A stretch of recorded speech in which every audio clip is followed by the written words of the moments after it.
Hi, Helix.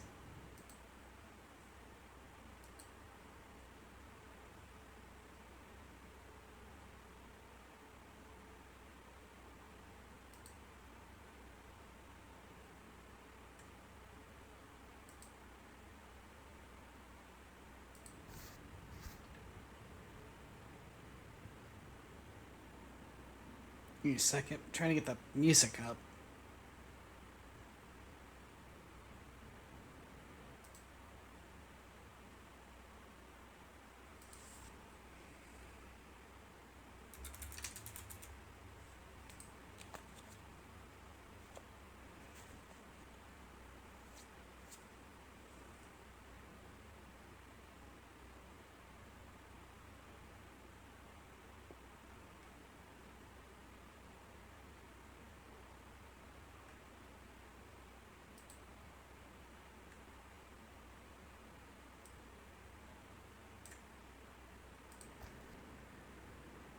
Hey, Spud.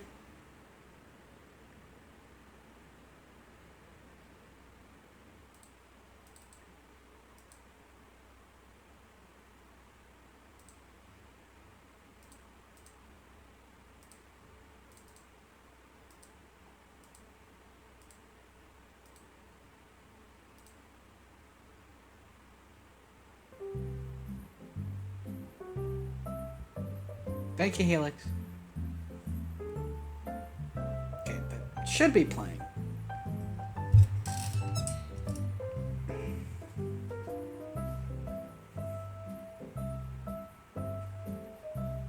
Okay.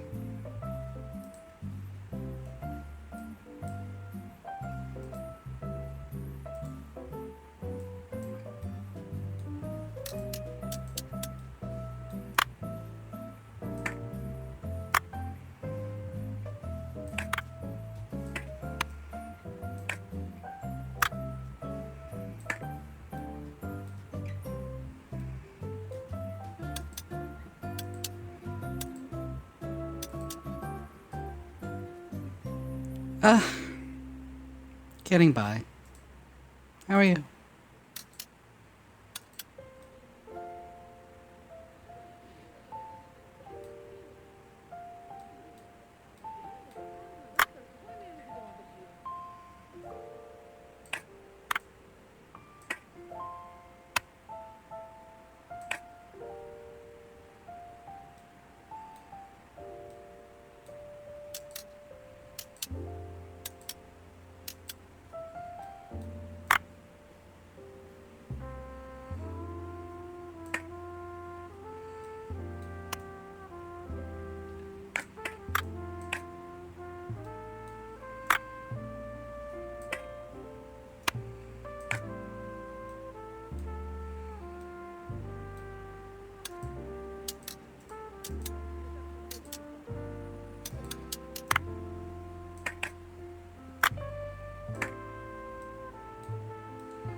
Hmm.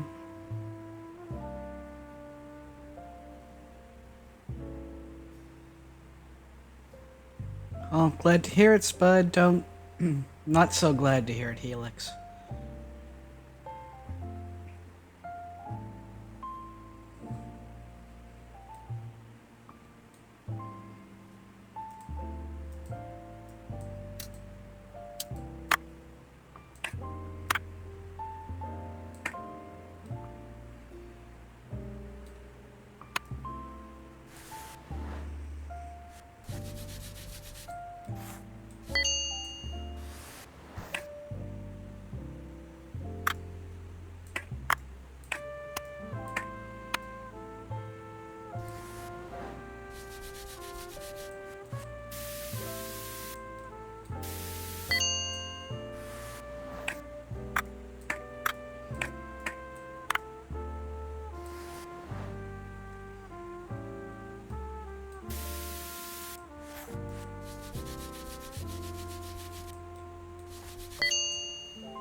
No worries. Merry Christmas, Felix.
I asked you. I'll come in.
I've been better. How are you?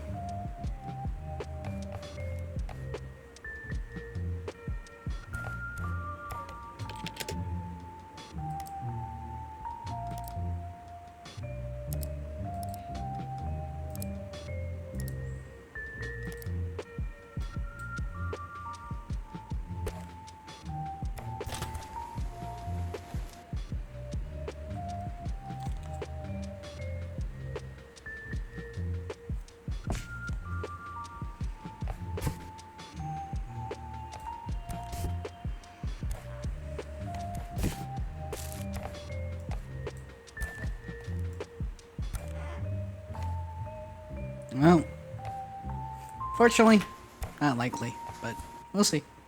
Thank you.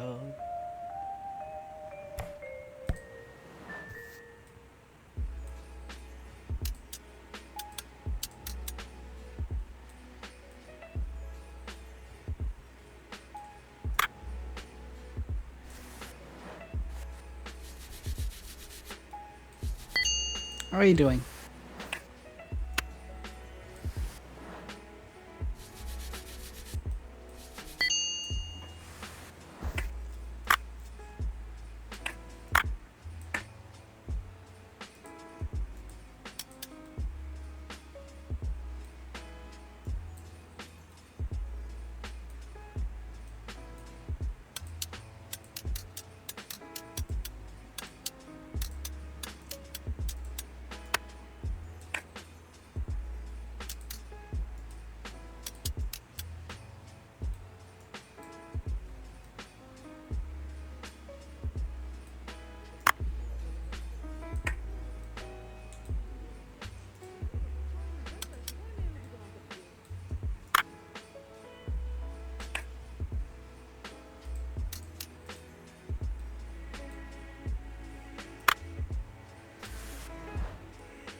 Game?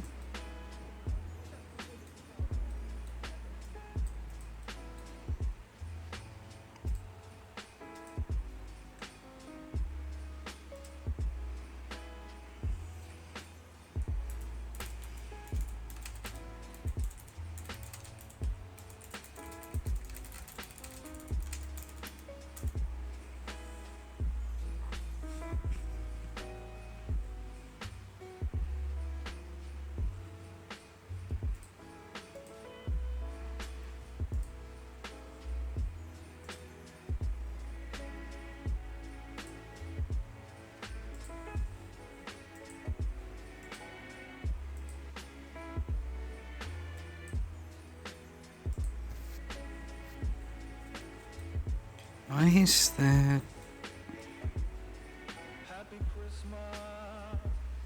Oh, here. Well, I hope so. Sorry to hear, though.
That's a mood. Hope it gets better.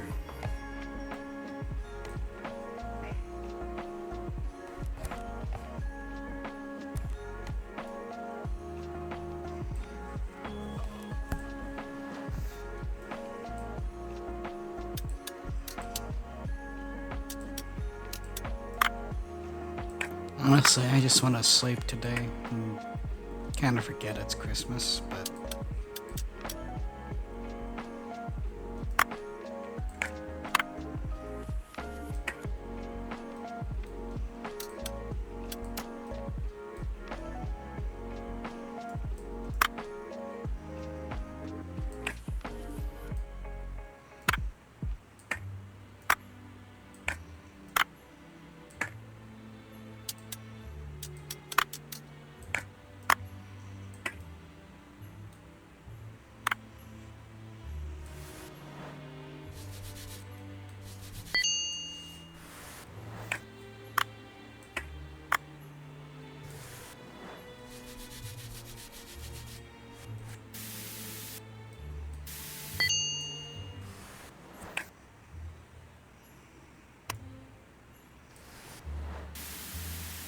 sorry to hear it.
Very.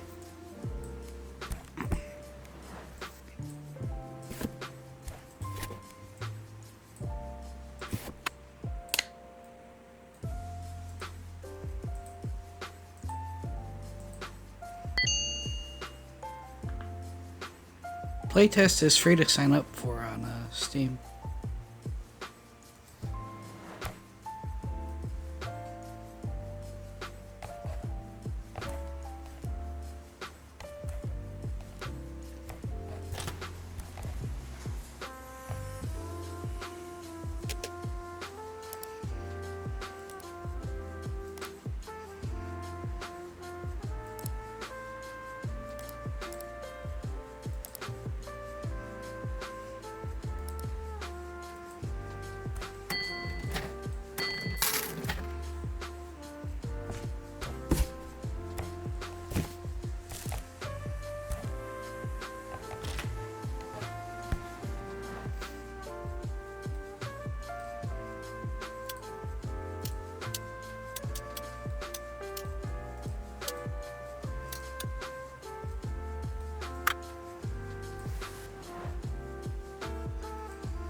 Thank you for that, pets.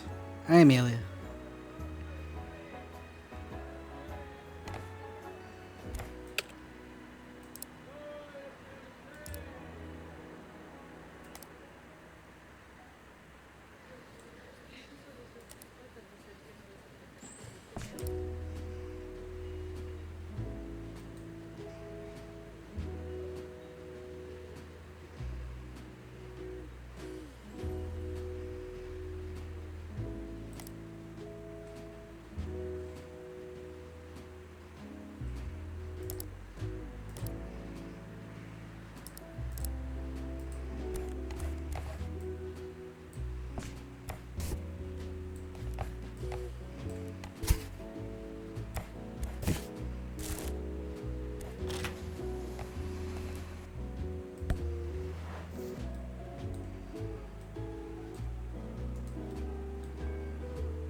Oof.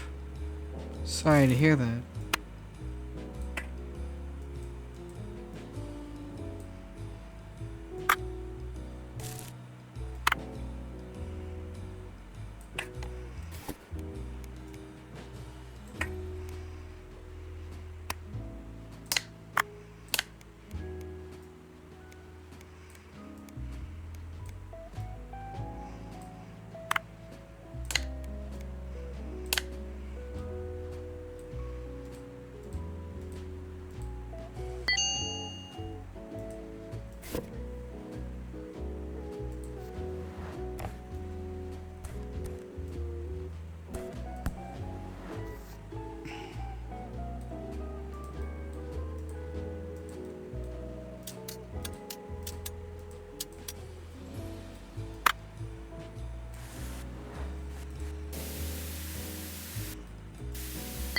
Hopefully I can provide some kind of distraction for you today.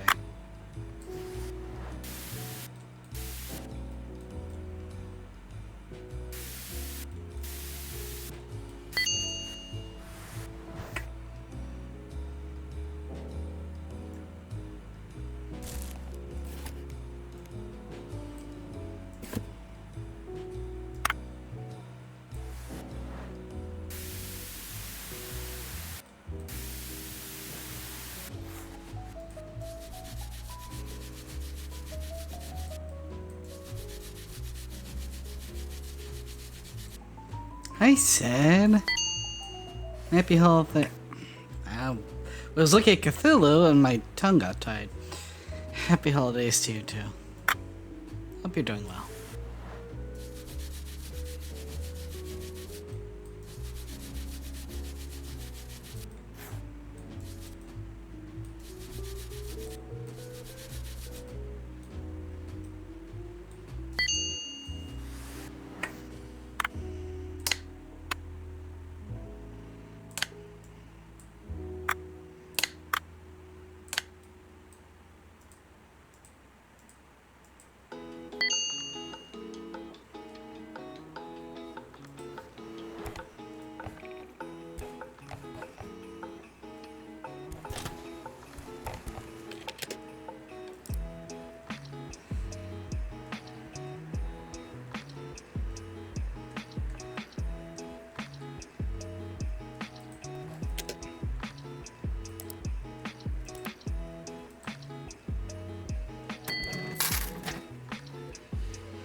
Yeah, I noticed that.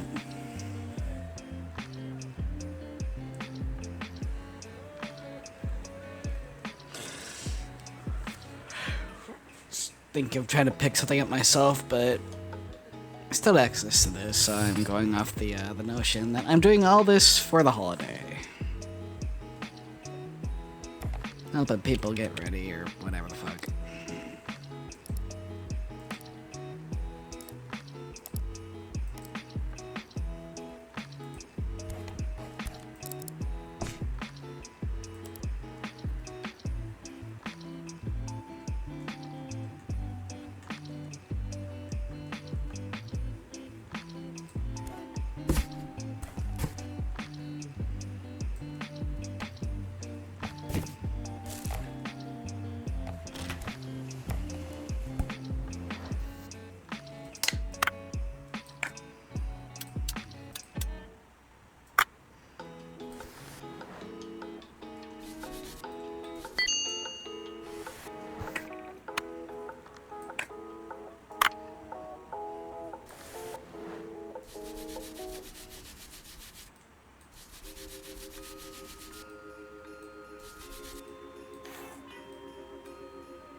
I'll be right back.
Hi, Mom. Yeah, hope you feel better soon.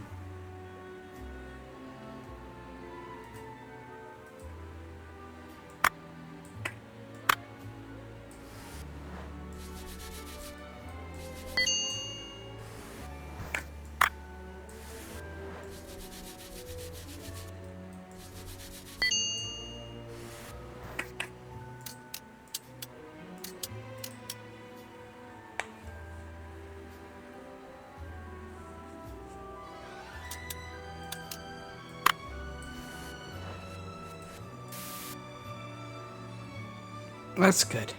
Glad to hear it.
I wasn't playing anything this morning.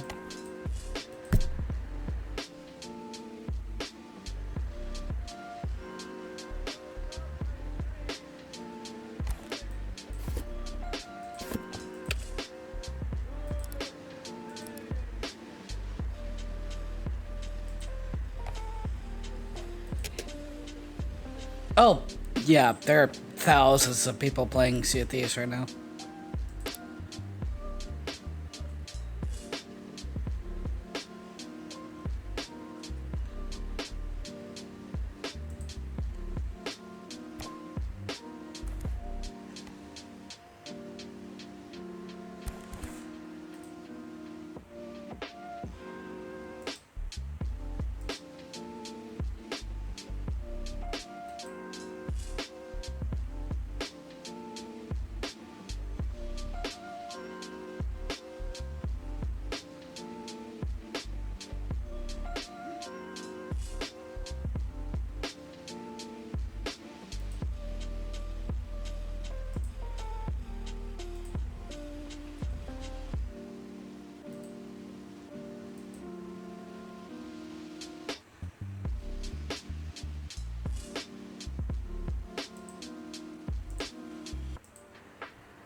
All right, take care.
Hi, Bryn.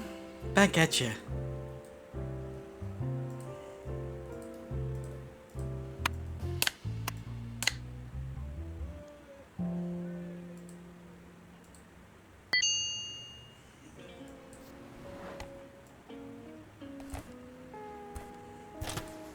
Hi, Grim.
Sorry, hold on.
A Christmas Carol by Charles Dickens.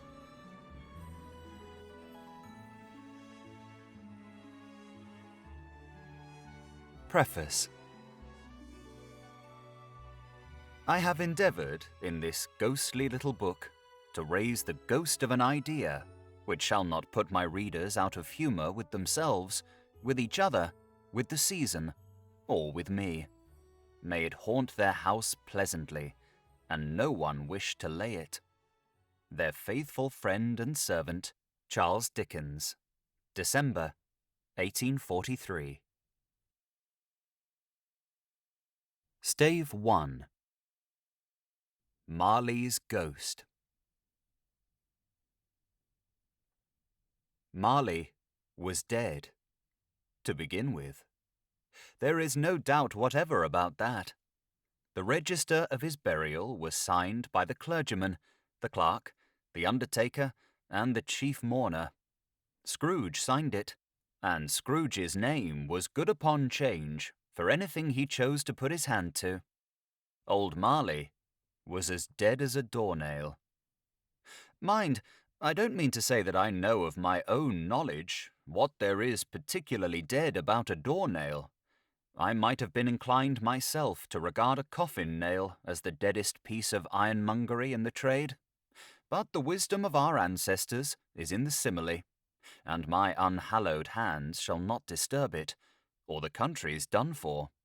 You will, therefore, permit me to repeat emphatically that Marley was as dead as a doornail.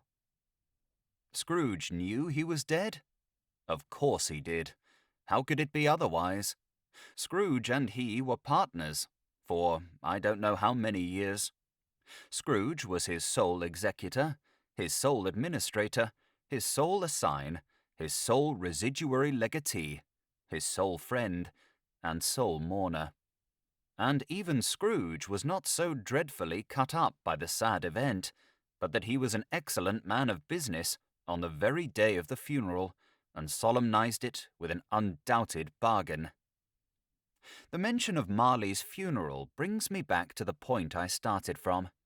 There is no doubt that Marley was dead.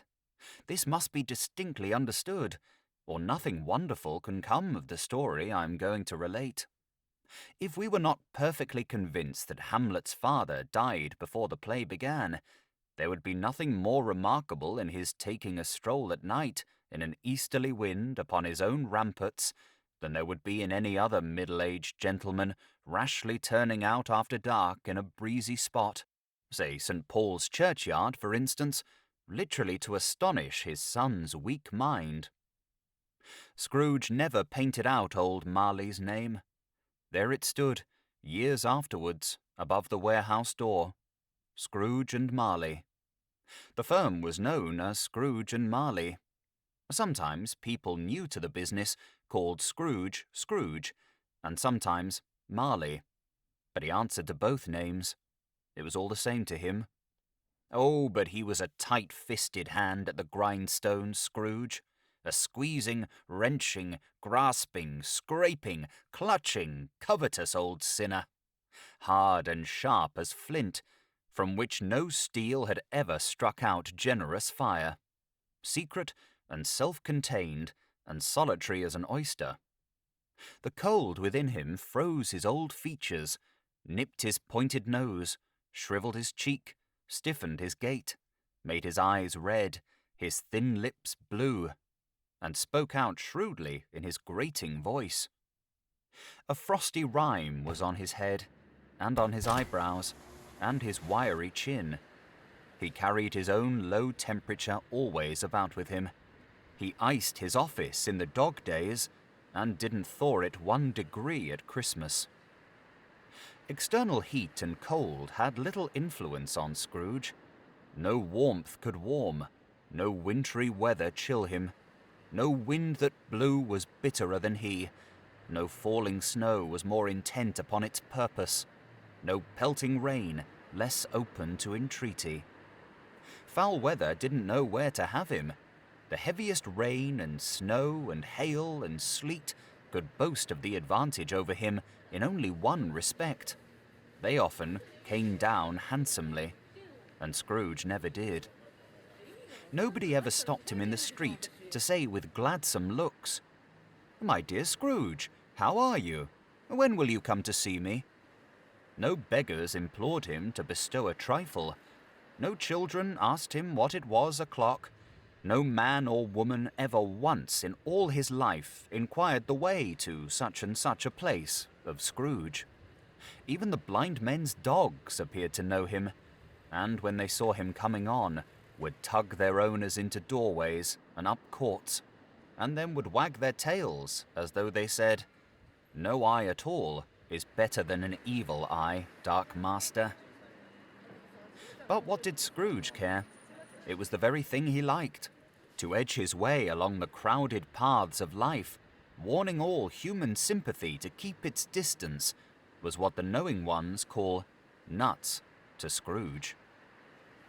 Once upon a time, of all the good days in the year, on Christmas Eve, old Scrooge sat busy in his counting house.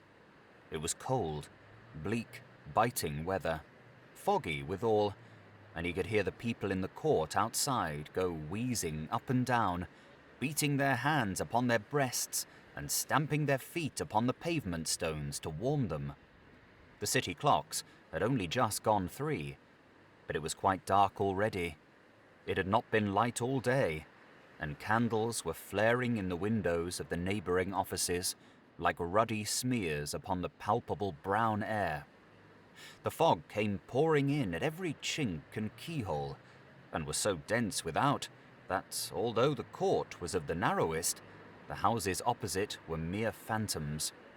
To see the dingy cloud come drooping down, obscuring everything, one might have thought that nature lived hard by, and was brewing on a large scale. The door of Scrooge's counting house was open, that he might keep his eye upon his clerk, who, in a dismal little cell beyond, a sort of tank, was copying letters. Scrooge had a very small fire, but the clerk's fire was so very much smaller that it looked like one coal. But he couldn't replenish it, for Scrooge kept the coal box in his own room, and so surely as the clerk came in with the shovel, the master predicted that it would be necessary for them to part. Wherefore, the clerk put on his white comforter and tried to warm himself at the candle, in which effort, not being a man of strong imagination, he failed. "A Merry Christmas, Uncle! God save you!" cried a cheerful voice. It was the voice of Scrooge's nephew, who came upon him so quickly that this was the first intimation he had of his approach. "Bah!" said Scrooge. "Humbug!"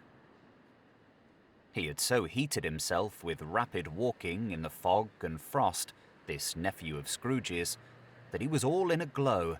His face was ruddy and handsome, his eyes sparkled, and his breath smoked again.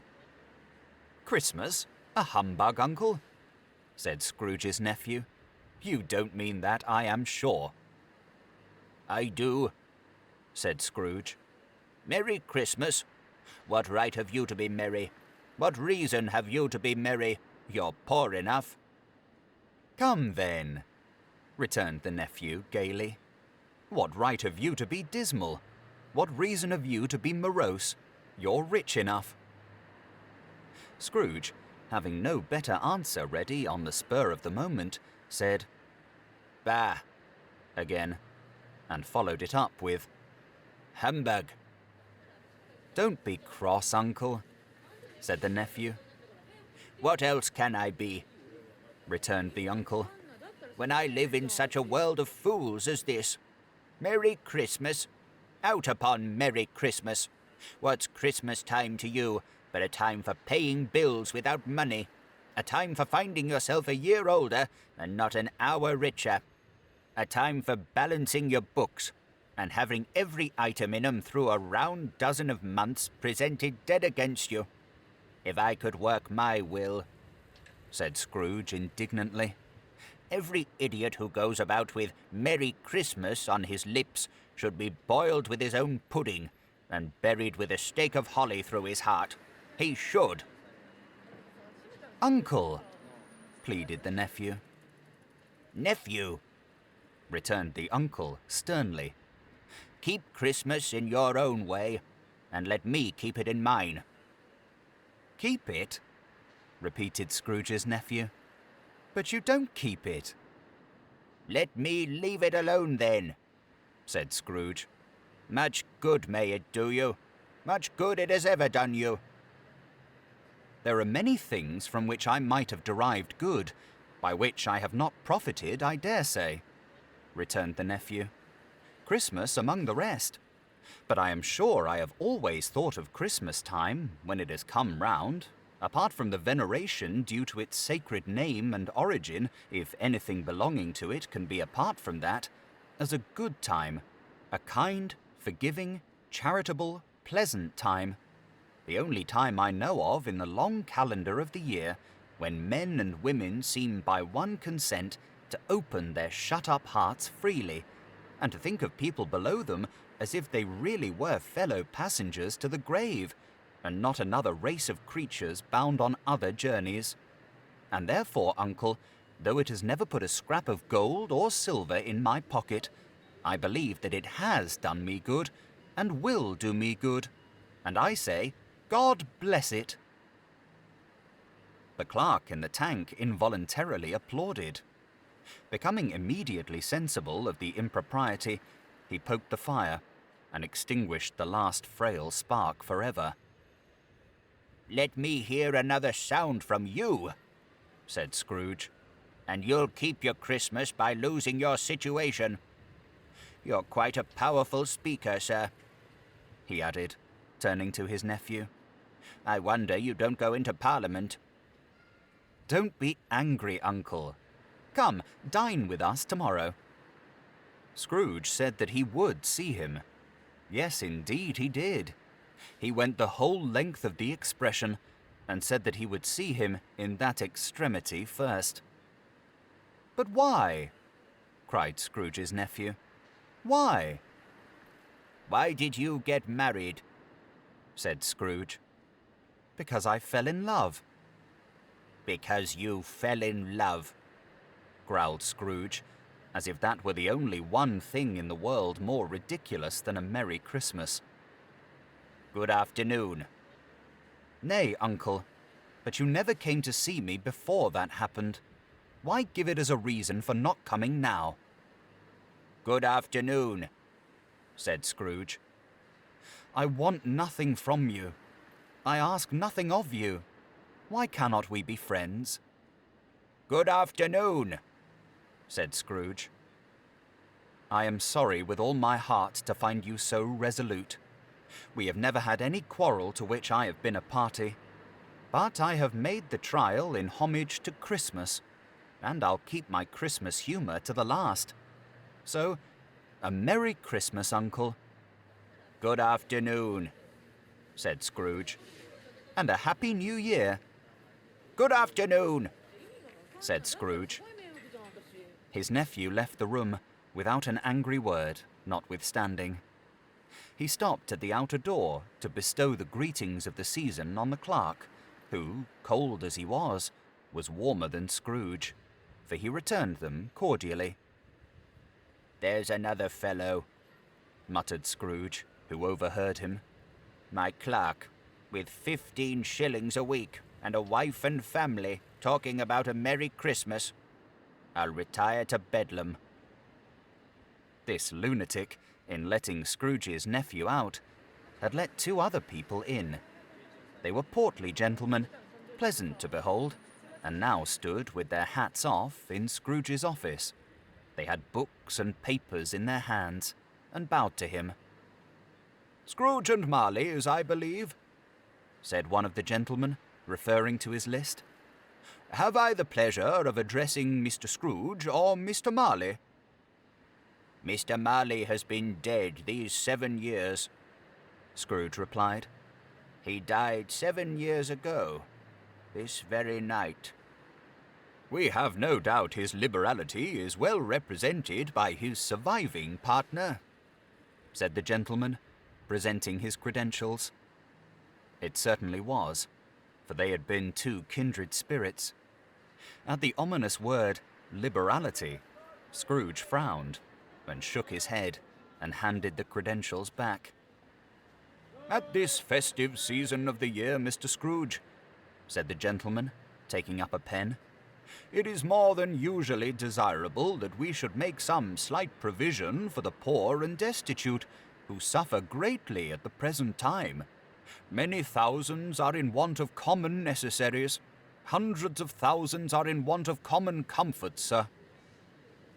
"Are there no prisons?" asked Scrooge. "Plenty of prisons," said the gentleman, laying down the pen again. "And the union workhouses?" demanded Scrooge. "Are they still in operation?" "They are, still," returned the gentleman. "I wish I could say they were not." "The treadmill and the poor law are in full vigour, then?" said Scrooge. "Both very busy, sir." "Oh, I was afraid, from what you said at first, that something had occurred to stop them in their useful course," said Scrooge. "I am very glad to hear it." "Under the impression that they scarcely furnish Christian cheer of mind or body to the multitude," returned the gentleman, "a few of us are endeavouring to raise a fund to buy the poor some meat and drink and means of warmth. We choose this time because it is a time of all others when want is keenly felt and abundance rejoices. What shall I put you down for?" "Nothing," Scrooge replied. "You wish to be anonymous?" "I wish to be left alone," said Scrooge. "Since you ask me what I wish, gentlemen, that is my answer. I don't make merry myself at Christmas, and I can't afford to make idle people merry. I help to support the establishments I have mentioned. They cost enough, and those who are badly off must go there."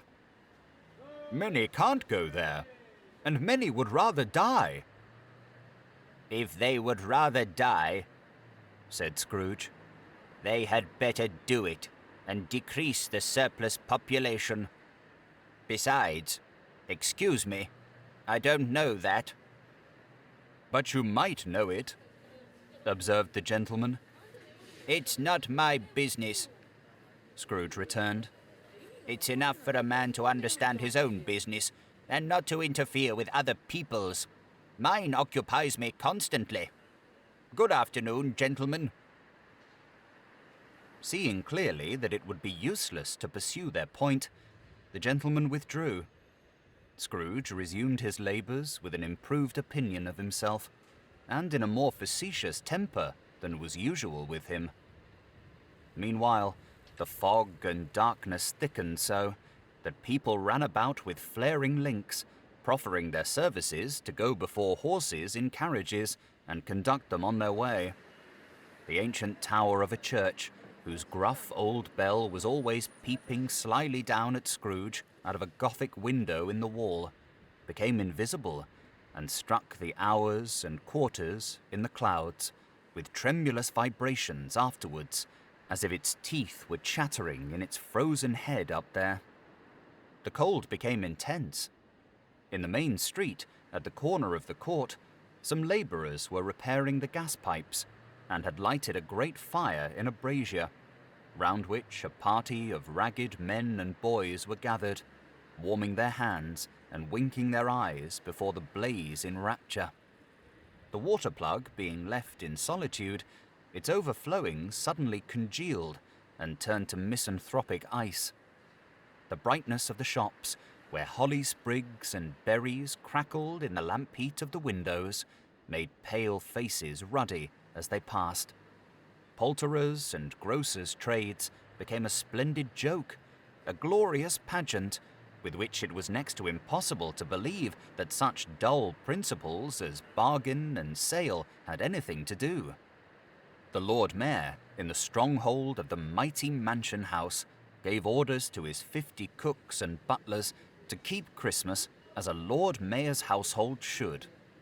and even the little tailor, whom he had fined 5 shillings on the previous Monday for being drunk and bloodthirsty in the streets, stirred up tomorrow's pudding in his garret, while his lean wife and the baby sallied out to buy the beef. Foggier yet, and colder, piercing, searching, biting cold. If the good St. Dunstan had but nipped the evil spirit's nose with a touch of such weather as that, instead of using his familiar weapons, then indeed he would have roared to lusty purpose. The owner of one scant young nose, gnawed and mumbled by the hungry cold as bones are gnawed by dogs, stooped down at Scrooge's keyhole to regale him with a Christmas carol. But at the first sound of "God bless you, merry gentlemen, may nothing you dismay," Scrooge seized the ruler with such energy of action that the singer fled in terror, leaving the keyhole to the fog and even more congenial frost.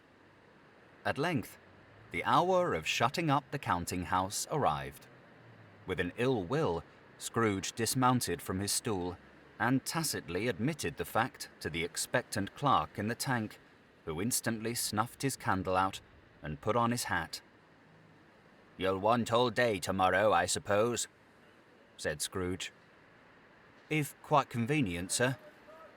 "It's not convenient," said Scrooge, "and it's not fair. If I was to stop £0.50 for it, you'd think yourself ill-used, I'll be bound." The clerk smiled faintly. "And yet," said Scrooge, "you don't think me ill-used when I pay a day's wages for no work." The clerk observed that it was only once a year. "A poor excuse for picking a man's pocket every 25th of December," said Scrooge, buttoning his greatcoat to the chin. "But I suppose you must have the whole day. Be here all the earlier next morning." The clerk promised that he would, and Scrooge walked out with a growl. The office was closed in a twinkling, and the clerk, with the long ends of his white comforter dangling below his waist, for he boasted no greatcoat, went down a slide on Cornhill at the end of a lane of boys 20 times, in honour of its being Christmas Eve, and then ran home to Camden Town as hard as he could pelt to play at blind man's buff. Scrooge took his melancholy dinner in his usual melancholy tavern, and having read all the newspapers and beguiled the rest of the evening with his banker's book, went home to bed. He lived in chambers which had once belonged to his deceased partner. They were a gloomy suite of rooms in a lowering pile of building up a yard, where it had so little business to be that one could scarcely help fancying it must have run there when it was a young house, playing at hide-and-seek with other houses, and have forgotten the way out again. It was old enough now, and dreary enough, for nobody lived in it but Scrooge, the other rooms being all let out as offices. The yard was so dark that even Scrooge, who knew its every stone, was fain to grope with his hands. The fog and frost so hung about the black old gateway of the house that it seemed as if the genius of the weather sat in mournful meditation on the threshold. Now, it is a fact that there was nothing at all particular about the knocker on the door, except that it was very large. It is also a fact that Scrooge had seen it night and morning during his whole residence in that place. Also that Scrooge had as little of what is called fancy about him as any man in the city of London, even including, which is a bold word, the corporation, alderman, and livery. Let it also be borne in mind that Scrooge had not bestowed one thought on Marley since his last mention of his 7 years dead partner that afternoon. And then let any man explain to me, if he can, how it happened that Scrooge, having his key in the lock of the door, saw in the knocker, without its undergoing any intermediate process of change, not a knocker, but Marley's face. Marley's face. It was not in impenetrable shadow, as the other objects in the yard were.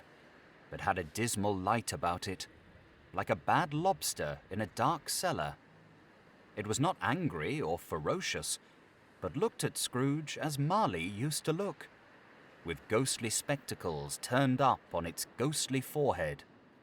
The hair was curiously stirred, as if by breath or hot air, and, though the eyes were wide open, they were perfectly motionless. That, and its livid colour, made it horrible. But its horror seemed to be in spite of the face, and beyond its control, rather than a part of its own expression. As Scrooge looked fixedly at this phenomenon, it was a knocker again.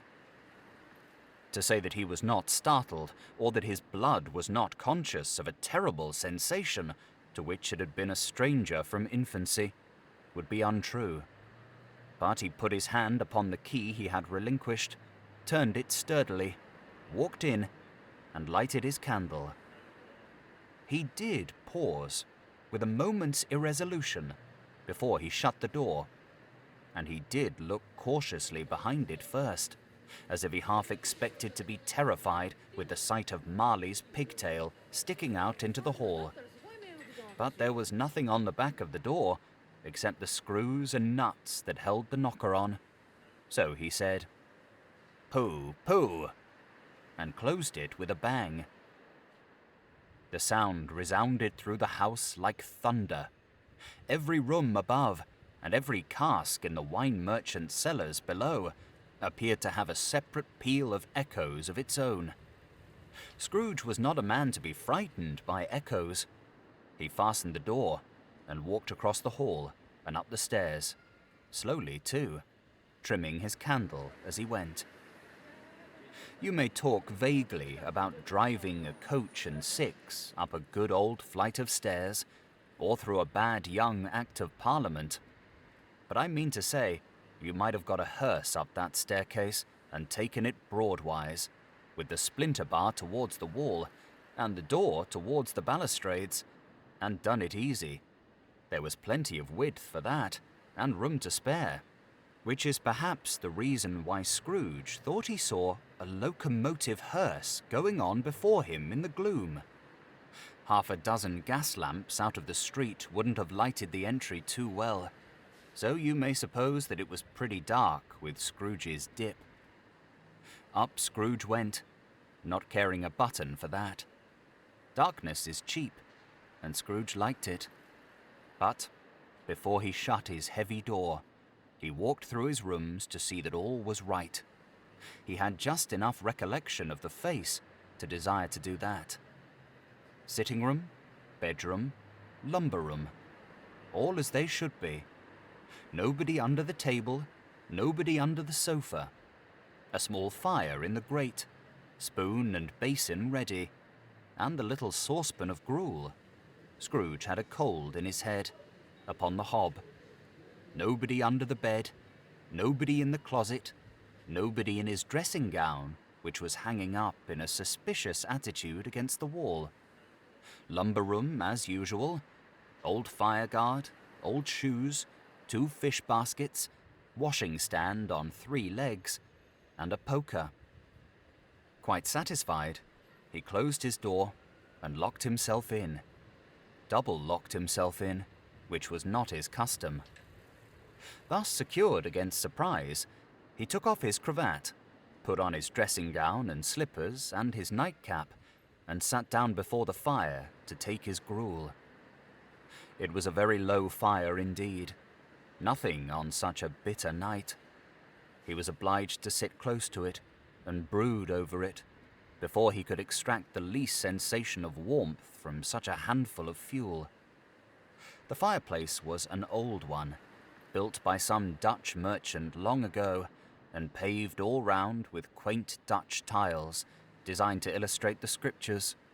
There were Cains and Abels, Pharaoh's daughters, queens of Sheba, angelic messengers descending through the air on clouds like feather beds, Abrahams, Belshazzars, apostles putting off to sea in butter boats, hundreds of figures to attract his thoughts. And yet that face of Marley, 7 years dead, came like the ancient prophet's rod and swallowed up the whole. If each smooth tile had been a blank at first, with power to shape some picture on its surface from the disjointed fragments of his thoughts, there would have been a copy of old Marley's head on every one. "Humbug," said Scrooge, and walked across the room. After several turns, he sat down again. As he threw his head back in the chair, his glance happened to rest upon a bell, a disused bell that hung in the room, and communicated, for some purpose now forgotten, with a chamber in the highest story of the building. It was with great astonishment, and with a strange, inexplicable dread, that as he looked, he saw this bell begin to swing. It swung so softly in the outset that it scarcely made a sound, but soon it rang out loudly, and so did every bell in the house. This might have lasted half a minute or a minute, but it seemed an hour. The bells ceased as they had begun, together. They were succeeded by a clanking noise deep down below, as if some person were dragging a heavy chain over the casks in the wine merchant's cellar. Scrooge then remembered to have heard that ghosts in haunted houses were described as dragging chains. The cellar door flew open with a booming sound, and then he heard the noise much louder on the floors below, then coming up the stairs, then coming straight towards his door. "It's humbug still," said Scrooge. "I won't believe it." His colour changed, though, when, without a pause, it came on through the heavy door and passed into the room before his eyes. Upon its coming in, the dying flame leaped up as though it cried, "I know him! Marley's ghost!" and fell again. The same face, the very same. Marley in his pigtail, usual waistcoat, tights and boots, the tassels on the latter bristling like his pigtail and his coat skirts, and the hair upon his head. The chain he drew was clasped about his middle. It was long and wound about him like a tail, and it was made, for Scrooge observed it closely, of cash boxes, keys, padlocks, ledgers, deeds, and heavy purses wrought in steel. His body was transparent, so that Scrooge, observing him and looking through his waistcoat, could see the 2 buttons on his coat behind. Scrooge had often heard it said that Marley had no bowels, but he had never believed it until now. No, nor did he believe it even now, though he looked the phantom through and through and saw it standing before him, though he felt the chilling influence of its death-cold eyes and marked the very texture of the folded kerchief bound about its head and chin, which wrapper he had not observed before. He was still incredulous, and fought against his senses. "How now?" said Scrooge, caustic and cold as ever. "What do you want with me?" "Much." Marley's voice. No doubt about it. "Who are you?" "Ask me who I was." "Who were you, then?" said Scrooge, raising his voice. "You're particular, for a shade." He was going to say, "to a shade," but substituted this as more appropriate. "In life, I was your partner, Jacob Marley." Can you sit down?" asked Scrooge, looking doubtfully at him. "I can." "Do it then." Scrooge asked the question because he didn't know whether a ghost so transparent might find himself in a condition to take a chair, and felt that in the event of its being impossible, it might involve the necessity of an embarrassing explanation. But the ghost sat down on the opposite side of the fireplace, as if he were quite used to it, You don't believe in me, observed the ghost. I don't, said Scrooge.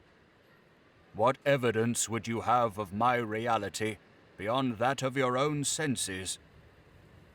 I don't know, said Scrooge. Why do you doubt your senses? Because, said Scrooge, a little thing affects them. A slight disorder of the stomach makes them cheats. You may be an undigested bit of beef, a blot of mustard, a crumb of cheese, a fragment of an underdone potato. There's more of gravy than of grave about you, whatever you are. Scrooge was not much in the habit of cracking jokes, nor did he feel in his heart by any means waggish then. The truth is that he tried to be smart, as a means of distracting his own attention and keeping down his terror, for the spectre's voice disturbed the very marrow in his bones. To sit staring at those fixed, glazed eyes in silence for a moment would play, Scrooge felt, the very deuce with him. There was something very awful, too, in the spectre's being provided with an infernal atmosphere of his own. Scrooge could not feel it himself, but this was clearly the case, for though the ghost sat perfectly motionless, its hair and skirts and tassels were still agitated as by the hot vapour from an oven. You see this toothpick?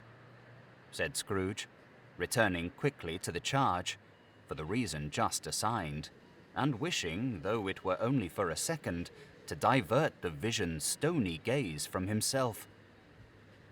I do, replied the ghost. You are not looking at it, said Scrooge. But I see it, said the ghost, notwithstanding. Well, returned Scrooge, I have but to swallow this and be for the rest of my days persecuted by a legion of goblins, all of my own creation. Humbug, I tell you, humbug! At this, the spirit raised a frightful cry and shook its chain with such a dismal and appalling noise that Scrooge held on tight to his chair to save himself from falling in a swoon. But how much greater was his horror when the phantom, taking off the bandage round his head, as if it were too warm to wear indoors, its lower jaw dropped down upon its breast. Scrooge fell upon his knees and clasped his hands before his face. Mercy, he said. Dreadful apparition, why do you trouble me? Man of the worldly mind, replied the ghost, do you believe in me or not? I do, said Scrooge. I must. But why do spirits walk the earth? And why do they come to me? It is required of every man, the ghost returned, that the spirit within him should walk abroad among his fellow men and travel far and wide. And if that spirit goes not forth in life, it is condemned to do so after death. It is doomed to wander through the world, oh, woe is me, and witness what it cannot share, but might have shared on earth, and turned to happiness. Again the spectre raised a cry, and shook its chain, and wrung its shadowy hands. You are fettered, said Scrooge, trembling. Tell me why. I wear the chain I forged in life, replied the ghost. I made it, link by link and yard by yard. I girded it on of my own free will, and of my own free will I wore it. Is its pattern strange to you? Scrooge trembled more and more. Or would you know, pursued the ghost, the weight and length of the strong coil you bear yourself? It was full as heavy and as long as this 7 Christmas Eves ago. You have laboured on it since. It is a ponderous chain. Scrooge glanced about him on the floor, in the expectation of finding himself surrounded by some 50 or 60 fathoms of iron cable. But he could see nothing. "Jacob," he said imploringly. "oh, Jacob Marley, tell me more. Speak comfort to me, Jacob." "I have none to give," the ghost replied. "It comes from other regions, Ebenezer Scrooge, and is conveyed by other ministers to other kinds of men. Nor can I tell you what I would. A very little more is all permitted to me. I cannot rest. I cannot stay. I cannot linger anywhere. My spirit never walked beyond our counting house. Mark me. In life, my spirit never roved beyond the narrow limits of a money-changing hole, and weary journeys lie before me."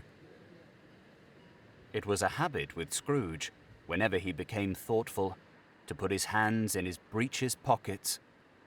Pondering on what the ghost had said, he did so now, but without lifting up his eyes or getting off his knees. "You must have been very slow about it, Jacob," Scrooge observed in a business-like manner, though with humility and deference. "Slow," the ghost repeated. 7 years dead," mused Scrooge. "and travelling all the time." "The whole time," said the ghost. "No rest, no peace, incessant torture of remorse." "You travel fast," said Scrooge. "On the wings of the wind," replied the ghost. "You might have got over a great quantity of ground in 7 years," said Scrooge. The ghost, on hearing this, set up another cry, and clanked its chain so hideously in the dead silence of the night that the ward would have been justified in indicting it for a nuisance. "Oh, captive, bound, and double-ironed," cried the phantom, "not to know that ages of incessant labour by immortal creatures for this earth must pass into eternity before the good of which it is susceptible is all developed. Not to know that any Christian spirit working kindly in its little sphere, whatever it may be, will find its mortal life too short for its vast means of usefulness. Not to know that no space of regret can make amends for one life's opportunities misused. Yet such was I. Oh, such was I." "But you were always a good man of business, Jacob," faltered Scrooge, who now began to apply this to himself. "Business?" cried the ghost, wringing its hands again. "Mankind was my business. The common welfare was my business. Charity, mercy, forbearance, and benevolence were all my business. The dealings of my trade were but a drop of water in the comprehensive ocean of my business." It held up its chain at arm's length, as if that were the cause of all its unavailing grief, and flung it heavily upon the ground again. "At this time of the rolling year," the spectre said, "I suffer most. Why did I walk through crowds of fellow beings with my eyes turned down, and never raise them to that blessed star which led the wise men to a poor abode?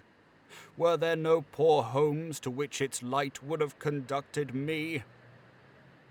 Scrooge was very much dismayed to hear the spectre going on at this rate, and began to quake exceedingly.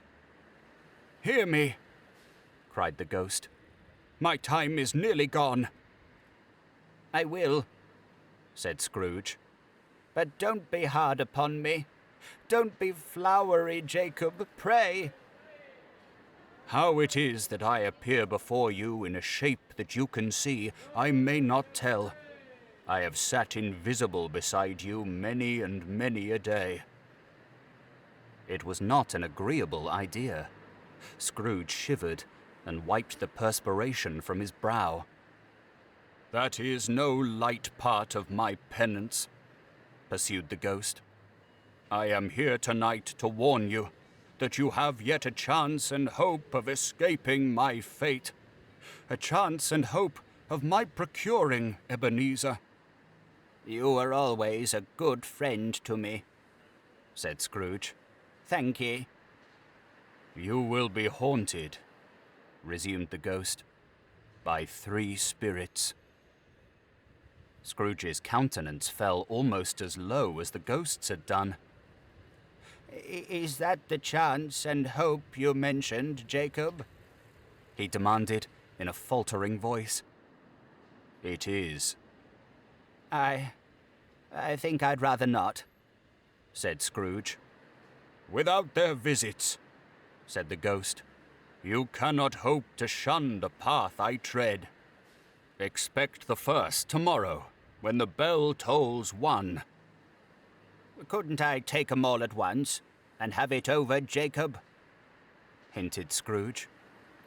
"Expect the second on the next night at the same hour. The third upon the next night, when the last stroke of 12 has ceased to vibrate. Look to see me no more, and look that, for your own sake, you remember what has passed between us." When it had said these words, the spectre took its wrapper from the table and bound it round its head as before. Scrooge knew this by the smart sound its teeth made when the jaws were brought together by the bandage. He ventured to raise his eyes again, and found his supernatural visitor confronting him in an erect attitude, with its chain wound over and about its arm.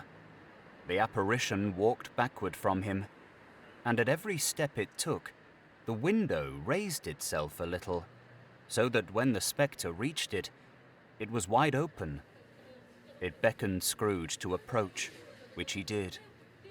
When they were within 2 paces of each other, Marley's ghost held up its hand, warning him to come no nearer. Scrooge stopped.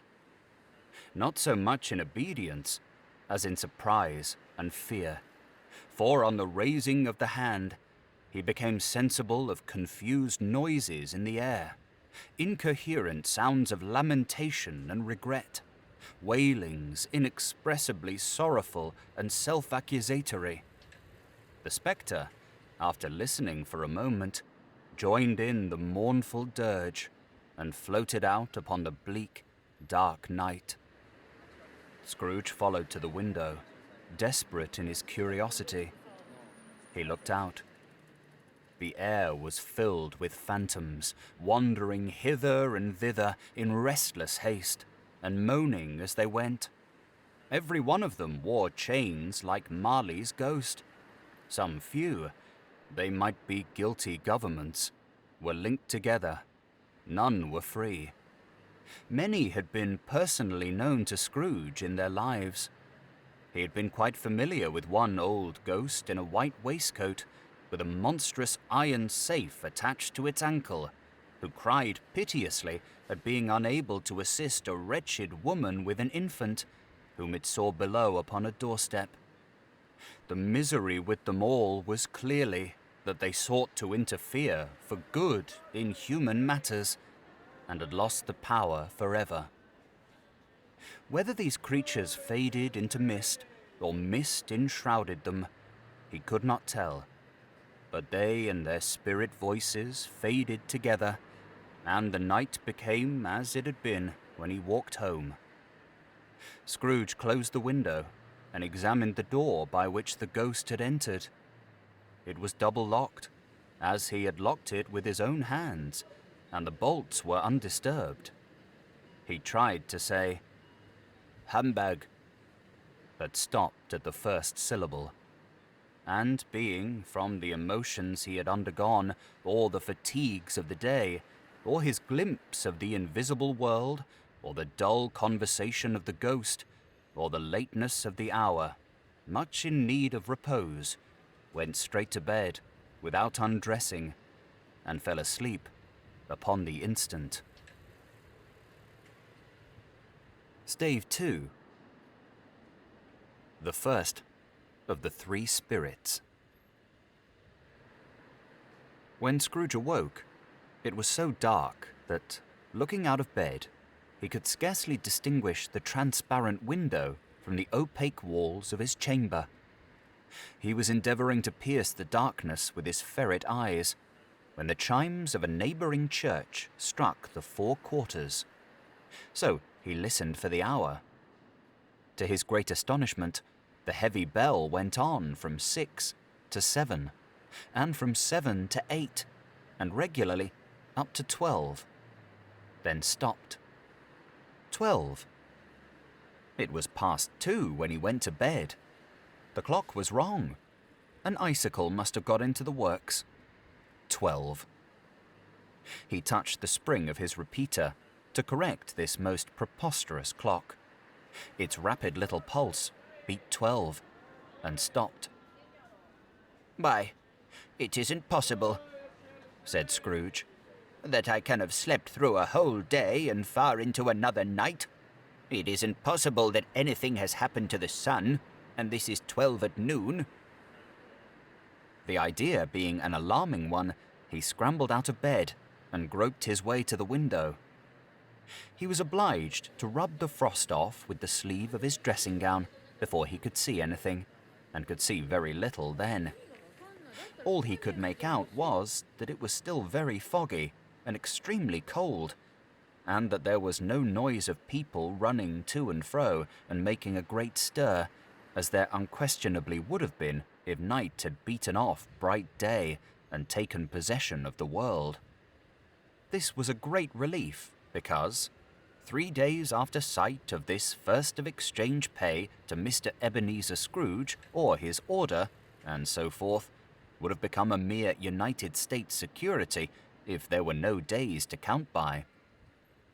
Scrooge went to bed again, and thought and thought and thought it over and over, and could make nothing of it. The more he thought, the more perplexed he was, and the more he endeavoured not to think, the more he thought. Marley's ghost bothered him exceedingly. Every time he resolved within himself, after mature inquiry, that it was all a dream, his mind flew back again, like a strong spring released to its first position, and presented the same problem to be worked all through. Was it a dream or not? Scrooge lay in this state until the chime had gone 3 quarters more, when he remembered, on a sudden, that the ghost had warned him of a visitation when the bell tolled 1. He resolved to lie awake until the hour was past, and, considering that he could no more go to sleep than go to heaven, this was, perhaps, the wisest resolution in his power. The quarter was so long that he was more than once convinced he must have sunk into a doze unconsciously and missed the clock. At length, it broke upon his listening ear. Ding dong. "A quarter past," said Scrooge, counting. Ding dong. "Half past," said Scrooge. Ding dong. "A quarter to it," said Scrooge. Ding dong. "The hour itself," said Scrooge triumphantly. "And nothing else." He spoke before the hour bell sounded, which it now did with a deep, dull, hollow, melancholy 1. Light flashed up in the room upon the instant, and the curtains of his bed were drawn. The curtains of his bed were drawn aside, I tell you, by a hand. Not the curtains at his feet, nor the curtains at his back, but those to which his face was addressed. The curtains of his bed were drawn aside, and Scrooge, starting up into a half-recumbent attitude, found himself face to face with the unearthly visitor who drew them, as close to it as I am now to you, and I am standing in the spirit at your elbow. It was a strange figure, like a child, yet not so like a child as like an old man, viewed through some supernatural medium, which gave him the appearance of having receded from the view and being diminished to a child's proportions. Its hair, which hung about its neck and down its back, was white, as if with age, and yet the face had not a wrinkle in it, and the tenderest bloom was on the skin. The arms were very long and muscular, the hands the same, as if its hold were of uncommon strength. Its legs and feet, most delicately formed, were, like those upper members, bare. It wore a tunic of the purest white, and round its waist was bound a lustrous belt, the sheen of which was beautiful. It held a branch of fresh green holly in its hand, and in singular contradiction of that wintry emblem, had its dress trimmed with summer flowers. But the strangest thing about it was that from the crown of its head there sprang a bright, clear jet of light, by which all of this was visible, and which was doubtless the occasion of its using, in its duller moments, a great extinguisher for a cap, which it now held under its arm. Even this, though, when Scrooge looked at it with increasing steadiness, was not its strangest quality. For as its belt sparkled and glittered, now in one part and now in another, and what was light one instant at another time was dark, so the figure itself fluctuated in its distinctness, being now a thing with one arm, now with one leg, now with 20 legs, now a pair of legs without a head, now a head without a body, of which dissolving parts no outline would be visible in the dense gloom wherein they melted away. And in the very wonder of this, it would be itself again, distinct and clear as ever. "Are you the spirit, sir, whose coming was foretold to me?" asked Scrooge. I am. The voice was soft and gentle, singularly low, as if, instead of being so close behind him, it were at a distance. "Who and what are you?" Scrooge demanded. I am the ghost of Christmas past. "Long past?" inquired Scrooge, observant of its dwarfish stature. No, your past. Perhaps Scrooge could not have told anybody why, if anybody could have asked him, but he had a special desire to see the spirit in his cap, and begged him to be covered. What? Exclaimed the ghost. Would you soon put out, with worldly hands, the light I give? Is it not enough that you are one of those whose passions made this cap, and force me through whole trains of years to wear it low upon my brow? Scrooge reverently disclaimed all intention to offend, or any knowledge of having wilfully bonneted the spirit at any period of his life. He then made bold to inquire what business brought him there. Your welfare, said the ghost. Scrooge expressed himself much obliged, but could not help thinking that a night of unbroken rest would have been more conducive to that end. The spirit must have heard him thinking, for it said immediately, Your reclamation, then. Take heed. It put out its strong hand as it spoke, and clasped him gently by the arm. Rise, and walk with me. It would have been in vain for Scrooge to plead that the weather and the hour were not adapted to pedestrian purposes, that bed was warm, and the thermometer a long way below freezing, that he was clad but lightly in his slippers, dressing-gown and nightcap, and that he had a cold upon him at that time. The grasp, though gentle as a woman's hand, was not to be resisted. He rose, but finding that the spirit made towards the window, clasped its robe in supplication. "I am a mortal," Scrooge remonstrated, "and liable to fall.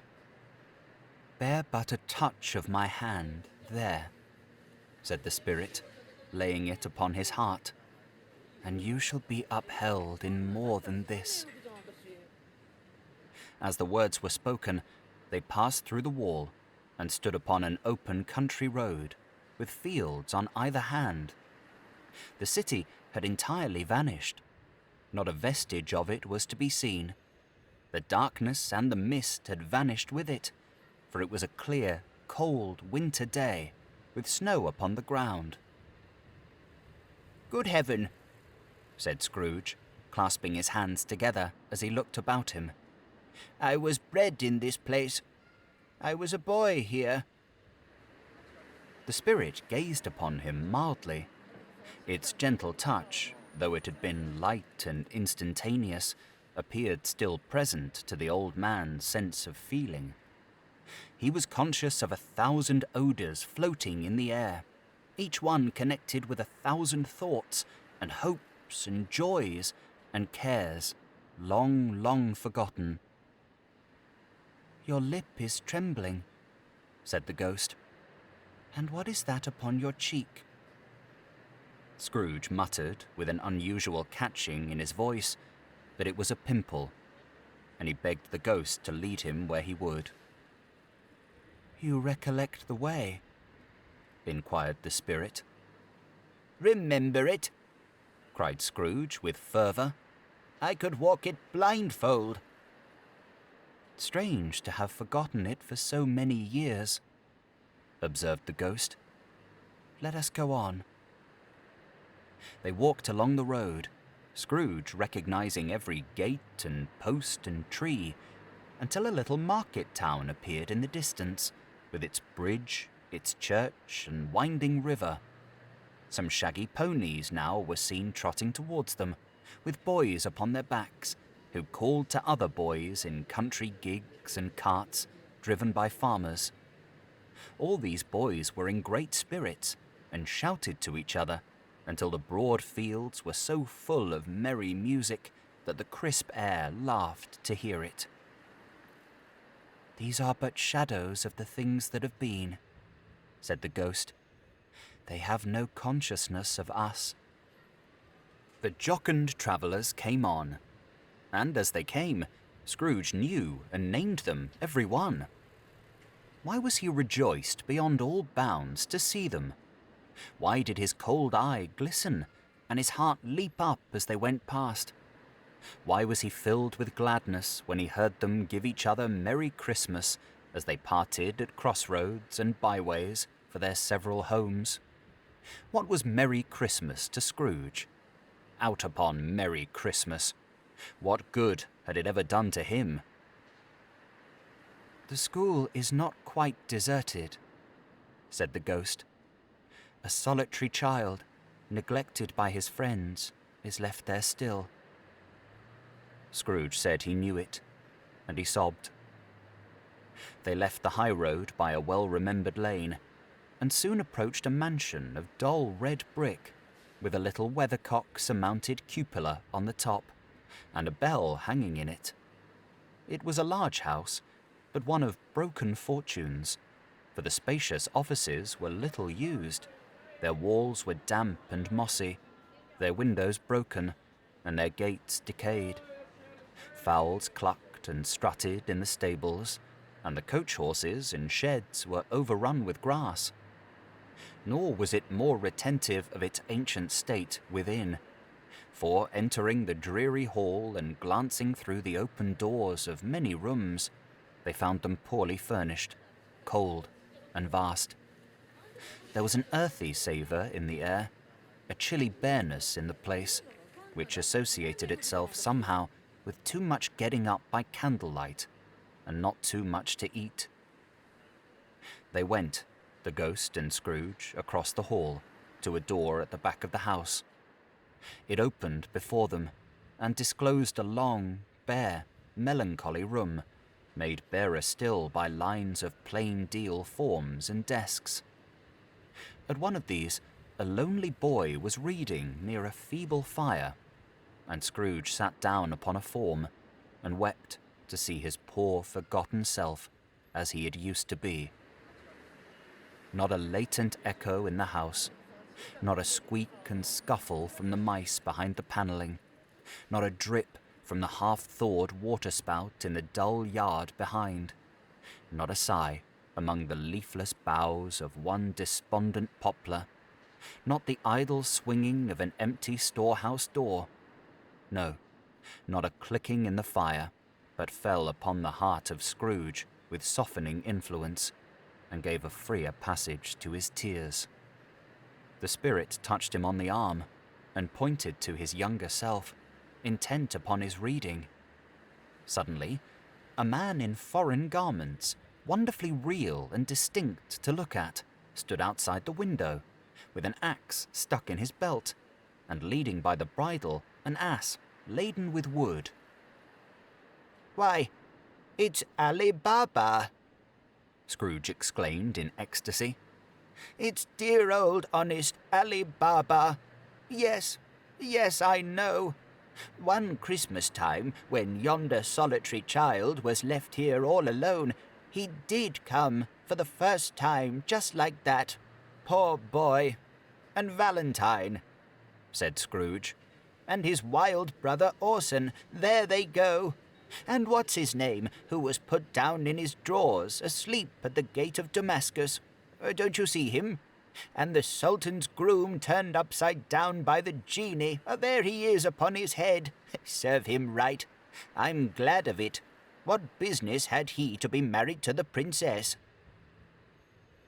To hear Scrooge expending all the earnestness of his nature on such subjects in a most extraordinary voice, between laughing and crying, and to see his heightened and excited face, would have been a surprise to his business friends in the city, indeed. "There's the parrot!" cried Scrooge. "Green body and yellow tail, with a thing like a lettuce growing out of the top of his head. Oh, there he is! Poor Robin Crusoe, he called him, when he came home again after sailing round the island. Poor Robin Crusoe, where have you been, Robin Crusoe? The man thought he was dreaming, but he wasn't. It was the parrot, you know. There goes Friday, running for his life to the little creek. Helloa! Hoop! Hello!" Then, with a rapidity of transition very foreign to his usual character, he said, in pity for his former self, "Poor boy," and cried again. "I wish," Scrooge muttered, putting his hand in his pocket and looking about him, after drying his eyes with his cuff. "But it's too late now." "What is the matter?" asked the spirit. "Nothing," said Scrooge. "Nothing.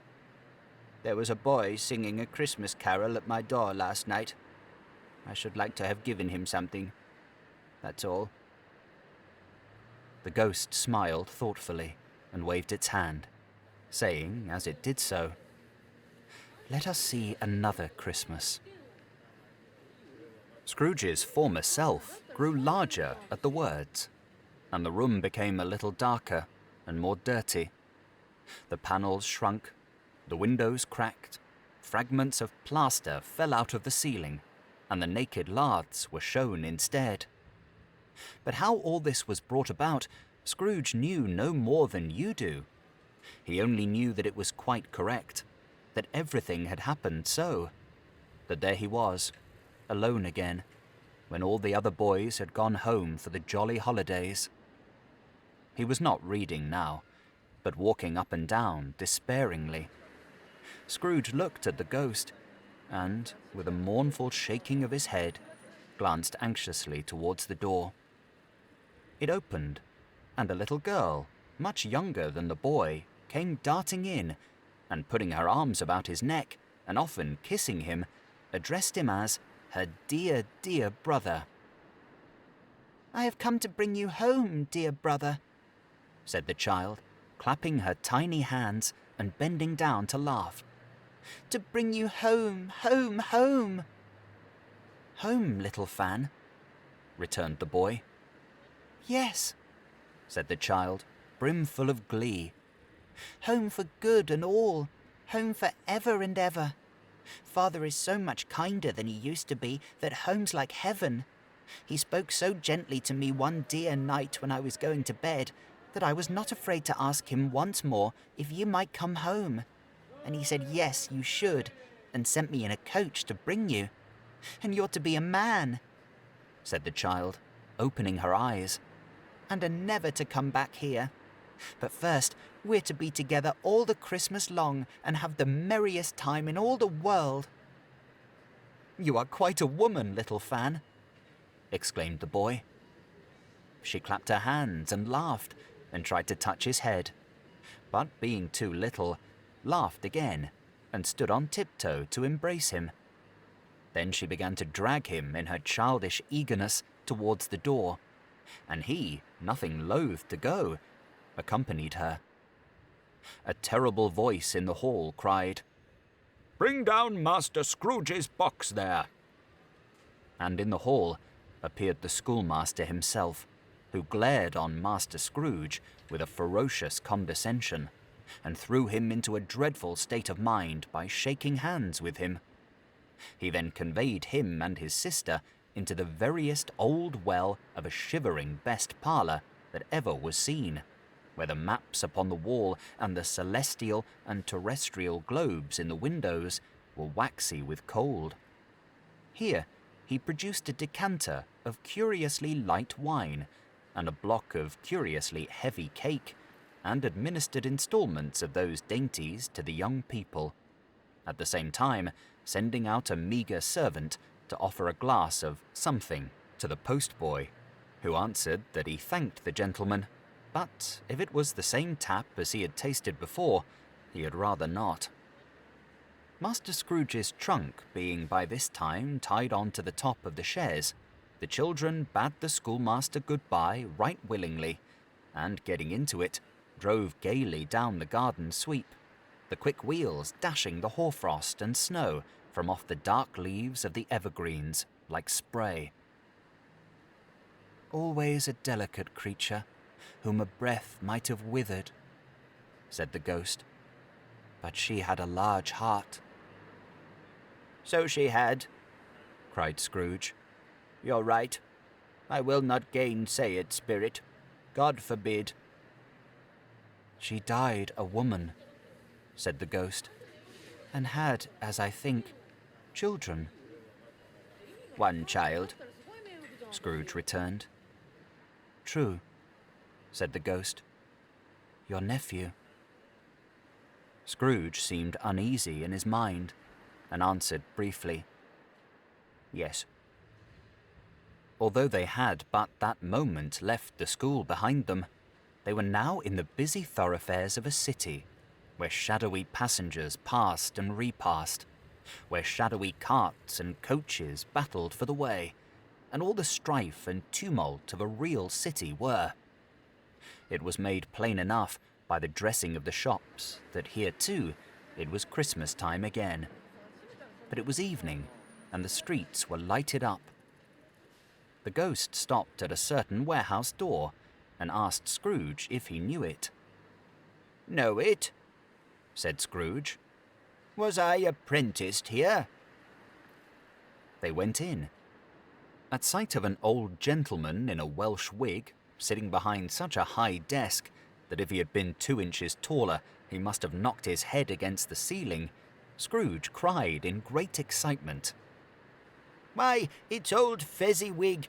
Bless his heart, it's Fezziwig alive again!" Old Fezziwig laid down his pen and looked up at the clock, which pointed to the hour of 7. He rubbed his hands, adjusted his capacious waistcoat, laughed all over himself from his shoes to his organ of benevolence, and called out in a comfortably oily, rich, fat, jovial voice, "Yo-ho there! Ebenezer! Dick!" Scrooge's former self, now grown to a young man, came briskly in, accompanied by his fellow prentice.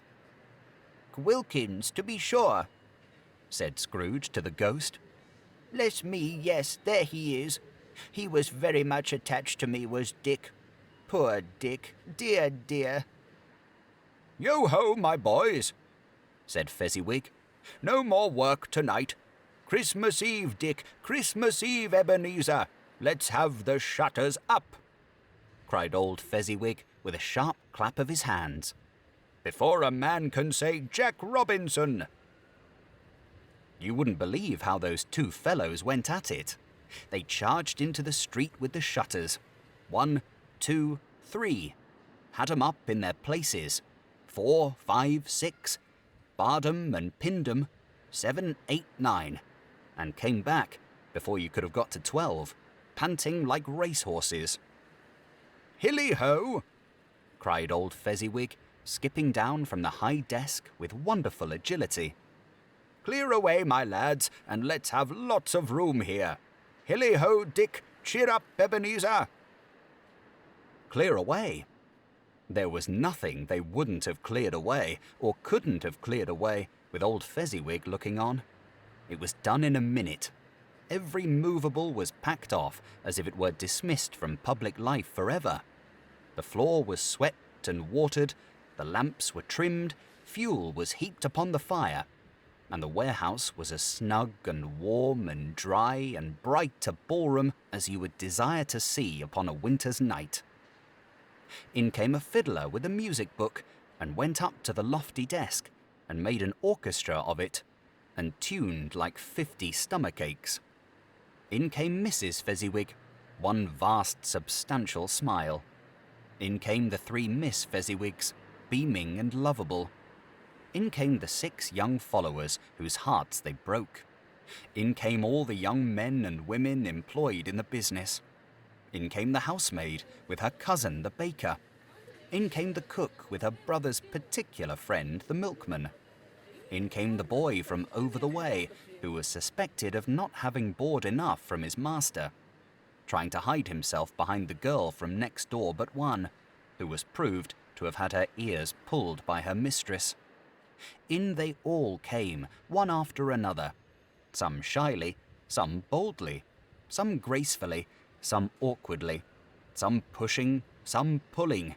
In they all came, anyhow and everyhow. Away they all went, 20 couple at once, hands half round and back again the other way, down the middle and up again, round and round in various stages of affectionate grouping. Old top couple always turning up in the wrong place, new top couple starting off again as soon as they got there.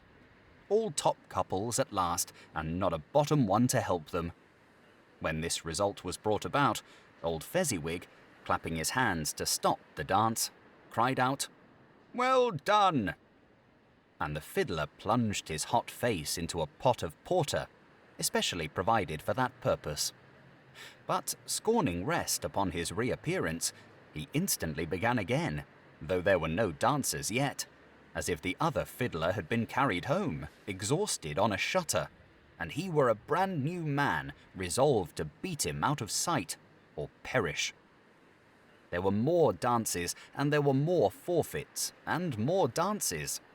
And there was cake, and there was negus, and there was a great piece of cold roast, and there was a great piece of cold boiled, and there were mince pies and plenty of beer. But the great effect of the evening came after the roast and boiled, when the fiddler, an artful dog, mind, the sort of man who knew his business better than you or I could have told it him, struck up Sir Roger de Coverley. Then old Fezziwig stood out to dance with Mrs. Fezziwig. Top couple, too, with a good stiff piece of work cut out for them. 3 or 4 and 20 pair of partners, people who were not to be trifled with, people who would dance and had no notion of walking. But if they had been twice as many, 4 times, old Fezziwig would have been a match for them, and so would Mrs. Fezziwig. As to her, she was worthy to be his partner in every sense of the term. If that's not high praise, tell me higher, and I'll use it. A positive light appeared to issue from Fezziwig's calves. They shone in every part of the dance like moons. You couldn't have predicted at any given time what would become of them next. And when old Fezziwig and Mrs. Fezziwig had gone all through the dance, advance and retire, both hands to your partner, bow and curtsy, corkscrew, thread the needle and back again to your place, Fezziwig cut so deftly that he appeared to wink with his legs, and came upon his feet again without a stagger. When the clock struck 11, this domestic ball broke up. Mr. and Mrs. Fezziwig took their stations, one on either side the door, and shaking hands with every person individually as he or she went out, wished him or her a Merry Christmas. When everybody had retired but the two prentices, they did the same to them, and thus the cheerful voices died away, and the lads were left to their beds, which were under a counter in the back shop. During the whole of this time, Scrooge had acted like a man out of his wits. His heart and soul were in the scene, and with his former self. He corroborated everything, remembered everything, enjoyed everything, and underwent the strangest agitation. It was not until now, when the bright faces of his former self and Dick were turned from them, that he remembered the ghost, and became conscious that it was looking full upon him, while the light upon its head burnt very clear. "A small matter," said the ghost, "to make these silly folk so full of gratitude." "Small?" echoed Scrooge. The spirit signed to him to listen to the two apprentices, who were pouring out their hearts in praise of Fezziwig, and when he had done so, said, "Why, is it not? He has spent but a few pounds of your mortal money, 3 or 4 perhaps. Is that so much that he deserves this praise?" "It isn't that," said Scrooge, heated by the remark, and speaking unconsciously like his former, not his latter self. "It isn't that, spirit. He has the power to render us happy or unhappy, to make our service light or burdensome, a pleasure or a toil. Say that his power lies in words and looks, in things so slight and insignificant that it is impossible to add and count 'em up. What then? The happiness he gives is quite as great as if it cost a fortune." He felt the spirit's glance and stopped. "What is the matter?" asked the ghost. "Nothing particular," said Scrooge. "Something, I think," the ghost insisted. "No," said Scrooge. "No. I should like to be able to say a word or two to my clerk just now. That's all." His former self turned down the lamps as he gave utterance to the wish, and Scrooge and the ghost again stood side by side in the open air. "My time grows short," observed the spirit. "Quick." This was not addressed to Scrooge, or to anyone whom he could see, but it produced an immediate effect. For again Scrooge saw himself. He was older now, a man in the prime of life. His face had not the harsh and rigid lines of later years, but it had begun to wear the signs of care and avarice. There was an eager, greedy, restless motion in the eye, which showed the passion that had taken root, and where the shadow of the growing tree would fall. He was not alone, but sat by the side of a fair young girl in a mourning dress, in whose eyes there were tears, which sparkled in the light that shone out of the ghost of Christmas past. "It matters little," she said softly. "To you, very little. Another idol has displaced me, and if it can cheer and comfort you in time to come, as I would have tried to do, I have no just cause to grieve." "What idol has displaced you?" he rejoined. "A golden one." "This is the even-handed dealing of the world," he said. "There is nothing on which it is so hard as poverty, and there is nothing it professes to condemn with such severity as the pursuit of wealth. You fear the world too much, she answered gently. All your other hopes have merged into the hope of being beyond the chance of its sordid reproach. I have seen your nobler aspirations fall off one by one until the master passion, gain, engrosses you. Have I not? What then? He retorted. Even if I have grown so much wiser, what then? I am not changed towards you. She shook her head. Am I? Our contract is an old one. It was made when we were both poor and content to be so, until, in good season, we could improve our worldly fortune by our patient industry. You are changed. When it was made, you were another man. I was a boy, he said impatiently. Your own feeling tells you that you were not what you are, she returned. I am. That which promised happiness when we were one in heart is fraught with misery now that we are two. How often and how keenly I have thought of this I will not say. It is enough that I have thought of it, and can release you. Have I ever sought release? In words, no, never. In what then? In a changed nature, in an altered spirit, in another atmosphere of life, another hope as its great end, in everything that made my love of any worth or value in your sight. If this had never been between us, said the girl, looking mildly but with steadiness upon him, tell me, would you seek me out and try to win me now? Ah, no. He seemed to yield to the justice of this supposition, in spite of himself. But he said with a struggle, You think not? I would gladly think otherwise if I could, she answered. Heaven knows. When I have learned a truth like this, I know how strong and irresistible it must be. But if you were free today, tomorrow, yesterday, can even I believe that you would choose a dowerless girl?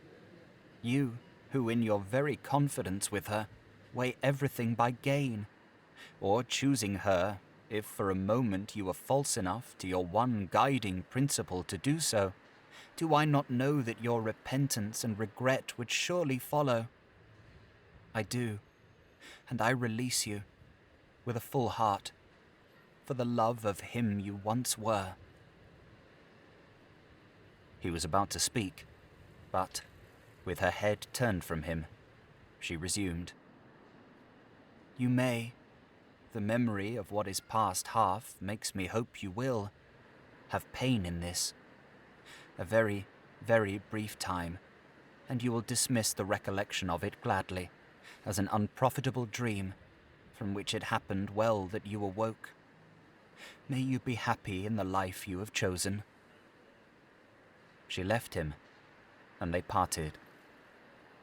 Spirit, said Scrooge, show me no more. Conduct me home. Why do you delight to torture me? One shadow more, exclaimed the ghost. No more, cried Scrooge. No more. I don't wish to see it. Show me no more. But the relentless ghost pinioned him in both his arms and forced him to observe what happened next. They were in another scene and place. A room, not very large or handsome, but full of comfort. Near to the winter fire sat a beautiful young girl, so like that last that Scrooge believed it was the same, until he saw her, now a comely matron, sitting opposite her daughter. The noise in this room was perfectly tumultuous, for there were more children there than Scrooge in his agitated state of mind could count.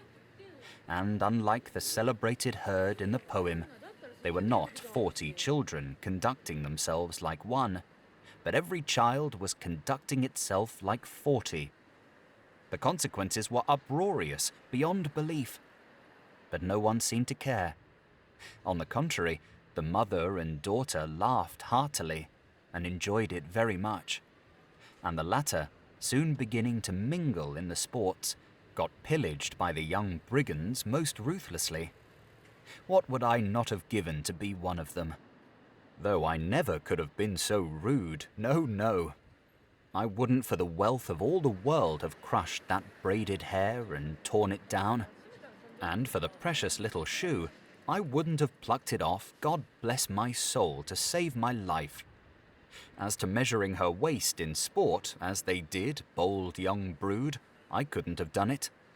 I should have expected my arm to have grown round it for a punishment, and never come straight again.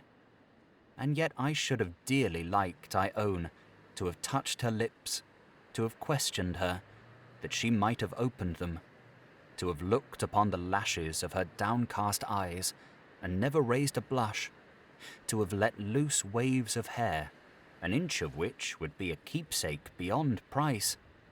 In short, I should have liked, I do confess, to have had the lightest license of a child, and yet to have been man enough to know its value. But now, a knocking at the door was heard, and such a rush immediately ensued that she, with laughing face and plundered dress, was borne towards it in the centre of a flushed and boisterous group, just in time to greet the father, who came home attended by a man laden with Christmas toys and presents. Then the shouting and the struggling and the onslaught that was made on the defenceless porter, the scaling him with chairs for ladders, to dive into his pockets, despoil him of brown paper parcels, hold on tight by his cravat, hug him round his neck, pummel his back, and kick his legs in irrepressible affection. The shouts of wonder and delight with which the development of every package was received. The terrible announcement that the baby had been taken in the act of putting a doll's frying pan into his mouth, and was more than suspected of having swallowed a fictitious turkey glued on a wooden platter. The immense relief of finding this a false alarm, the joy and gratitude and ecstasy, they are all indescribable alike. It is enough that, by degrees, the children and their emotions got out of the parlour, and, by one stair at a time, up to the top of the house, where they went to bed, and so subsided. And now Scrooge looked on more attentively than ever, when the master of the house, having his daughter leaning fondly on him, sat down with her and her mother at his own fireside. And when he thought that such another creature, quite as graceful and as full of promise, might have called him father, and been a springtime in the haggard winter of his life, his sight grew very dim indeed. "Belle," said the husband, turning to his wife with a smile, "I saw an old friend of yours this afternoon." "Who was it?" "Guess." "How can I?" "Tut, don't I know?" she added in the same breath, laughing as he laughed. "Mr. Scrooge." "Mr. Scrooge it was. I passed his office window, and as it was not shut up and he had a candle inside, I could scarcely help seeing him. His partner lies upon the point of death, I hear, and there he sat alone, quite alone in the world, I do believe." "Spirit," said Scrooge in a broken voice, "remove me from this place." "I told you these were shadows of the things that have been," said the ghost, "that they are what they are. Do not blame me." "Remove me!" Scrooge exclaimed. "I cannot bear it." He turned upon the ghost, and seeing that it looked upon him with a face in which, in some strange way, there were fragments of all the faces it had shown him, wrestled with it. "Leave me! Take me back! Haunt me no longer!"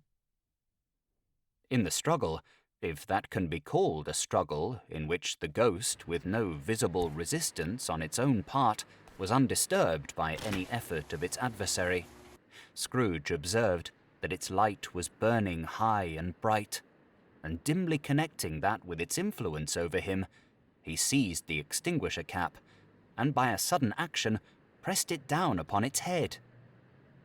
The spirit dropped beneath it, so that the extinguisher covered its whole form.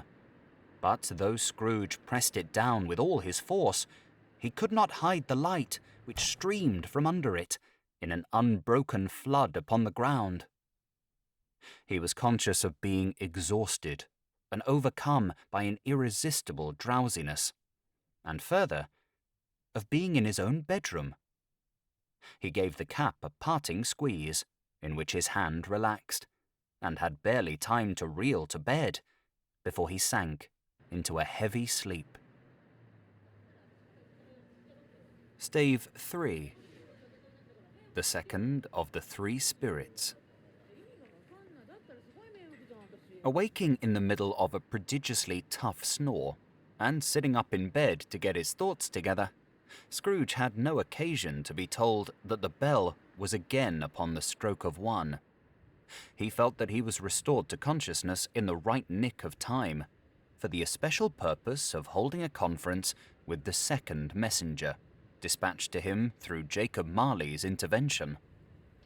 But finding that he turned uncomfortably cold when he began to wonder which of his curtains this new spectre would draw back, he put them every one aside with his own hands, and, lying down again, established a sharp lookout all round the bed. For he wished to challenge the spirit on the moment of its appearance, and did not wish to be taken by surprise and made nervous. Gentlemen of the free and easy sort, who plume themselves on being acquainted with a move or two, and being usually equal to the time of day, express the wide range of their capacity for adventure by observing that they are good for anything from pitch and toss to manslaughter, between which opposite extremes, no doubt, there lies a tolerably wide and comprehensive range of subjects. Without venturing for Scrooge quite as hardily as this, I don't mind calling on you to believe that he was ready for a good broad field of strange appearances, and that nothing between a baby and a rhinoceros would have astonished him very much. Now, being prepared for almost anything, he was not by any means prepared for nothing, and consequently, when the bell struck 1 and no shape appeared, he was taken with a violent fit of trembling. 5 minutes, 10 minutes, a quarter of an hour went by, yet nothing came.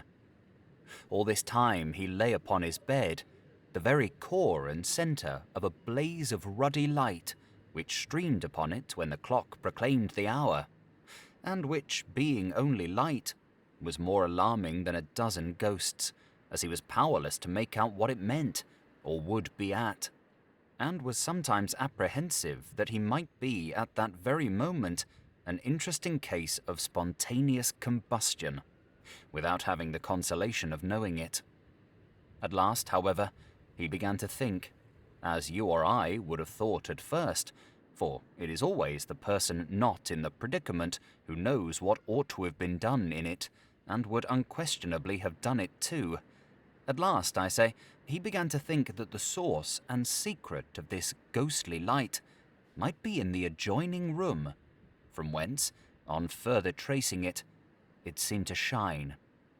This idea taking full possession of his mind, he got up softly and shuffled in his slippers to the door. The moment Scrooge's hand was on the lock, a strange voice called him by his name and bade him enter. He obeyed. It was his own room. There was no doubt about that. But it had undergone a surprising transformation. The walls and ceiling were so hung with living green that it looked a perfect grove, from every part of which bright gleaming berries glistened. The crisp leaves of holly, mistletoe, and ivy reflected back the light, as if so many little mirrors had been scattered there. And such a mighty blaze went roaring up the chimney, as that dull petrification of a hearth had never known in Scrooge's time, or Marley's, or for many and many a winter season gone. Heaped up on the floor to form a kind of throne were turkeys, geese, game, poultry, brawn, great joints of meat, sucking pigs, long wreaths of sausages, mince pies, plum puddings, barrels of oysters, red-hot chestnuts, cherry-cheeked apples, juicy oranges, luscious pears, immense twelfth cakes, and seething bowls of punch that made the chamber dim with their delicious steam. In easy state upon this couch there sat a jolly giant, glorious to see, who bore a glowing torch, in shape not unlike Plenty's horn, and held it up, high up, to shed its light on Scrooge as he came peeping round the door. "Come in!" exclaimed the ghost. "Come in and know me better, man." Scrooge entered timidly and hung his head before this spirit. He was not the dogged Scrooge he had been, and though the spirit's eyes were clear and kind, he did not like to meet them. "I am the ghost of Christmas Present," said the spirit. "Look upon me." Scrooge reverently did so. It was clothed in one simple, deep green robe, or mantle, bordered with white fur. This garment hung so loosely on the figure that its capacious breast was bare, as if disdaining to be warded or concealed by any artifice. Its feet, observable beneath the ample folds of the garment, were also bare, and on its head it wore no other covering than a holly wreath, set here and there with shining icicles. Its dark brown curls were long and free as its genial face, its sparkling eye, its open hand, its cheery voice, its unconstrained demeanour, and its joyful air. Girded round its middle was an antique scabbard, but no sword was in it, and the ancient sheath was eaten up with rust. "You have never seen the like of me before," exclaimed the spirit. "Never," Scrooge made answer to it. "Have never walked forth with the younger members of my family, meaning, for I am very young, my elder brothers born in these later years," pursued the phantom. "I don't think I have," said Scrooge. "I am afraid I have not. Have you had many brothers, spirit?" "More than 1,800, said the ghost. "A tremendous family to provide for," muttered Scrooge. The ghost of Christmas Present rose. "Spirit," said Scrooge submissively, "conduct me where you will. I went forth last night on compulsion, and I learned a lesson which is working now. Tonight, if you have aught to teach me, let me profit by it." "Touch my robe."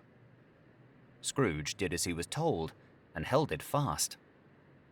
Holly, mistletoe, red berries, ivy, turkeys, geese, game, poultry, brawn, meat, pigs, sausages, oysters, pies, puddings, fruit, and punch, all vanished instantly.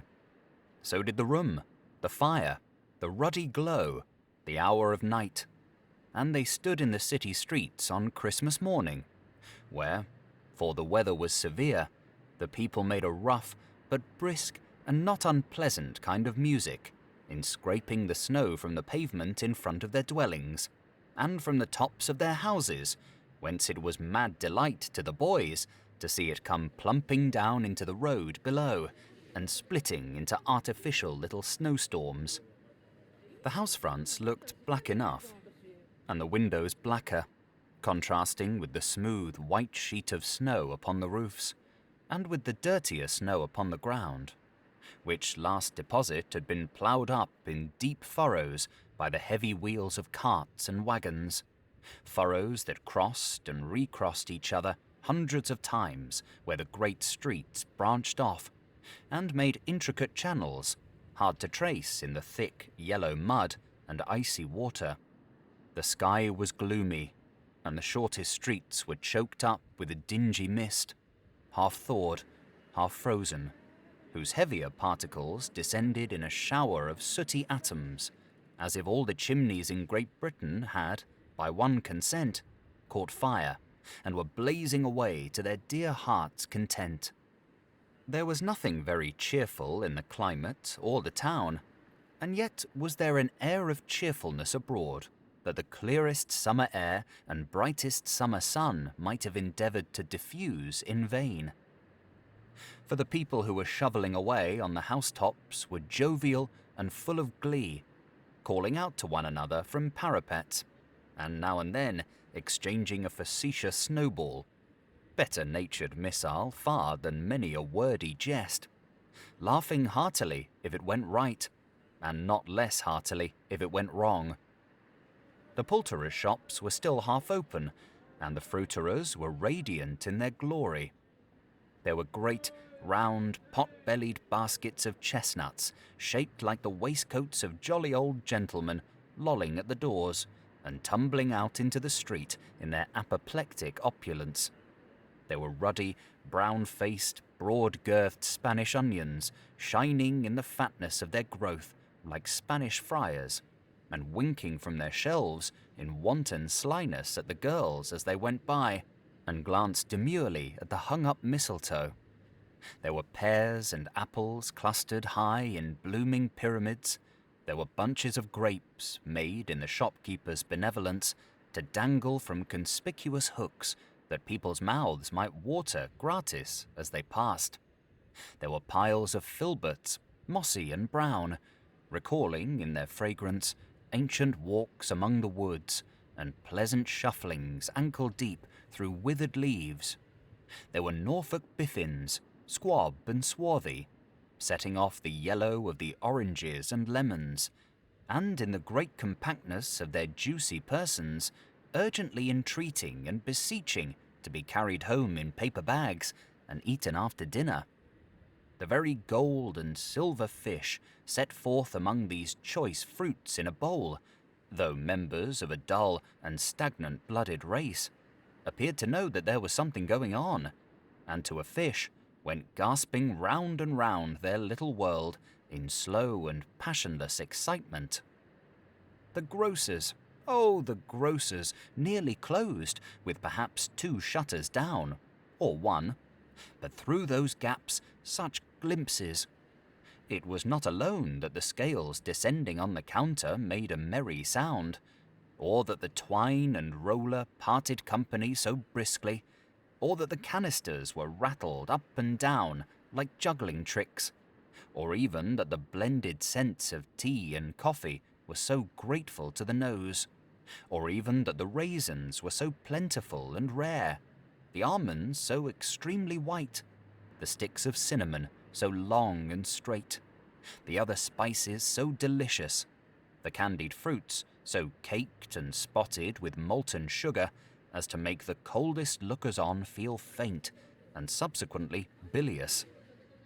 Nor was it that the figs were moist and plumpy, or that the French plums blushed in modest tartness from their highly decorated boxes, or that everything was good to eat and in its Christmas dress. But the customers were all so hurried and so eager in the hopeful promise of the day that they tumbled up against each other at the door, crashing their wicker baskets wildly, and left their purchases upon the counter, and came running back to fetch them, and committed hundreds of the like mistakes in the best humour possible, while the grocer and his people were so frank and fresh that the polished hearts with which they fastened their aprons behind might have been their own, worn outside for general inspection, and for Christmas doors to peck at if they chose. But soon the steeples called good people all to church and chapel, and away they came, flocking through the streets in their best clothes and with their gayest faces. And at the same time there emerged from scores of by-streets, lanes, and nameless turnings innumerable people carrying their dinners to the bakers' shops.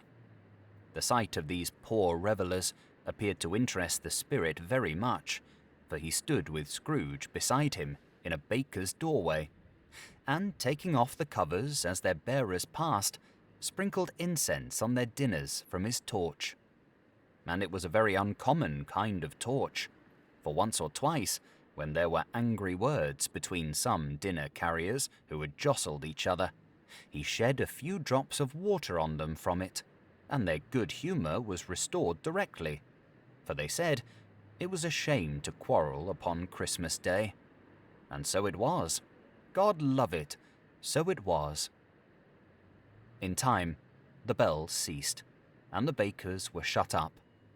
And yet there was a genial shadowing forth of all these dinners, and the progress of their cooking in the thawed blotch of wet above each baker's oven, where the pavement smoked as if its stones were cooking too. Is there a peculiar flavour in what you sprinkle from your torch? Asked Scrooge. There is. My own. Would it apply to any kind of dinner on this day? Asked Scrooge. To any kindly given, to a poor one most. Why to a poor one most? Asked Scrooge. Because it needs it most. Spirit, said Scrooge after a moment's thought. I wonder you, of all the beings in the many worlds about us, should desire to cramp these people's opportunities of innocent enjoyment. Aye, cried the spirit. You would deprive them of their means of dining every 7th day, often the only day on which they can be said to dine at all, said Scrooge. Wouldn't you? aye, cried the spirit. You seek to close these places on the 7th day, said Scrooge, and it comes to the same thing. I seek, exclaimed the spirit. Forgive me if I am wrong. It has been done in your name, or at least in that of your family, said Scrooge. There are some upon this earth of yours, returned the spirit, who lay claim to know us, and who do their deeds of passion, pride, ill will, hatred, envy, bigotry, and selfishness in our name, who are as strange to us and all our kith and kin as if they had never lived. Remember that, and charge their doings on themselves, not us. Scrooge promised that he would, and they went on, invisible, as they had been before, into the suburbs of the town. It was a remarkable quality of the ghost, which Scrooge had observed at the baker's, that notwithstanding his gigantic size, he could accommodate himself to any place with ease, and that he stood beneath a low roof quite as gracefully and like a supernatural creature as it was possible he could have done in any lofty hall. And perhaps it was the pleasure the good spirit had in showing off this power of his, or else it was his own kind, generous, hearty nature, and his sympathy with all poor men, that led him straight to Scrooge's clerks. For there he went, and took Scrooge with him, holding to his robe. And on the threshold of the door, the spirit smiled, and stopped to bless Bob Cratchit's dwelling with the sprinklings of his torch. Think of that. Bob had but 15 bob a week himself. He pocketed on Saturdays but 15 copies of his Christian name. And yet, the ghost of Christmas present blessed his 4-roomed house. Then up rose Mrs. Cratchit, Cratchit's wife, dressed out but poorly in a twice-turned gown, but brave in ribbons, which are cheap, and make a goodly show for 6pence. And she laid the cloth, assisted by Belinda Cratchit, second of her daughters, also brave in ribbons, while Master Peter Cratchit plunged a fork into the saucepan of potatoes, and getting the corners of his monstrous shirt-collar, Bob's private property, conferred upon his son and heir in honour of the day, into his mouth, rejoiced to find himself so gallantly attired, and yearned to show his linen in the fashionable parks. And now two smaller Cratchits, boy and girl, came tearing in, screaming that outside the baker's they had smelt the goose and known it for their own, and basking in luxurious thoughts of sage and onion, these young Cratchits danced about the table and exalted Master Peter Cratchit to the skies, while he, not proud, although his collars nearly choked him, blew the fire until the slow potatoes, bubbling up, knocked loudly at the saucepan lid to be let out and peeled. "What has ever got your precious father, then?" said Mrs. Cratchit. "And your brother, Tiny Tim? And Martha warn't as late last Christmas Day by half an hour." "Here's Martha, mother," said a girl, appearing as she spoke. "Here's Martha, mother," cried the two young Cratchits. "Hurrah! There's such a goose, Martha." "Why, bless your heart alive, my dear, how late you are," said Mrs. Cratchit, kissing her a dozen times and taking off her shawl and bonnet for her with officious zeal. "We'd a deal of work to finish up last night," replied the girl, "and had to clear away this morning, mother." "Well, never mind, so long as you are come," said Mrs. Cratchit. "Sit ye down before the fire, my dear, and have a warm, Lord bless ye." "No, no, there's father coming," cried the two young Cratchits, who were everywhere at once. "Hide, Martha, hide." So Martha hid herself, and in came little Bob, the father, with at least 3 feet of comforter, exclusive of the fringe, hanging down before him, and his threadbare clothes darned up and brushed to look seasonable, and Tiny Tim upon his shoulder. Alas for Tiny Tim, he bore a little crutch, and had his limbs supported by an iron frame. "Why, where's our Martha?" cried Bob Cratchit, looking round. "Not coming," said Mrs. Cratchit. "Not coming?" said Bob, with a sudden declension in his high spirits, for he had been Tim's blood horse all the way from church, and had come home rampant. "Not coming upon Christmas Day?" Martha didn't like to see him disappointed, if it were only in joke, so she came out prematurely from behind the closet door and ran into his arms, while the two young Cratchits hustled Tiny Tim and bore him off into the wash-house, that he might hear the pudding singing in the copper. "And how did little Tim behave?"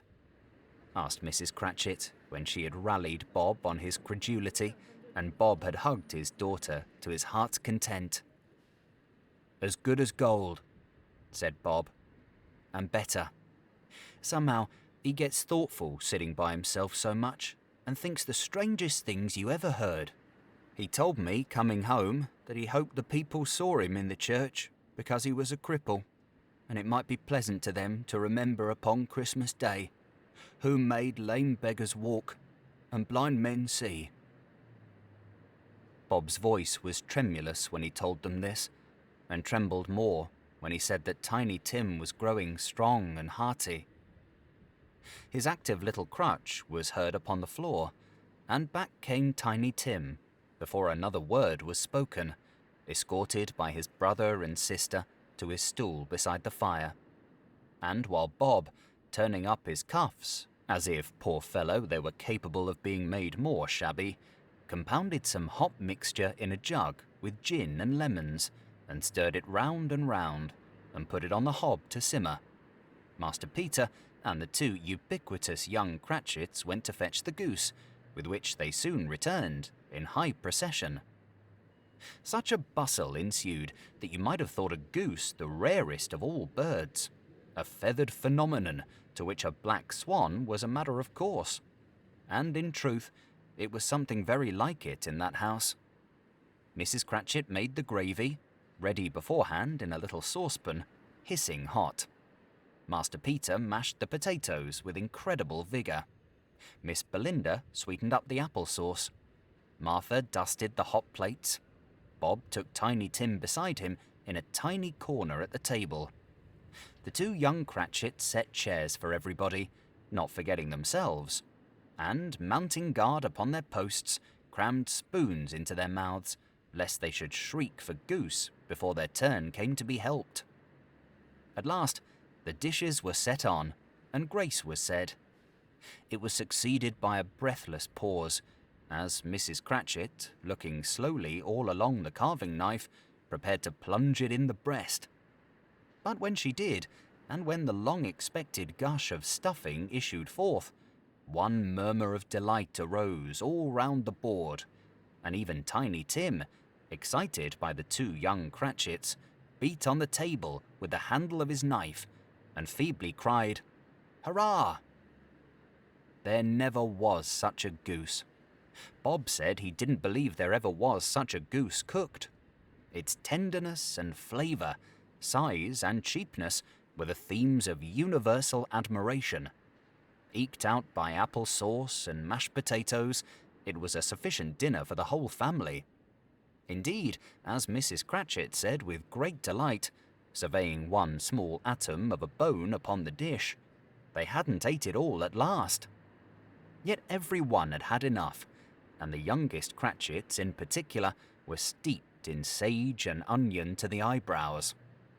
But now, the plates being changed by Miss Belinda, Mrs. Cratchit left the room alone, too nervous to bear witnesses, to take the pudding up and bring it in. Suppose it should not be done enough? Suppose it should break in turning out? Suppose somebody should have got over the wall of the backyard and stolen it while they were merry with the goose? A supposition at which the two young Cratchits became livid. All sorts of horrors were supposed. Hello! A great deal of steam. The pudding was out of the copper. A smell like a washing day. That was the cloth. A smell like an eating house and a pastry cook's next door to each other, with a laundress's next door to that. That was the pudding. In half a minute, Mrs. Cratchit entered, flushed, but smiling proudly with the pudding, like a speckled cannonball, so hard and firm, blazing in half a quartern of ignited brandy, and bedight with Christmas holly stuck into the top. "Oh, a wonderful pudding," Bob Cratchit said, and calmly too, that he regarded it as the greatest success achieved by Mrs. Cratchit since their marriage. Mrs. Cratchit said that, now the weight was off her mind, she would confess she had her doubts about the quantity of flour. Everybody had something to say about it, but nobody said or thought it was at all a small pudding for a large family. It would have been flat heresy to do so. Any Cratchit would have blushed to hint at such a thing. At last, the dinner was all done. The cloth was cleared, the hearth swept, and the fire made up. The compound in the jug being tasted and considered perfect, apples and oranges were put upon the table and a shovel full of chestnuts on the fire. Then all the Cratchit family drew round the hearth in what Bob Cratchit called a circle, meaning half a one, and at Bob Cratchit's elbow stood the family display of glass, 2 tumblers and a custard cup without a handle. These held the hot stuff from the jug, however, as well as golden goblets would have done, and Bob served it out with beaming looks, while the chestnuts on the fire sputtered and cracked noisily. Then Bob proposed, "A Merry Christmas to us all, my dears. God bless us," which all the family re-echoed. "God bless us, every one," said Tiny Tim, the last of all. He sat very close to his father's side upon his little stool. Bob held his withered little hand to his, as if he loved the child and wished to keep him by his side, and dreaded that he might be taken from him. "Spirit," said Scrooge, with an interest he had never felt before, "tell me if Tiny Tim will live." "I see a vacant seat," replied the ghost, "in the poor chimney corner, and a crutch without an owner carefully preserved. If these shadows remain unaltered by the future, the child will die." "No, no," said Scrooge. "Oh, no, kind spirit. Say he will be spared." If these shadows remain unaltered by the future, none other of my race, returned the ghost, will find him here. What then? If he be like to die, he had better do it and decrease the surplus population. Scrooge hung his head to hear his own words quoted by the spirit, and was overcome with penitence and grief. Man, said the ghost, if man you be in heart, not adamant, forbear that wicked cant until you have discovered what the surplus is, and where it is. Will you decide what men shall live, what men shall die? It may be that in the sight of heaven you are more worthless and less fit to live than millions like this poor man's child. O God, to hear the insect on the leaf pronouncing on the too much life among his hungry brothers in the dust. Scrooge bent before the ghost's rebuke, and trembling, cast his eyes upon the ground. But he raised them speedily on hearing his own name. Mr. Scrooge, said Bob. I'll give you Mr. Scrooge, the founder of the feast. The founder of the feast, indeed, cried Mrs. Cratchit, reddening. I wish I had him here. I'd give him a piece of my mind to feast upon, and I hope he'd have a good appetite for it. My dear, said Bob, the children. Christmas Day. It should be Christmas Day, I am sure, said she, on which one drinks the health of such an odious, stingy, hard, unfeeling man as Mr. Scrooge. You know he is, Robert. Nobody knows it better than you do, poor fellow. My dear, was Bob's mild answer. Christmas Day. I'll drink his health for your sake, and the day's, said Mrs. Cratchit. Not for his. Long life to him, a Merry Christmas, and a Happy New Year. He'll be very merry and very happy, I have no doubt. The children drank the toast after her. It was the first of their proceedings which had no heartiness in it. Tiny Tim drank it last of all, but he didn't care twopence for it. Scrooge was the ogre of the family. The mention of his name cast a dark shadow on the party, which was not dispelled for full 5 minutes. After it had passed away, they were 10 times merrier than before, from the mere relief of Scrooge the baleful being done with. Bob Cratchit told them how he had a situation in his eye for Master Peter, which would bring in, if obtained, full 5 and 6pence weekly. The 2 young Cratchits laughed tremendously at the idea of Peter's being a man of business, and Peter himself looked thoughtfully at the fire from between his collars, as if he were deliberating what particular investments he should favour when he came into the receipt of that bewildering income. Martha, who was a poor apprentice at a milliner's, then told them what kind of work she had to do, and how many hours she worked at a stretch, and how she meant to lie abed tomorrow morning for a good long rest, tomorrow being a holiday she passed at home. Also, how she had seen a countess and a lord some days before, and how the lord was much about as tall as Peter, at which Peter pulled up his collar so high that you couldn't have seen his head if you had been there. All this time the chestnuts and the jug went round and round, and by they had a song about a lost child travelling in the snow, from Tiny Tim, who had a plaintive little voice, and sang it very well indeed. There was nothing of high mark in this. They were not a handsome family. They were not well dressed. Their shoes were far from being waterproof. Their clothes were scanty, and Peter might have known, and very likely did, the inside of a pawnbroker's. But they were happy, grateful, pleased with one another, and contented with the time. And when they faded, and looked happier yet in the bright sprinklings of the spirit's torch at parting, Scrooge had his eye upon them, and especially on Tiny Tim, until the last. By this time it was getting dark, and snowing pretty heavily. and as Scrooge and the spirit went along the streets, the brightness of the roaring fires in kitchens, parlours, and all sorts of rooms was wonderful. Here, the flickering of the blaze showed preparations for a cosy dinner, with hot plates baking through and through before the fire, and deep red curtains ready to be drawn to shut out cold and darkness.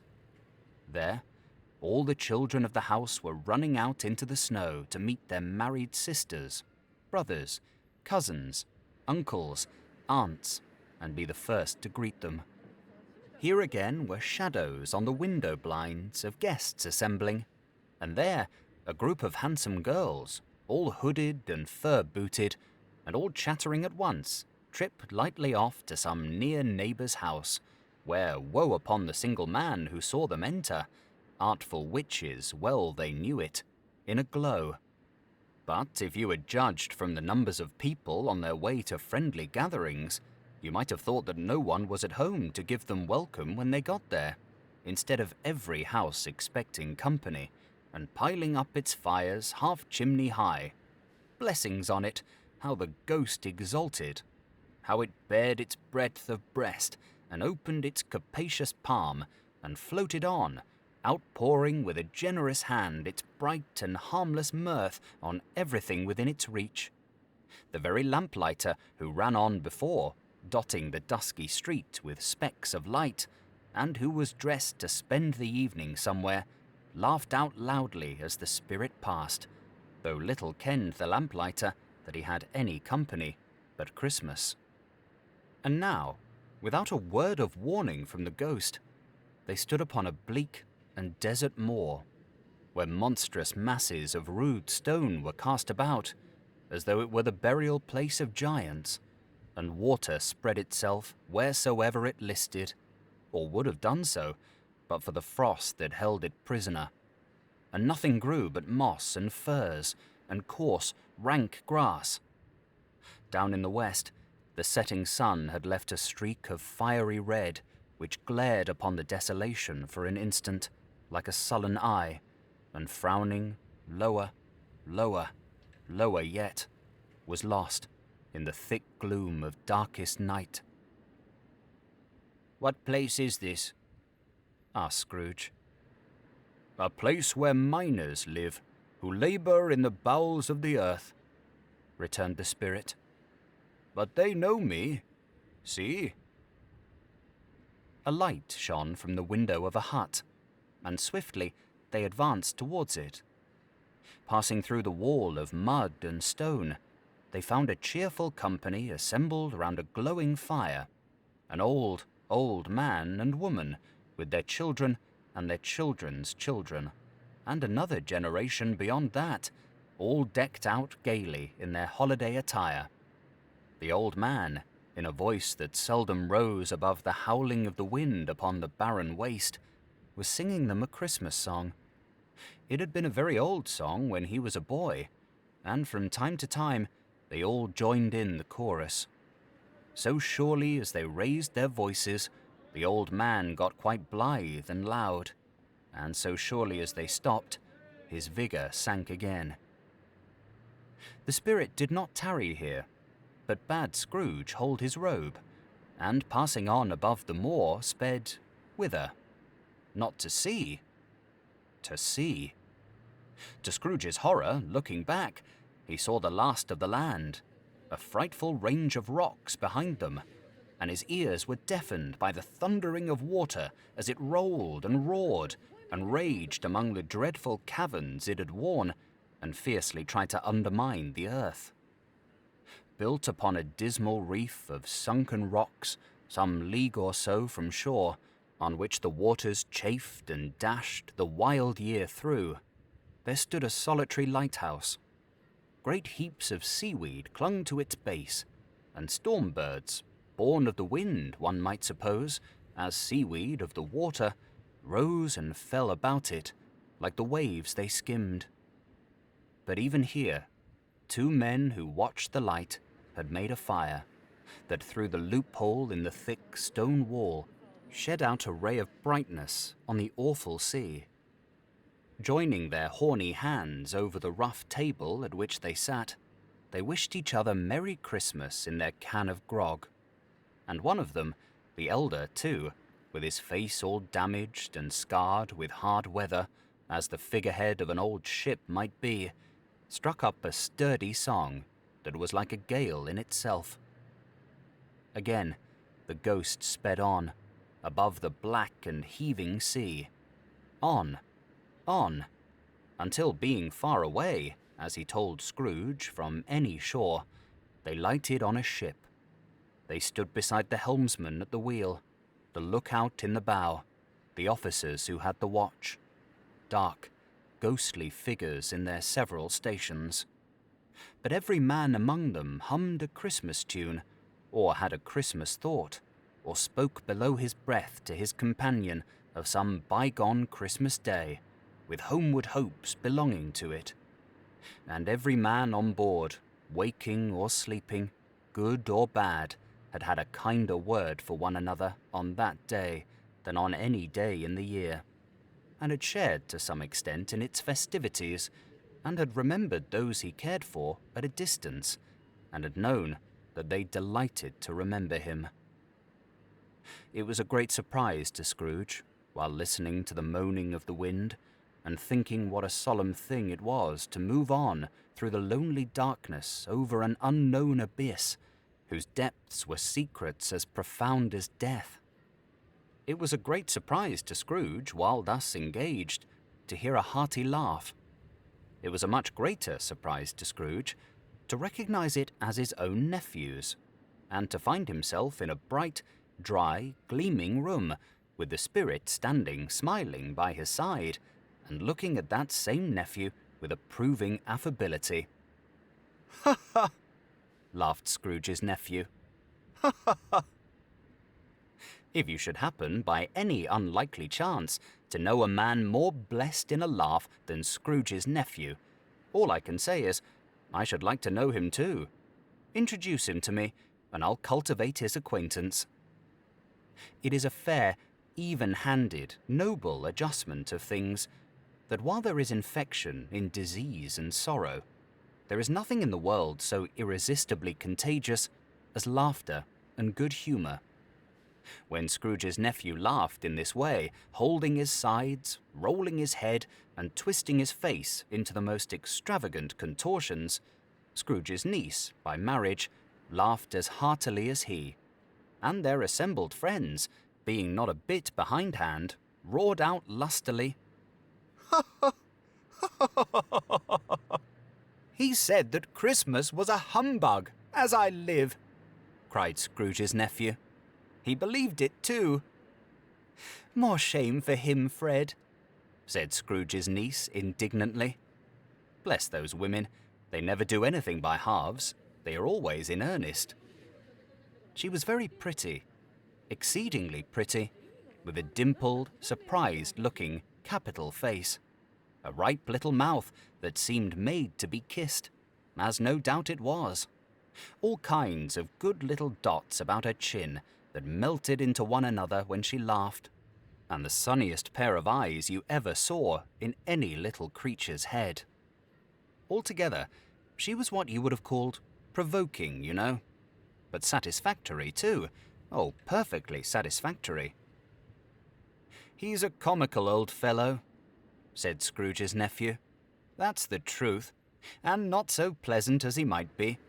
However, his offences carry their own punishment, and I have nothing to say against him." "I'm sure he is very rich, Fred," hinted Scrooge's niece. "At least, you always tell me so." "What of that, my dear?" said Scrooge's nephew. "His wealth is of no use to him.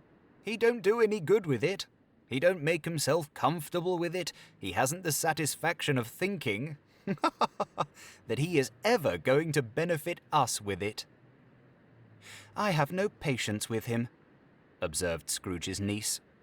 Scrooge's niece's sisters and all the other ladies expressed the same opinion. "Oh, I have," said Scrooge's nephew. "I'm sorry for him. I couldn't be angry with him if I tried. Who suffers by his ill whims? Himself always. Here he takes it into his head to dislike us, and he won't come and dine with us. What's the consequence? He don't lose much of a dinner. Indeed, I think he loses a very good dinner, interrupted Scrooge's niece. Everybody else said the same, and they must be allowed to have been competent judges, because they had just had dinner, and with the dessert upon the table were clustered round the fire by lamplight. Well, I am very glad to hear it, said Scrooge's nephew, because I haven't any great faith in these young housekeepers. What do you say, Topper? Topper had clearly got his eye upon one of Scrooge's niece's sisters, for he answered that a bachelor was a wretched outcast who had no right to express an opinion on the subject, whereat Scrooge's niece's sister, the plump one with the lace tucker, not the one with the roses, blushed. "Do go on, Fred," said Scrooge's niece, clapping her hands. "He never finishes what he begins to say. He's such a ridiculous fellow." Scrooge's nephew revelled in another laugh, and as it was impossible to keep the infection off, though the plump sister tried hard to do it with aromatic vinegar, his example was unanimously followed.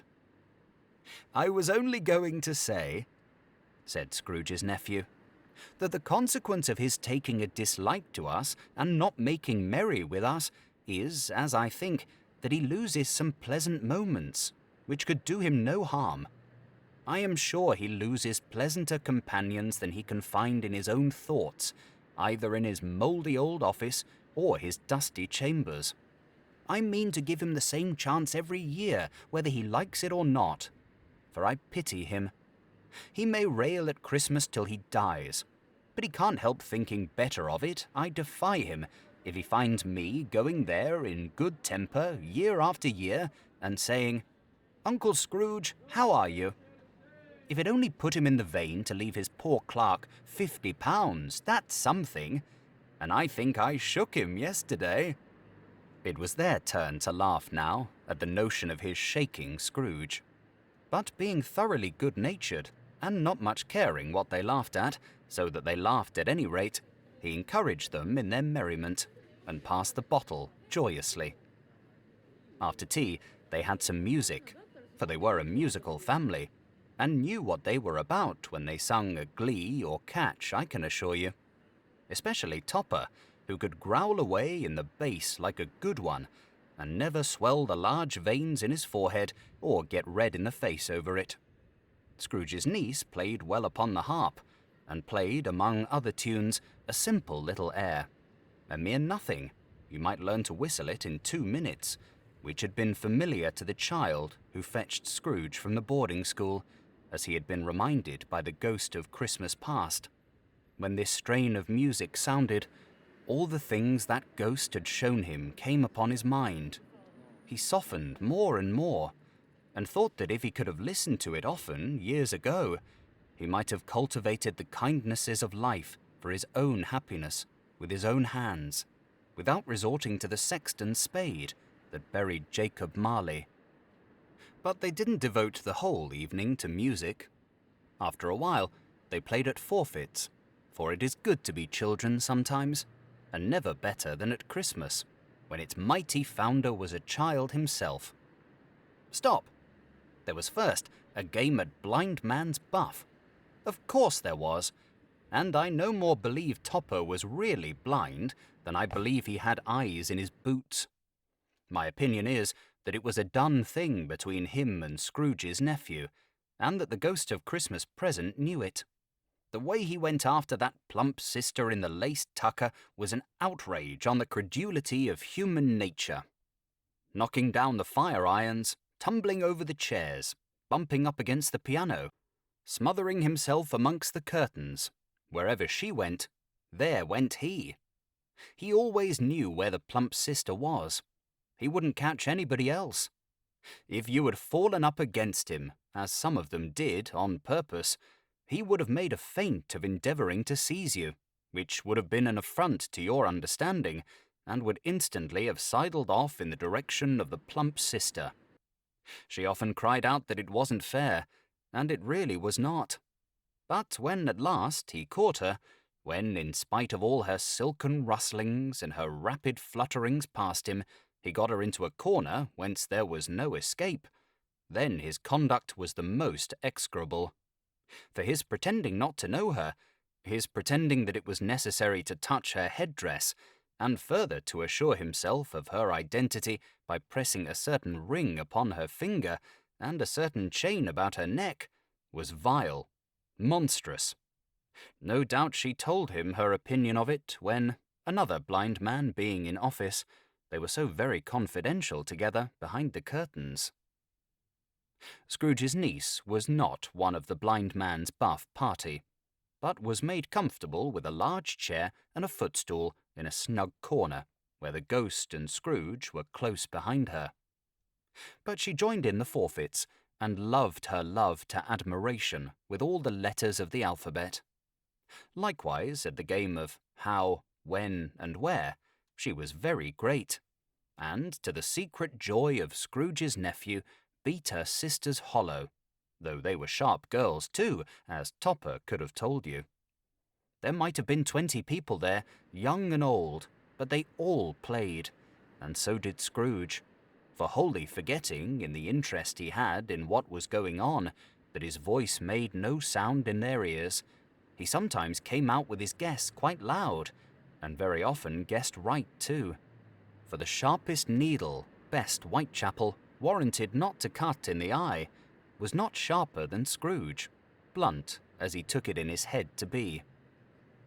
The ghost was greatly pleased to find him in this mood, and looked upon him with such favour that he begged like a boy to be allowed to stay until the guests departed. But this the spirit said could not be done. "Here is a new game," said Scrooge. "1 half-hour, spirit, only one." It was a game called Yes and No, where Scrooge's nephew had to think of something, and the rest must find out what, he only answering to their questions yes or no, as the case was. The brisk fire of questioning to which he was exposed elicited from him that he was thinking of an animal, a live animal, rather a disagreeable animal, a savage animal, an animal that growled and grunted sometimes, and talked sometimes, and lived in London, and walked about the streets, and wasn't made a show of, and wasn't led by anybody, and didn't live in a menagerie, and was never killed in a market, and was not a horse, or an ass, or a cow, or a bull, or a tiger, or a dog, or a pig, or a cat, or a bear. At every fresh question that was put to him, this nephew burst into a fresh roar of laughter, and was so inexpressibly tickled that he was obliged to get up off the sofa and stamp. At last, the plump sister, falling into a similar state, cried out, "I have found it! I know what it is, Fred, I know what it is." "What is it?" cried Fred. "It's your Uncle Scrooge." Which it certainly was. Admiration was the universal sentiment, though some objected that the reply to "Is it a bear?" ought to have been yes, inasmuch as an answer in the negative was sufficient to have diverted their thoughts from Mr. Scrooge, supposing they had ever had any tendency that way. "He has given us plenty of merriment, I am sure," said Fred, "and it would be ungrateful not to drink his health. Here is a glass of mulled wine ready to our hand at the moment, and I say, Uncle Scrooge." "Well, Uncle Scrooge," they cried. "A Merry Christmas and a Happy New Year to the old man, whatever he is," said Scrooge's nephew. "He wouldn't take it from me, but he may have it, nevertheless. Uncle Scrooge." Uncle Scrooge had imperceptibly become so gay and light of heart that he would have pledged the unconscious company in return, and thanked them in an inaudible speech, if the ghost had given him time. But the whole scene passed off in the breath of the last word spoken by his nephew, and he and the spirit were again upon their travels. Much they saw, and far they went, and many homes they visited, but always with a happy end. The spirit stood beside sick beds, and they were cheerful. On foreign lands, and they were close at home. By struggling men, and they were patient in their greater hope. By poverty, and it was rich. In almshouse, hospital, and jail. In misery's every refuge, where vain man in his little brief authority had not made fast the door and barred the spirit out. He left his blessing and taught Scrooge his precepts. It was a long night, if it were only a night. But Scrooge had his doubts of this, because the Christmas holidays appeared to be condensed into the space of time they passed together. It was strange, too, that while Scrooge remained unaltered in his outward form, the ghost grew older, clearly older. Scrooge had observed this change, but never spoke of it until they left a children's 12th night party, when, looking at the spirit as they stood together in an open place, he noticed that its hair was grey. "Are spirits' lives so short?" asked Scrooge. "My life upon this globe is very brief," replied the ghost. "It ends tonight." "Tonight?" cried Scrooge. "Tonight at midnight. Hark! The time is drawing near." The chimes were ringing the 11:15 at that moment. "Forgive me if I am not justified in what I ask," said Scrooge, looking intently at the spirit's robe. "But I see something strange and not belonging to yourself protruding from your skirts. Is it a foot or a claw?" "It might be a claw, for the flesh there is upon it," was the spirit's sorrowful reply. "Look here." From the foldings of its robe, it brought 2 children, wretched, abject, frightful, hideous, miserable. They knelt down at its feet and clung upon the outside of its garment. "Oh, man, look here! Look down here!" exclaimed the ghost. They were a boy and girl, yellow, meagre, ragged, scowling, wolfish, but prostrate too in their humility. Where graceful youth should have filled their features out and had touched them with its freshest tints, a stale and shriveled hand, like that of age, had pinched and twisted them and pulled them into shreds. Where angels might have sat enthroned, devils lurked and glared out menacing. No change, no degradation, no perversion of humanity in any grade, through all the mysteries of wonderful creation, as monsters half so horrible and dread. Scrooge started back, appalled. Having them shown to him in this way, he tried to say they were fine children, but the words choked themselves, rather than be parties to a lie of such enormous magnitude. "Spirit, are they yours?" Scrooge could say no more. "They are man's," said the spirit, looking down upon them. "And they cling to me, appealing from their fathers. This boy is ignorance. This girl is want. Beware of them both, and all of their degree. But most of all, beware this boy. For on his brow I see that written which is doom, unless the writing be erased. Deny it!" cried the spirit, stretching out his hand towards the city. "Slander those who tell it ye. Admit it for your factious purposes, and make it worse, and bide the end."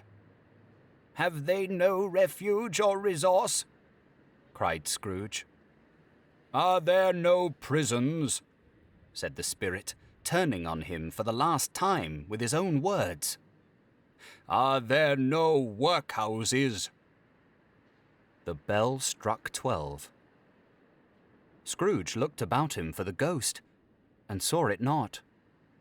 As the last stroke ceased to vibrate, he he remembered the prediction of old Jacob Marley, and, lifting up his eyes, beheld a solemn phantom, draped and hooded, coming like a mist along the ground towards him. Stave 4. The last of the spirits. The phantom slowly, gravely, silently approached. When it came near him, Scrooge bent down upon his knee, for in the very air through which this spirit moved, it seemed to scatter gloom and mystery. It was shrouded in a deep black garment, which concealed its head, its face, its form, and left nothing of it visible, save one outstretched hand. But for this, it would have been difficult to detach its figure from the night and separate it from the darkness by which it was surrounded. He felt that it was tall and stately when it came beside him, and that its mysterious presence filled him with a solemn dread. He knew no more, for the spirit neither spoke nor moved. "I am in the presence of the ghost of Christmas yet to come," said Scrooge. The spirit answered not, but pointed onward with its hand. "You are about to show me shadows of the things that have not happened, but will happen in the time before us," Scrooge pursued. "Is that so, spirit?" The upper portion of the garment was contracted for an instant in its folds, as if the spirit had inclined its head. That was the only answer he received. Although well used to ghostly company by this time, Scrooge feared the silent shape so much that his legs trembled beneath him, and he found that he could hardly stand when he prepared to follow it. The spirit paused a moment, as observing his condition, and giving him time to recover. But Scrooge was all the worse for this. It thrilled him with a vague, uncertain horror to know that, behind the dusky shroud, there were ghostly eyes intently fixed upon him, while he, though he stretched his own to the utmost, could see nothing but a spectral hand and one great heap of black. "Ghost of the future," he exclaimed, "I fear you more than any spectre I have seen. But as I know your purpose is to do me good, and as I hope to live to be another man from what I was, I am prepared to bear your company, and do it with a thankful heart. Will you not speak to me?" It gave him no reply. The hand was pointed straight before them. "Lead on," said Scrooge. "Lead on. The night is waning fast, and it is precious time to me, I know. Lead on, spirit." The phantom moved away as it had come towards him. Scrooge followed in the shadow of its dress, which bore him up, he thought, and carried him along. They scarcely seemed to enter the city, for the city rather seemed to spring up about them and encompass them of its own act. But there they were in the heart of it, on 'change amongst the merchants, who hurried up and down and chinked the money in their pockets, and conversed in groups, and looked at their watches, and trifled thoughtfully with their great gold seals and so forth, as Scrooge had seen them often. The spirit stopped beside one little knot of businessmen. Observing that the hand was pointed to them, Scrooge advanced to listen to their talk.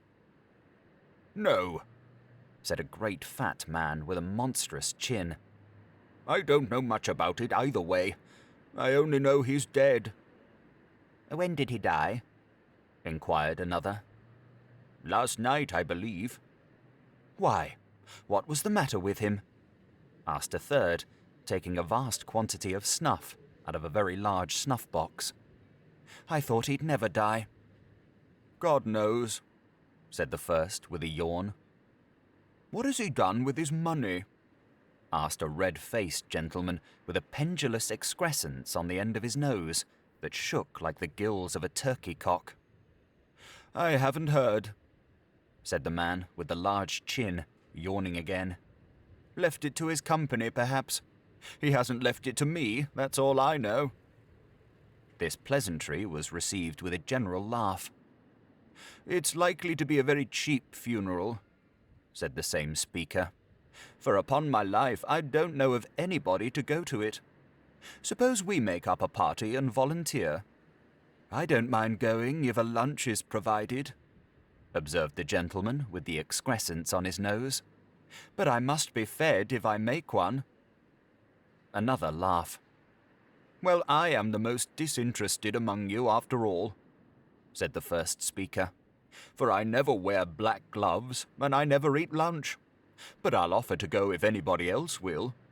When I come to think of it, I'm not at all sure that I wasn't his most particular friend, for we used to stop and speak whenever we met. Bye-bye." Speakers and listeners strolled away and mixed with other groups. Scrooge knew the men and looked towards the spirit for an explanation. The phantom glided on into a street. Its finger pointed to two persons meeting. Scrooge listened again, thinking that the explanation might lie here. He knew these men also perfectly.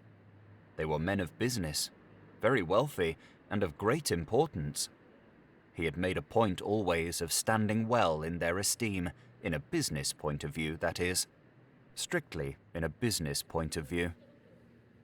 "How are you?" said one. "How are you?" returned the other. "Well," said the first, "Old Scratch has got his own at last, hey?" "So I am told," returned the second. "Cold, isn't it?"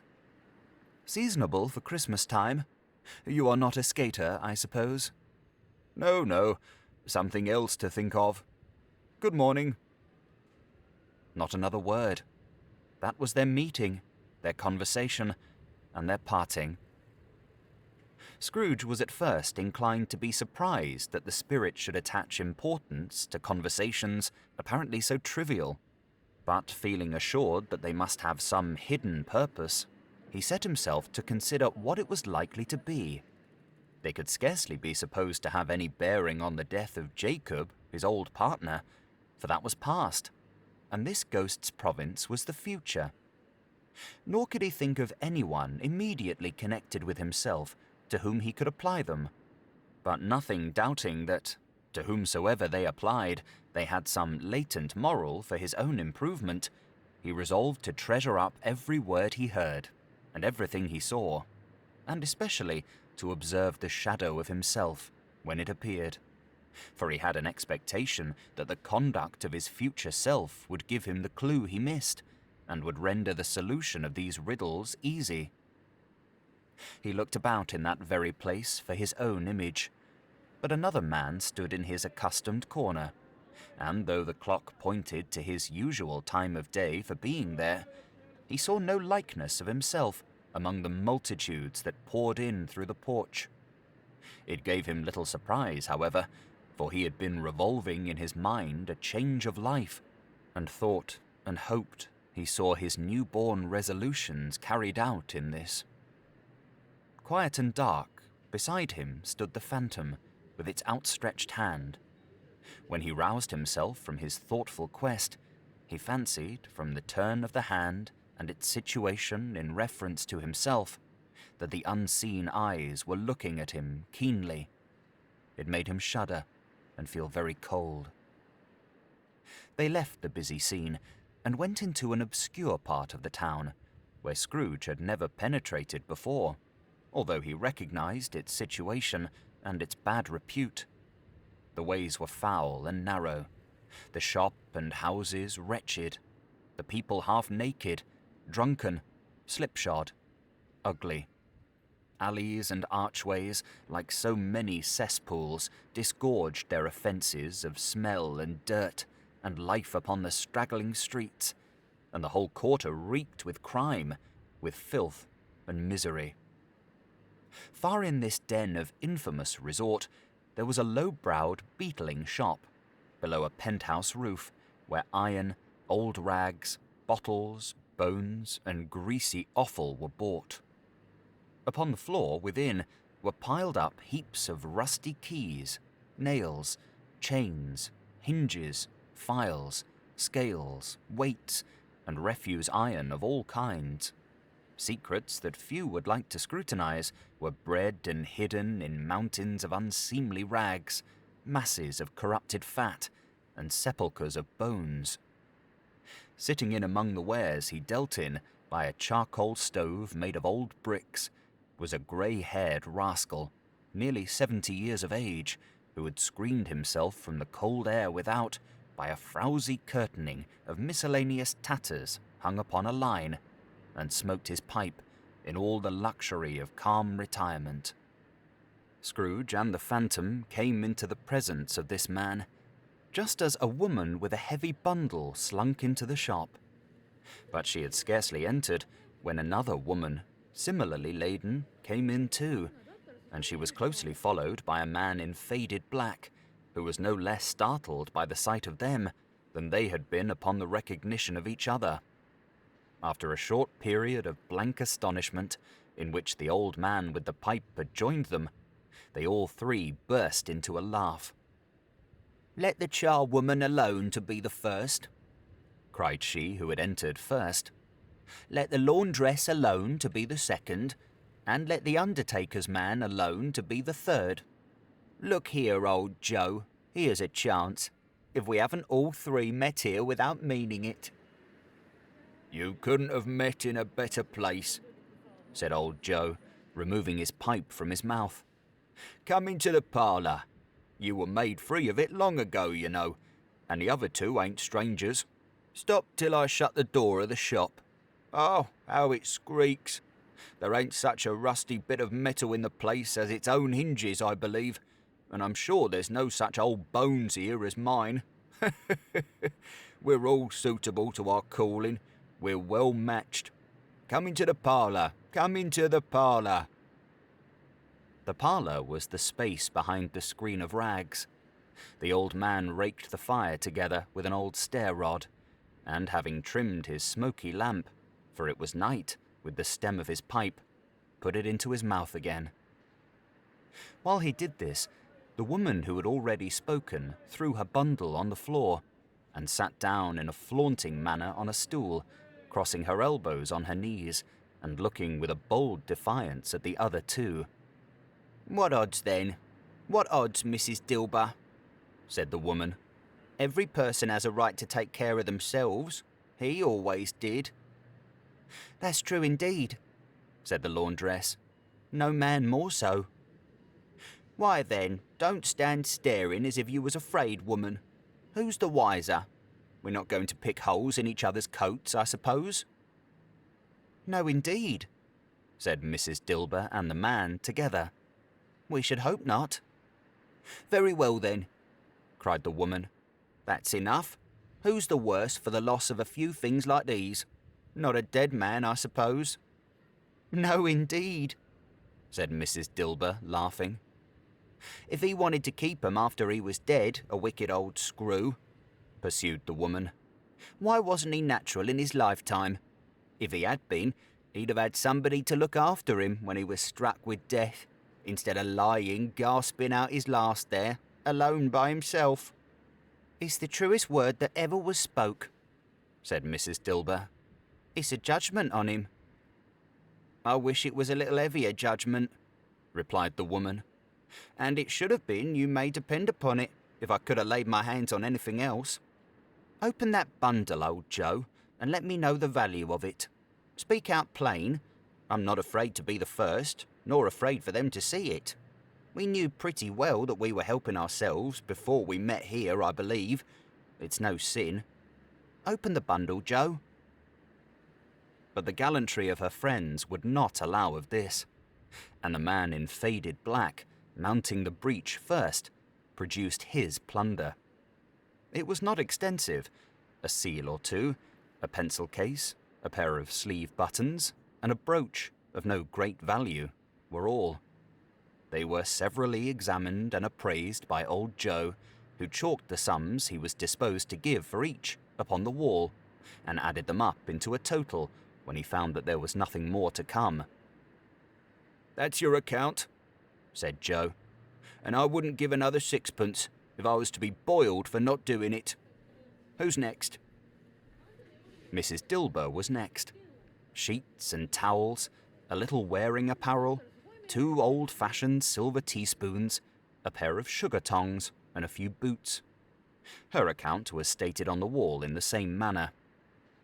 I always give too much to ladies. It's a weakness of mine, and that's the way I ruin myself, said old Joe. That's your account. If you asked me for another penny and made it an open question, I'd repent of being so liberal and knock off half a crown. And now undo my bundle, Joe, said the first woman. Joe went down on his knees for the greater convenience of opening it, and, having unfastened a great many knots, dragged out a large heavy roll of some dark stuff. What d'you call this? Said Joe. Bed curtains? Ah, returned the woman, laughing and leaning forward on her crossed arms. Bed curtains. You don't mean to say you took 'em down, rings and all, with him lying there? Said Joe. Yes, I do, replied the woman. Why not? You were born to make your fortune, said Joe, and you'll certainly do it. I certainly shan't hold my hand when I can get anything in it by reaching it out, for the sake of such a man as he was, I promise you, Joe, returned the woman coolly. Don't drop that oil upon the blankets now. His blankets? Asked Joe. Who else's, do you think? Replied the woman. He isn't likely to take cold without 'em, I dare say. I hope he didn't die of anything catching, eh? Said old Joe, stopping in his work and looking up. Don't you be afraid of that, returned the woman. I ain't so fond of his company that I'd loiter about him for such things if he did. Oh, you may look through that shirt till your eyes ache, but you won't find a hole in it, nor a threadbare place. It's the best he had, and a fine one too. They'd have wasted it if it hadn't been for me. What do you call wasting of it? Asked old Joe. Putting it on him to be buried in, to be sure, replied the woman with a laugh. Somebody was fool enough to do it, but I took it off again. If calico ain't good enough for such a purpose, it isn't good enough for anything. It's quite as becoming to the body. He can't look uglier than he did in that one. Scrooge listened to this dialogue in horror. As they sat grouped about their spoil in the scanty light afforded by the old man's lamp, he viewed them with a detestation and disgust which could hardly have been greater, though they had been obscene demons marketing the corpse itself. "Ha ha ha ha!" laughed the same woman, when old Joe, producing a flannel bag with money in it, told out their several gains upon the ground. "This is the end of it, you see. He frightened everyone away from him when he was alive, to profit us when he was dead." "Spirit," said Scrooge, shuddering from head to foot. I see. The case of this unhappy man might be my own. My life tends that way now. Merciful heaven, what is this?" He recoiled in terror, for the scene had changed, and now he almost touched a bed, a bare, uncurtained bed, on which, beneath a ragged sheet, there lay a something covered up, which, though it was dumb, announced itself in awful language. The room was very dark, too dark to be observed with any accuracy, though Scrooge glanced round it in obedience to a secret impulse, anxious to know what kind of room it was. A pale light, rising in the outer air, fell straight upon the bed, and on it, plundered and bereft, unwatched, unwept, uncared for, was the body of this man. Scrooge glanced towards the phantom. Its steady hand was pointed to the head. The cover was so carelessly adjusted that the slightest raising of it, the motion of a finger upon Scrooge's part, would have disclosed the face. He thought of it, felt how easy it would be to do, and longed to do it. But he had no more power to withdraw the veil than to dismiss the spectre at his side.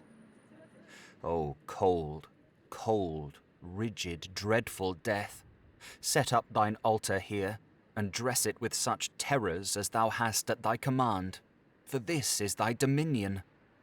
But of the loved, revered, and honoured head, thou canst not turn one hair to thy dread purposes, or make one feature odious. It is not that the hand is heavy, and will fall down when released. It is not that the heart and pulse are still, but that the hand was open, generous, and true, the heart brave, warm, and tender, and the pulse a man's. Strike, Shadow, strike, and see his good deed springing from the wound to sow the world with life immortal. No voice pronounced these words in Scrooge's ears, and yet he heard them when he looked upon the bed. He thought, if this man could be raised up now, what would be his foremost thoughts? Avarice, hard dealing, griping cares? They have brought him to a rich end, truly. He lay in the dark, empty house, with not a man, a woman, or a child to say he was kind to me in this or that, and for the memory of one kind word I will be kind to him. A cat was tearing at the door, and there was a sound of gnawing rats beneath the hearthstone. What they wanted in the room of death, and why they were so restless and disturbed, Scrooge did not dare to think. "Spirit," he said, "this is a fearful place. In leaving it, I shall not leave its lesson, trust me. Let us go."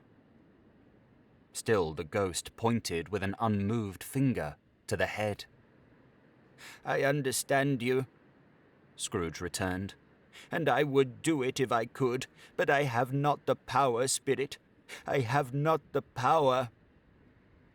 Again it seemed to look upon him. "If there is any person in the town who feels emotion caused by this man's death," said Scrooge, quite agonized, "show that person to me, Spirit, I beseech you." The phantom spread its dark robe before him for a moment, like a wing, and, withdrawing it, revealed a room by daylight, where a mother and her children were. She was expecting someone, and with anxious eagerness, for she walked up and down the room, started at every sound, looked out from the window, glanced at the clock, tried, but in vain, to work with her needle, and could hardly bear the voices of her children in their play. At length, the long-expected knock was heard. She hurried to the door and met her husband, a man whose face was careworn and depressed, though he was young. There was a remarkable expression in it now, a kind of serious delight of which he felt ashamed and which he struggled to repress. He sat down to the dinner that had been hoarding for him by the fire, and when she asked him faintly what news, which was not until after a long silence, he appeared embarrassed how to answer. "Is it good?" she said. "Or bad?" to help him. "Bad," he answered. "We are quite ruined." "No, there is hope yet, Caroline." "If he relents," she said, amazed. "There is. Nothing is past hope if such a miracle has happened." "He is past relenting," said her husband. "He is dead."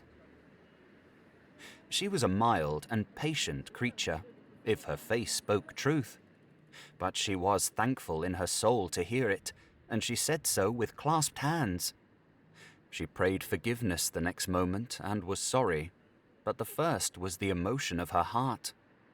What the half-drunken woman whom I told you of last night said to me when I tried to see him and obtain a week's delay, and what I thought was a mere excuse to avoid me, turns out to have been quite true.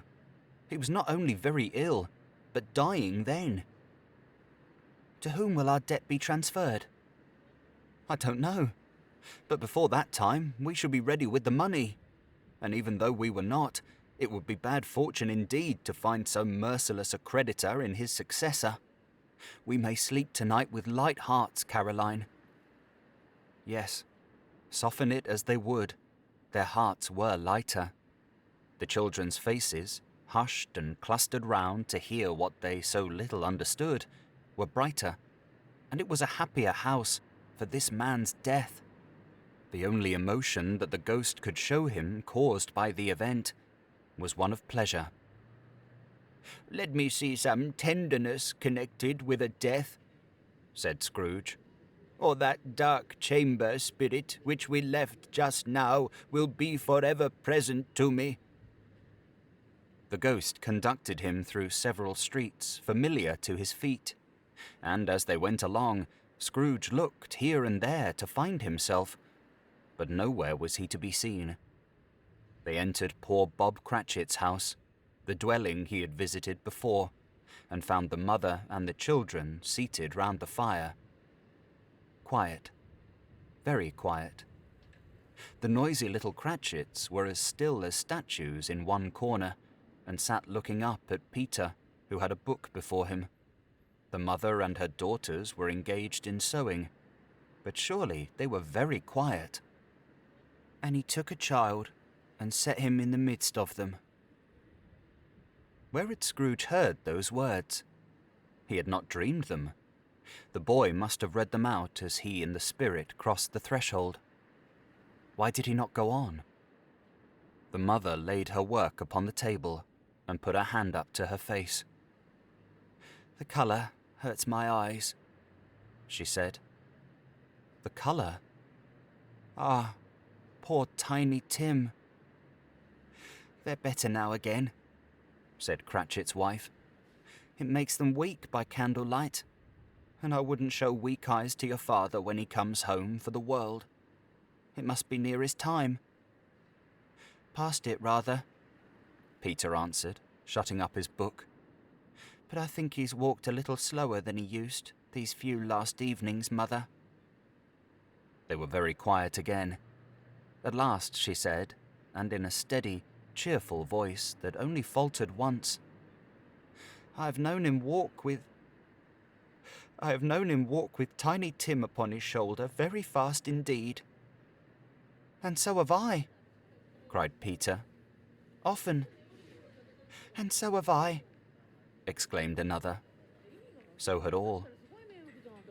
"But he was very light to carry," she resumed, intent upon her work. "And his father loved him so that it was no trouble. No trouble. And there is your father at the door."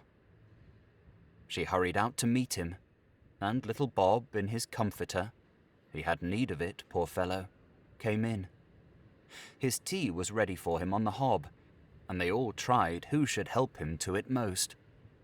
Then the two young Cratchits got upon his knees and laid, each child, a little cheek against his face, as if they said, "Don't mind it, Father. Don't be grieved." Bob was very cheerful with them, and spoke pleasantly to all the family. He looked at the work upon the table, and praised the industry and speed of Mrs. Cratchit and the girls.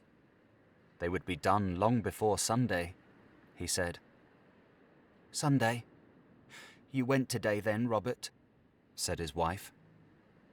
"Yes, my dear," returned Bob. "I wish you could have gone. It would have done you good to see how green a place it is. But you'll see it often. I promised him that I would walk there on a Sunday." "My little child," cried Bob. "My little child." He broke down all at once. He couldn't help it.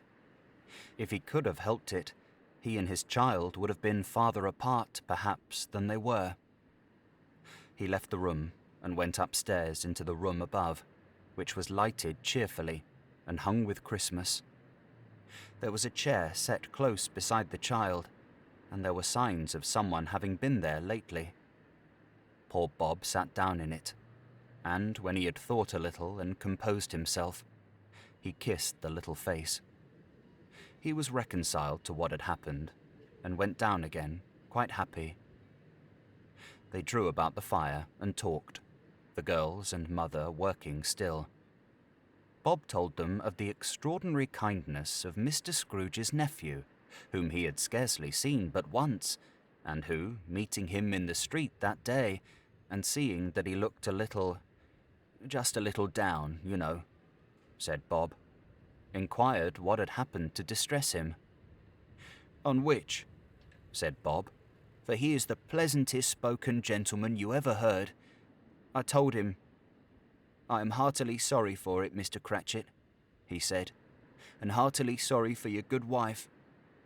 By the by, how he ever knew that, I don't know. Knew what, my dear? Why, that you were a good wife, replied Bob. Everybody knows that, said Peter. Very well observed, my boy, cried Bob. I hope they do. Heartily sorry, he said, for your good wife. If I can be of service to you in any way, he said, giving me his card, that's where I live. Pray, come to me.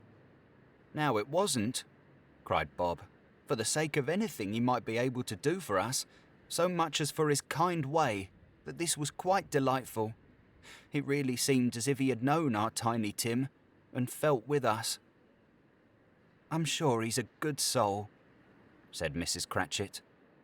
You would be sure of it, my dear, returned Bob, if you saw and spoke to him. I shouldn't be at all surprised, mark what I say, if he got Peter a better situation. Only hear that, Peter, said Mrs. Cratchit. And then, cried one of the girls, Peter will be keeping company with someone and setting up for himself. Get along with you, retorted Peter, grinning. It's just as likely as not, said Bob, one of these days, though there's plenty of time for that, my dear. But however and whenever we part from one another, I'm sure we shall none of us forget poor Tiny Tim, shall we? Or this first parting that there was among us. Never, father, cried they all. And I know, said Bob, I know, my dears, that when we recollect how patient and how mild he was, although he was a little, little child, we shall not quarrel easily among ourselves and forget poor Tiny Tim in doing it. No, never, father, they all cried again. I am very happy, said little Bob. I am very happy. Mrs. Cratchit kissed him. His daughters kissed him. The two young Cratchits kissed him, and Peter and himself shook hands. Spirit of Tiny Tim, thy childish essence was from God. Spectre, said Scrooge, something informs me that our parting moment is at hand. I know it, but I know not how. Tell me what man that was whom we saw lying dead. The ghost of Christmas yet to come conveyed him as before, though at a different time, he thought. Indeed, there seemed no order in these latter visions, save that they were in the future, into the resorts of businessmen, but showed him not himself. Indeed, the spirit did not stay for anything, but went straight on, as to the end just now desired, until besought by Scrooge to tarry for a moment. This court, said Scrooge, through which we hurry now, is where my place of occupation is, and has been for a length of time. I see the house. Let me behold what I shall be in days to come. The spirit stopped. The hand was pointed elsewhere. The house is yonder, Scrooge exclaimed. Why do you point away? The inexorable finger underwent no change. Scrooge hastened to the window of his office and looked in. It was an office still, but not his. The furniture was not the same, and the figure in the chair was not himself. The phantom pointed as before. He joined it once again, and, wondering why and whither he had gone, accompanied it until they reached an iron gate. He paused to look round before entering. A churchyard. Here, then, the wretched man, whose name he had now to learn, lay underneath the ground. It was a worthy place, walled in by houses, overrun by grass and weeds, the growth of vegetation's death, not life, choked up with too much burying, fat with repleted appetite. A worthy place. The spirit stood among the graves and pointed down to one. He advanced towards it, trembling. The phantom was exactly as it had been, but he dreaded that he saw new meaning in its solemn shape. "Before I draw nearer to that stone to which you point," said Scrooge, "answer me one question. Are these the shadows of the things that will be, or are they shadows of the things that may be only?" Still the ghost pointed downward to the grave by which it stood. "Men's courses will foreshadow certain ends, to which, if persevered in, they must lead," said Scrooge. "But if the courses be departed from, the ends will change. Say it is thus with what you show me." The spirit was immovable as ever. Scrooge crept towards it, trembling as he went, and, following the finger, read upon the stone of the neglected grave his own name, Ebenezer Scrooge. "Am I that man who lay upon the bed?" he cried upon his knees. The finger pointed from the grave to him and back again. "No, spirit. Oh, no, no." The finger still was there. "Spirit," he cried, tight clutching at its robe. "Hear me. I am not the man I was. I will not be the man I must have been but for this intercourse. Why show me this, if I am past all hope?" For the first time, the hand appeared to shake.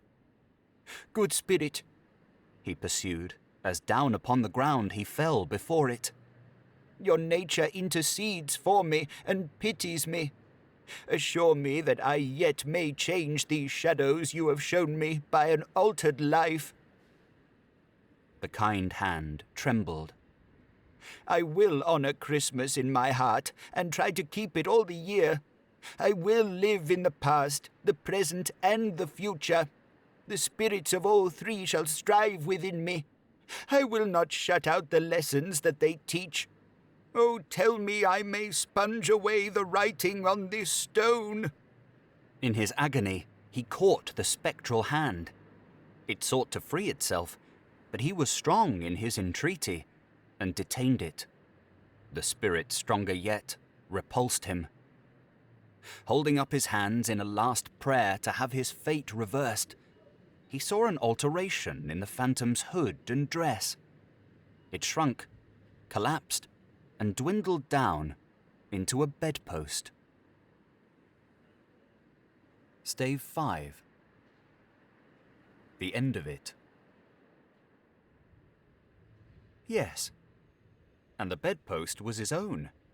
The bed was his own. The room was his own. Best and happiest of all, the time before him was his own, to make amends in. "I will live in the past, the present, and the future," Scrooge repeated as he scrambled out of bed. "The spirits of all three shall strive within me. Oh, Jacob Marley, heaven and the Christmas time be praised for this. I say it on my knees, old Jacob, on my knees." He was so fluttered and so glowing with his good intentions that his broken voice would scarcely answer to his call. He had been sobbing violently in his conflict with the spirit, and his face was wet with tears. "They are not torn down," cried Scrooge, folding one of his bed curtains in his arms. "They are not torn down, rings and all. They are here. I am here. The shadows of the things that would have been may be dispelled. They will be. I know they will." His hands were busy with his garments all this time, turning them inside out, putting them on upside down, tearing them, mislaying them, making them parties to every kind of extravagance. "I don't know what to do," cried Scrooge, laughing and crying in the same breath, and making a perfect Laocoon of himself with his stockings. "I am as light as a feather. I am as happy as an angel. I am as merry as a schoolboy. I am as giddy as a drunken man. A Merry Christmas to everybody. A Happy New Year to all the world. Hello there! Whoop! Hello!" He had frisked into the sitting room, and was now standing there, perfectly winded. "There's the saucepan that the gruel was in," cried Scrooge, starting off again, and going round the fireplace. "There's the door by which the ghost of Jacob Marley entered. There's the corner where the ghost of Christmas Present sat. There's the window where I saw the wandering spirits. It's all true, it's all true. It all happened. Ho, ho, ho!" Really, for a man who had been out of practice for so many years, it was a splendid laugh, a most illustrious laugh, the father of a long, long line of brilliant laughs. "I don't know what day of the month it is," said Scrooge. "I don't know how long I have been among the spirits. I don't know anything. I'm quite a baby. Never mind. I don't care. I'd rather be a baby. Hello! Whoop! Hello here!" He was checked in his transports by the churches ringing out the lustiest peals he had ever heard. Clash, clash, hammer, ding, dong, bell. Bell, dong, ding, hammer, clash, clash. Oh, glorious, glorious! Running to the window, he opened it and put out his head. No fog, no mist, clear, bright, jovial, stirring, cold, cold, piping for the blood to dance to. Golden sunlight, heavenly sky, sweet fresh air, merry bells. Oh, glorious, glorious! "What's today?" cried Scrooge, calling downward to a boy in Sunday clothes, who perhaps had loitered in to look about him. "Eh?" returned the boy, with all his might of wonder. "What's today, my fine fellow?" said Scrooge. "Today?" replied the boy. "Why, Christmas Day." "It's Christmas Day," said Scrooge to himself. "I haven't missed it. The spirits have done it all in one night. They can do anything they like, of course they can. Of course they can. Hello, my fine fellow." "Hello," returned the boy. "Do you know the poulterers in the next street but one at the corner?" Scrooge inquired. "I should hope I did," replied the lad. "An intelligent boy," said Scrooge. "A remarkable boy. Do you know whether they've sold the prize turkey that was hanging up there? Not the little prize turkey, the big one." "What, the one as big as me?" returned the boy. "What a delightful boy," said Scrooge. "It's a pleasure to talk to him. Yes, my buck." "It's hanging there now," replied the boy. "Is it?" said Scrooge. "Go and buy it." "Walker!" exclaimed the boy. "No, no," said Scrooge. "I am in earnest. Go and buy it, and tell 'em to bring it here, that I may give them the directions where to take it. Come back with the man, and I'll give you a shilling. Come back with him in less than 5 minutes, and I'll give you half a crown." The boy was off like a shot. He must have had a steady hand at a trigger who could have got a shot off half as fast. "I'll send it to Bob Cratchit's," whispered Scrooge, rubbing his hands and splitting with a laugh. "He shan't know who sends it. It's twice the size of Tiny Tim. Joe Miller never made such a joke as sending it to Bob's will be." The hand in which he wrote the address was not a steady one, but write it he did, somehow, and went downstairs to open the street door, ready for the coming of the poulterer's man. As he stood there, waiting his arrival, the knocker caught his eye. "I shall love it as long as I live," cried Scrooge, patting it with his hand. "I scarcely ever looked at it before. What an honest expression it has in its face. It's a wonderful knocker. Here's the turkey. Hello, whoop. How are you? Merry Christmas." It was a turkey. He could never have stood upon his legs, that bird. He would have snapped 'em short off in a minute, like sticks of sealing wax. "Why, it's impossible to carry that to Camden Town," said Scrooge. "You must have a cab." The chuckle with which he said this, and the chuckle with which he paid for the turkey, and the chuckle with which he paid for the cab, and the chuckle with which he recompensed the boy, were only to be exceeded by the chuckle with which he sat down breathless in his chair again, and chuckled till he cried. Shaving was not an easy task, for his hand continued to shake very much, and shaving requires attention, even when you don't dance while you're at it. But if he had cut the end of his nose off, he would have put a piece of sticking plaster over it and been quite satisfied. He dressed himself all in his best, and at last got out into the streets. The people were by this time pouring forth, as he had seen them with the ghost of Christmas present, and walking with his hands behind him, Scrooge regarded every one with a delighted smile. He looked so irresistibly pleasant, in a word, that 3 or 4 good-humoured fellows said, "Good morning, sir. A Merry Christmas to you." And Scrooge said often afterwards that, of all the blithe sounds he had ever heard, those were the blithest in his ears. He had not gone far when, coming on towards him, he beheld the portly gentleman who had walked into his counting-house the day before, and said, "Scrooge and Marley's, I believe." It sent a pang across his heart to think how this old gentleman would look upon him when they met. But he knew what path lay straight before him, and he took it. "My dear sir," said Scrooge, quickening his pace, and taking the old gentleman by both his hands. "how do you do? I hope you succeeded yesterday. It was very kind of you. A Merry Christmas to you, sir." "Mr. Scrooge?" "Yes," said Scrooge. "that is my name, and I fear it may not be pleasant to you. Allow me to ask your pardon, and will you have the goodness—" Here Scrooge whispered in his ear. "Lord bless me," cried the gentleman, as if his breath were taken away. "My dear Mr. Scrooge, are you serious?" "If you please," said Scrooge. "Not a farthing less. A great many back payments are included in it, I assure you. Will you do me that favour?" "My dear sir," said the other, shaking hands with him, "I don't know what to say to such "Don't say anything, please," retorted Scrooge. "Come and see me. Will you come and see me?" "I will," cried the old gentleman, and it was clear he meant to do it.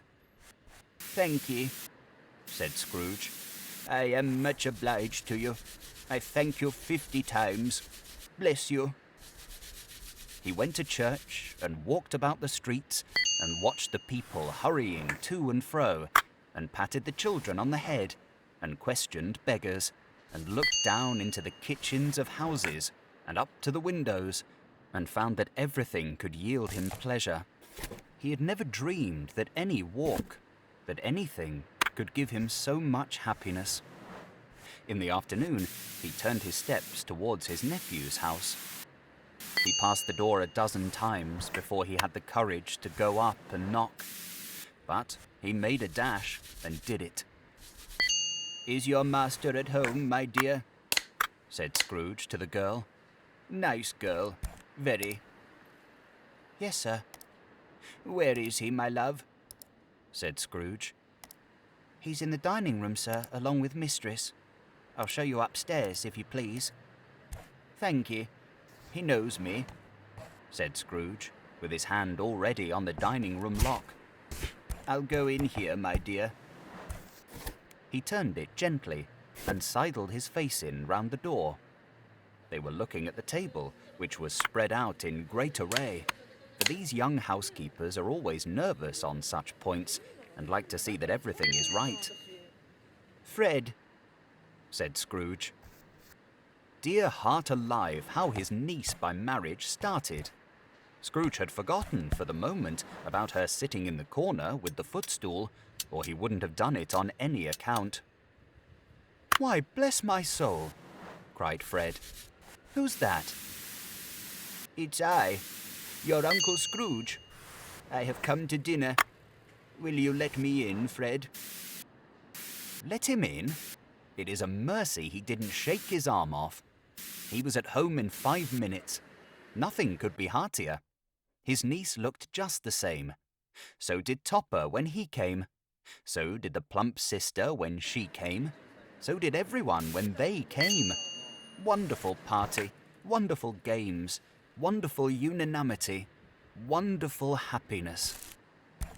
But he was early at the office next morning. Oh, he was early there. If he could only be there first and catch Bob Cratchit coming late. That was the thing he had set his heart upon. And he did it. Yes, he did. The clock struck 9. No Bob. 1:15. No Bob. He was full 18 minutes and a half behind his time. Scrooge sat with his door wide open that he might see him come into the tank. His hat was off before he opened the door. His comforter, too. He was on his stool in a jiffy, driving away with his pen, as if he were trying to overtake 9 o'clock. "Hello," growled Scrooge, in his accustomed voice, as near as he could feign it. "What do you mean by coming here at this time of day?" "I am very sorry, sir," said Bob. "I am behind my time." "You are," repeated Scrooge. "Yes, I think you are. Step this way, sir, if you please." "It's only once a year, sir," pleaded Bob, appearing from the tank. "It shall not be repeated. I was making rather merry yesterday, sir." "Now I'll tell you what, my friend," said Scrooge. "I am not going to stand this sort of thing any longer. And therefore," he continued, leaping from his stool and giving Bob such a dig in the waistcoat that he staggered back into the tank again. "And therefore, I am about to raise your salary." Bob trembled and got a little nearer to the ruler. He had a momentary idea of knocking Scrooge down with it, holding him and calling to the people in the court for help and a straight waistcoat. "A Merry Christmas, Bob," said Scrooge, with an earnestness that could not be mistaken as he clapped him on the back. "A merrier Christmas, Bob, my good fellow, than I have given you for many a year. I'll raise your salary and endeavour to assist your struggling family, and we will discuss your affairs this very afternoon over a Christmas bowl of smoking bishop, Bob. Make up the fires and buy another coal scuttle before you dot another I, Bob Cratchit."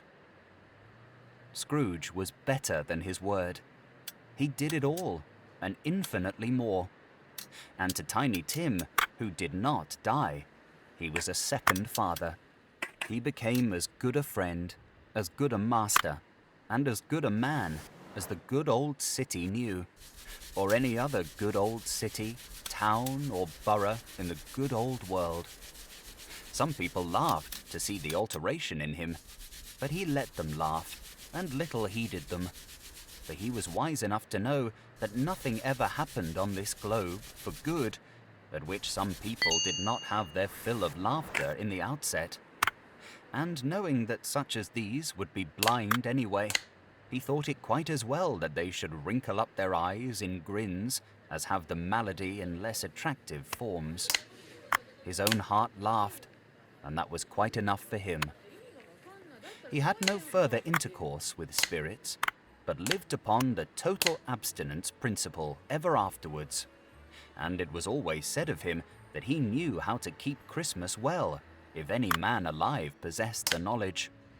May that be truly said of us, and all of us. And so, as Tiny Tim observed, God bless us, every one. Thank you for listening to A Christmas Carol by Charles Dickens. If you have enjoyed this audiobook, please consider subscribing and leaving a like to help in the making of future audiobooks.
Thank you.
Hey, Cheshire.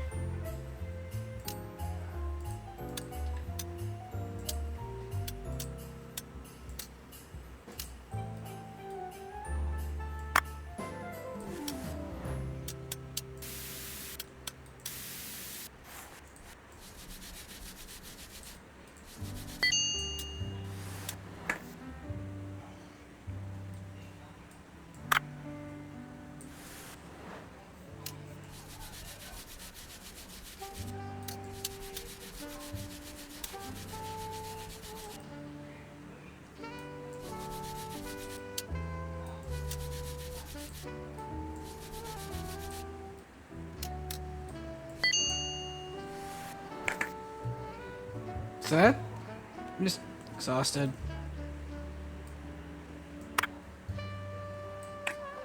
Maybe I am sad. It hasn't exactly been a holiday.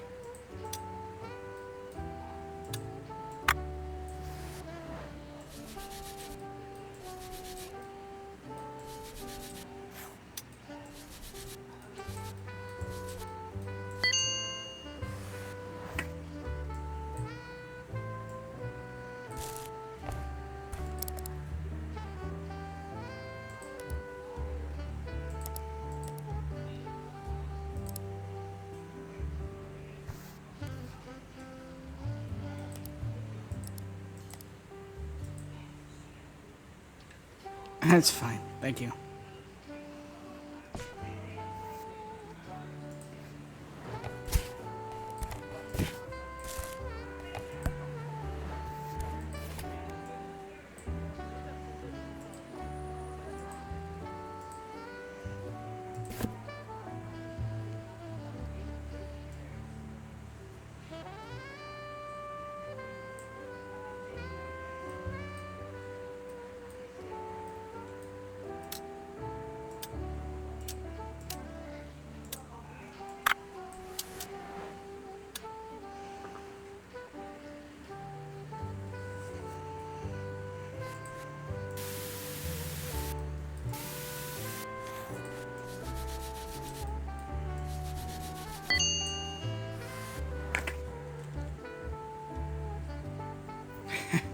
No worries.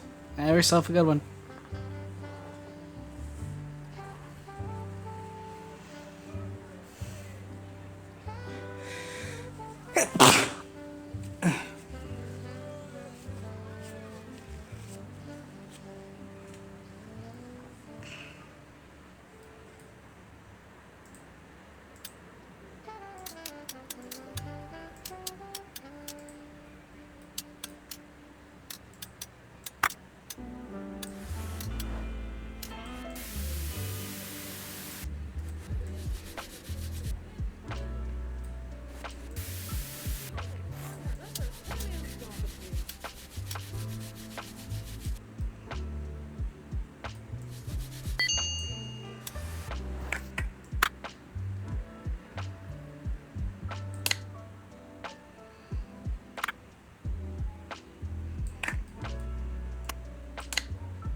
Hi, hon.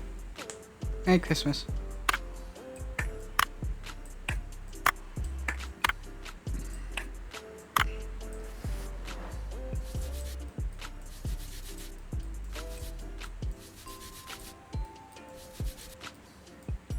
I've been better.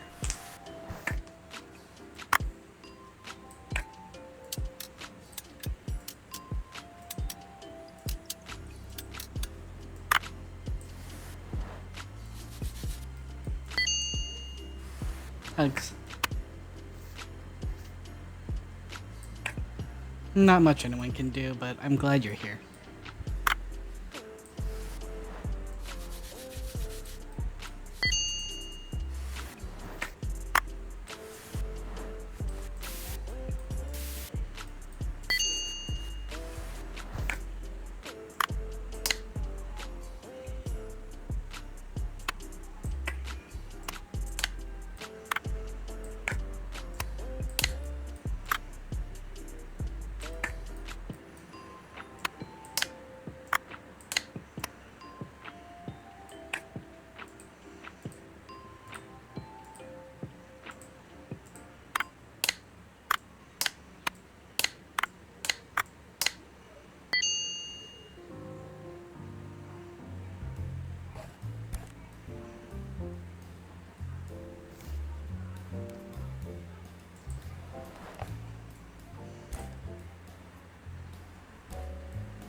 Oh. Oh.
Give me a sec.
First one of these.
I see.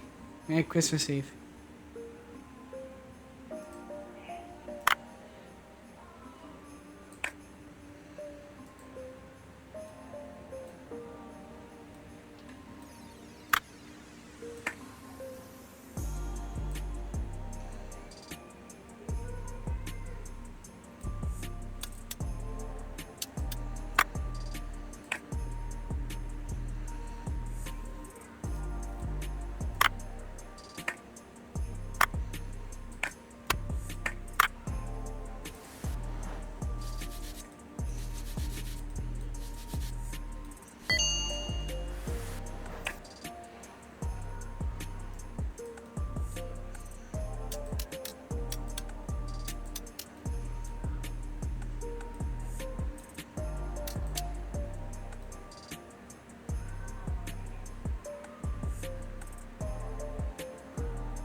Pardon me.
Hmm.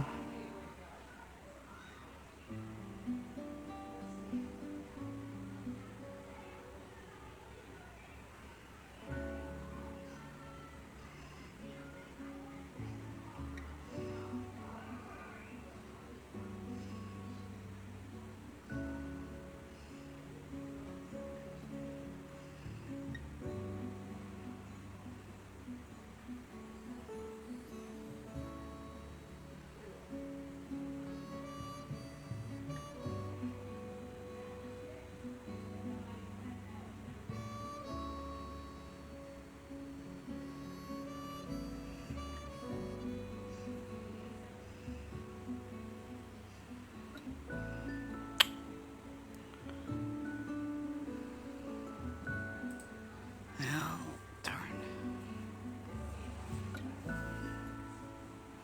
Not really any good Christmas games.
Oh, no worries. Thank you for that bad advice.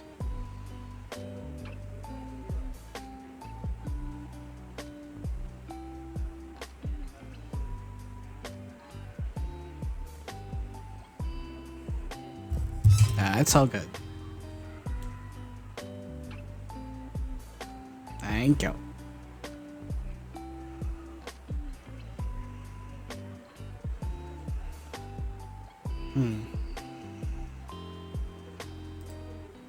Let's see what else we might have to play.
Well, I'm at least gonna quit this, and I'm gonna put something else on in the background while I search for whatever.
Really sucks that Starlight Revolver is now offline only. I would love to be able to play with my friends.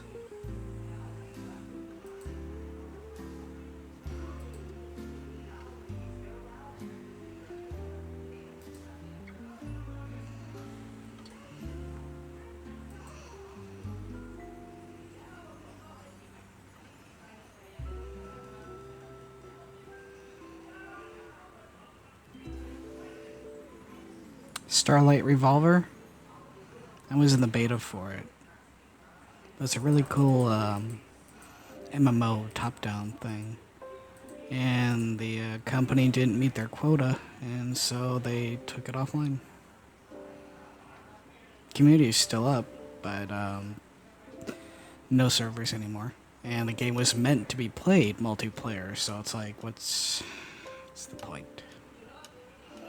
I've like gotten so many notices of a lot of other games that I had been eager to try that were online are now shutting down because the companies can't afford to stay afloat.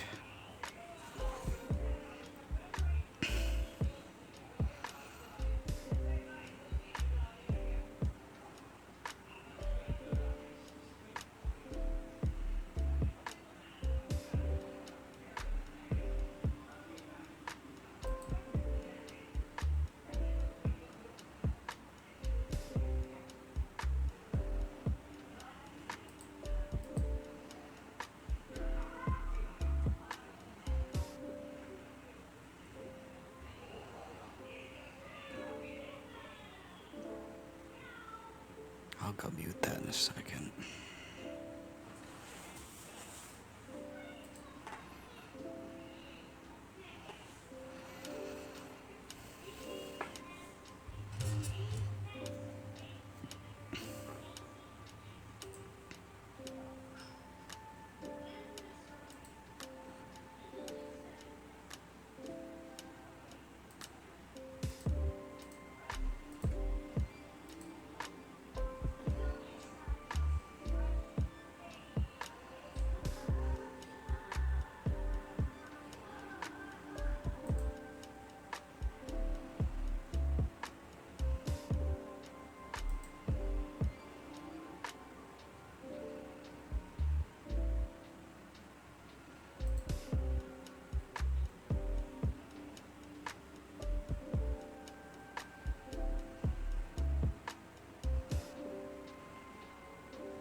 Hi, Mom.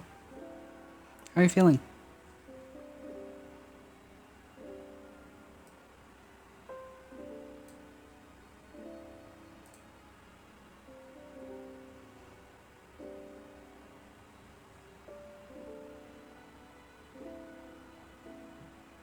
Glad to hear it.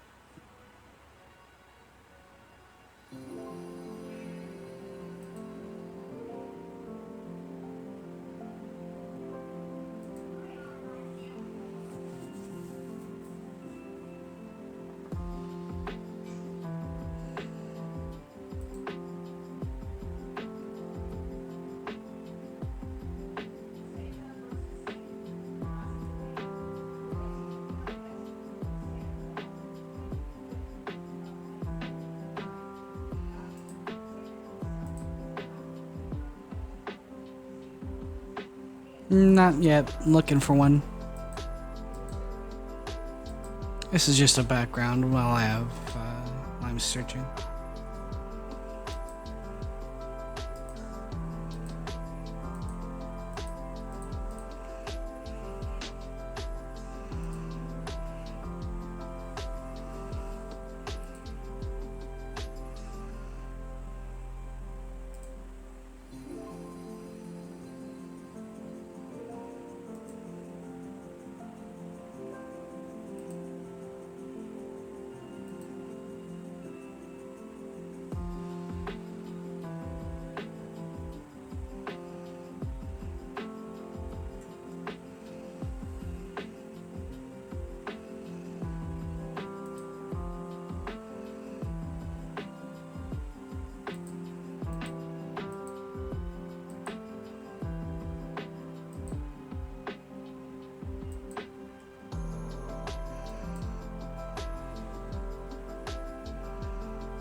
Yeah, I know. I was looking for a while earlier.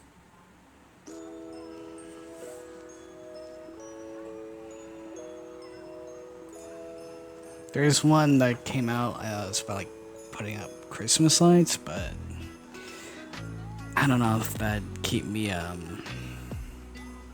engaged.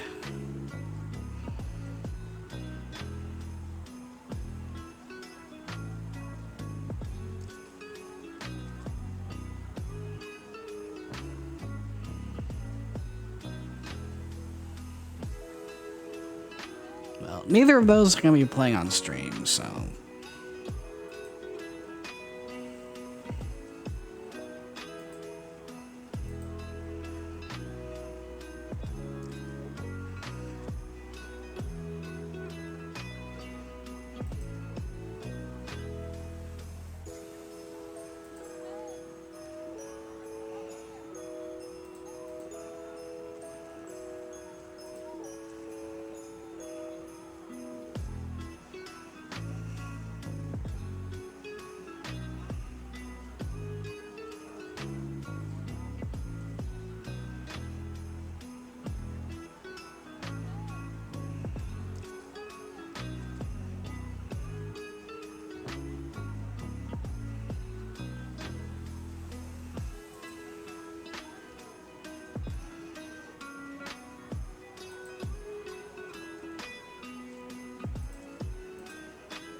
Hi, Helix. Welcome back.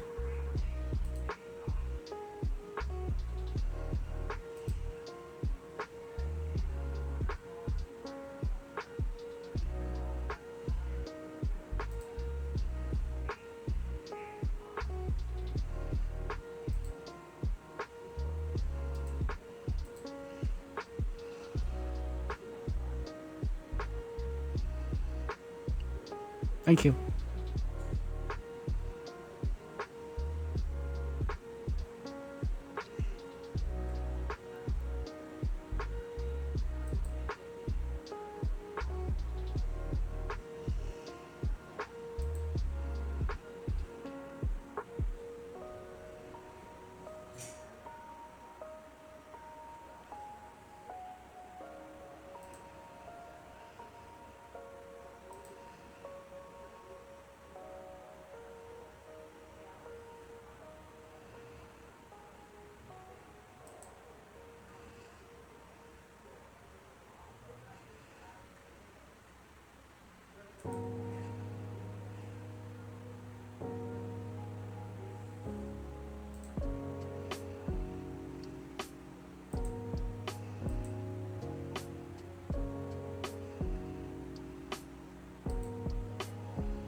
Thank you, Helix.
I suppose I can go to Marvel Rivals, but that doesn't really seem fitting.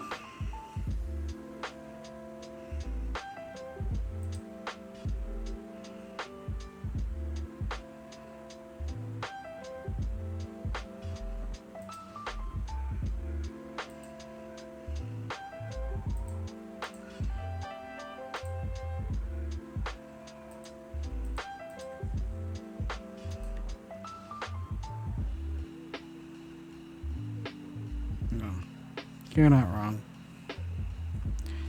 Well, that's the problem. I don't know what I want to play. Still looking.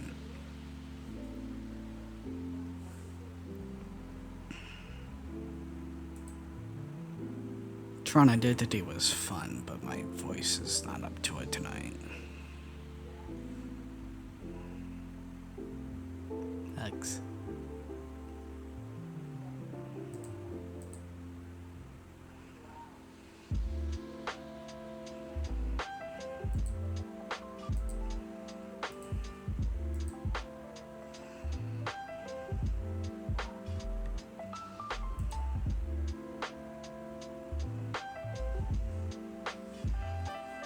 Hugs.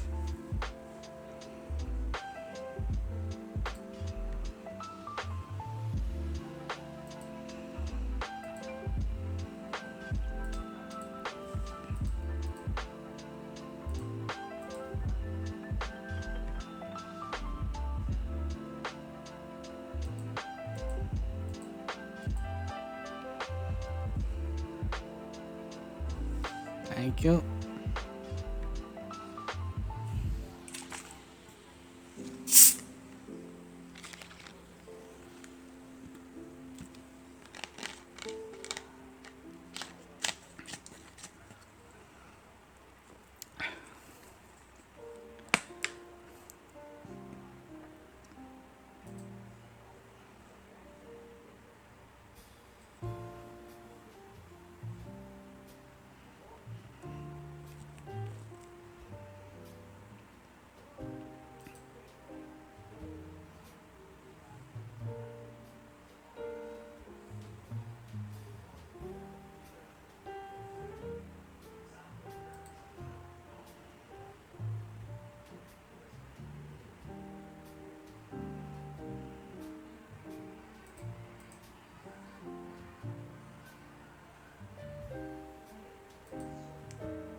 Well, they do, but the problem is I want to start a whole series around them. Series around them. And I really want to, like, if I do that, I want to dedicate a lot of passion to it. And I'm just tired tonight. I wouldn't be doing any of them any kind of justice.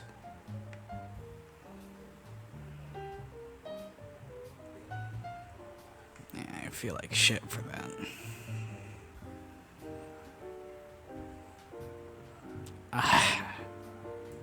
I'm not. One, that's Draco's game right now. Two, I don't think I'd be able to handle the game mechanics. I get frustrated.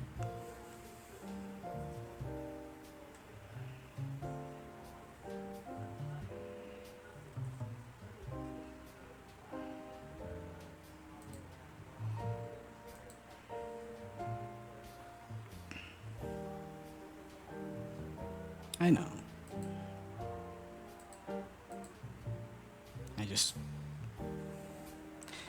I cannot remember the last time I've ever been awake. I'm special kind of tired for that. I wish I wasn't today.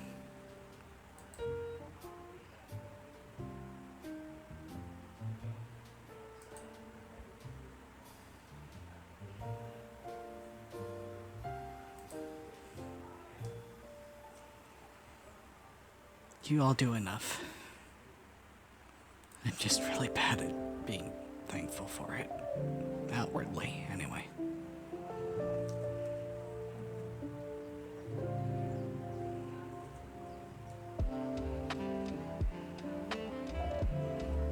Get me a new body.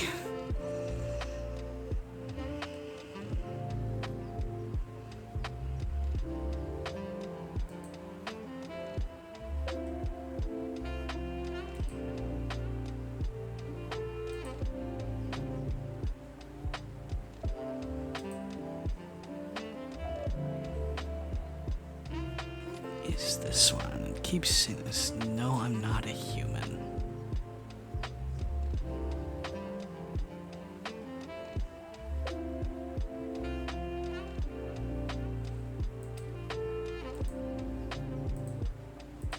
Oh, well, those kinds of games. Okay.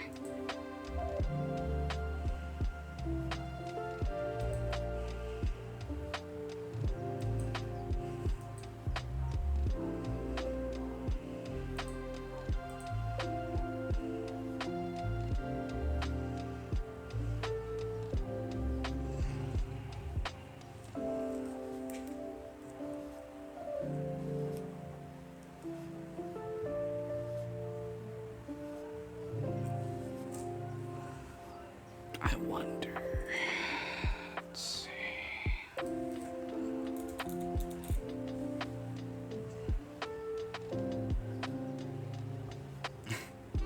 Thank you.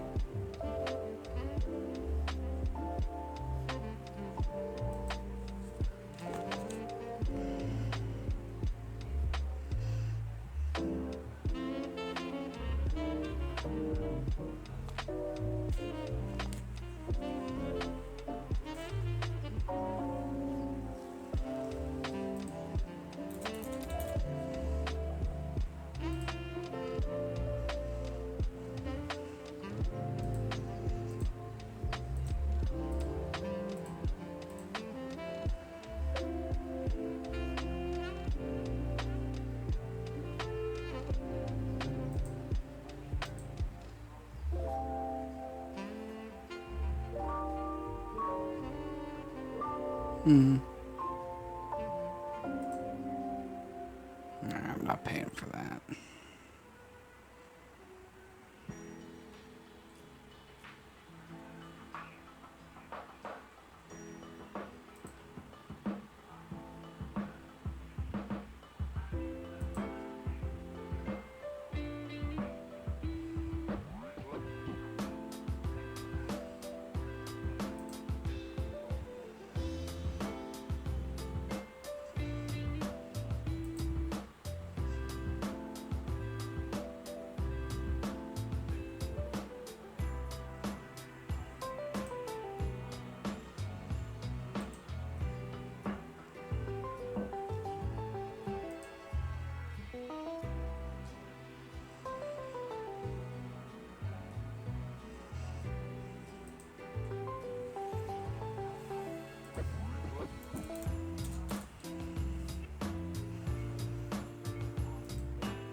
Why is that not on sale?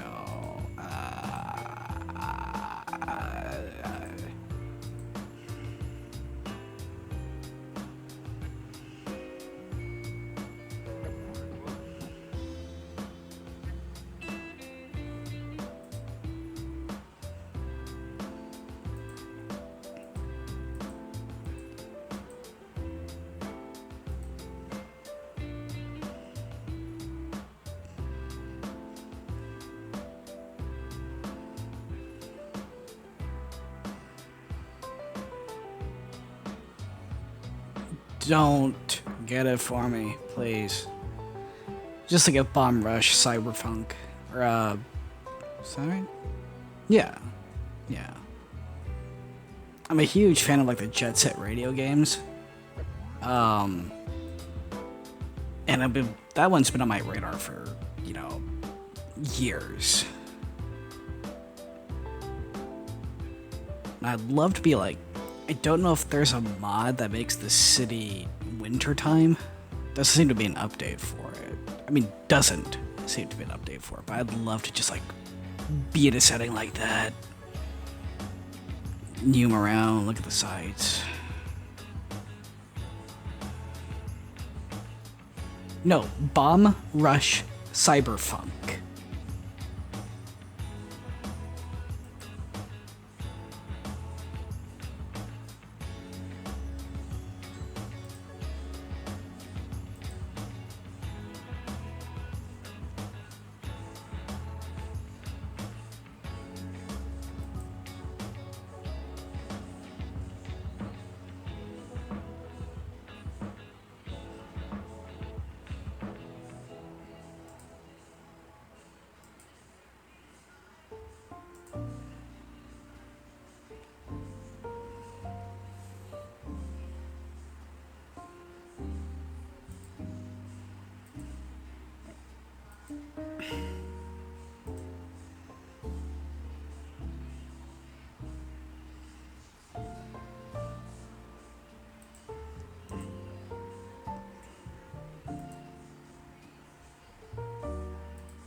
Little bit, but not really.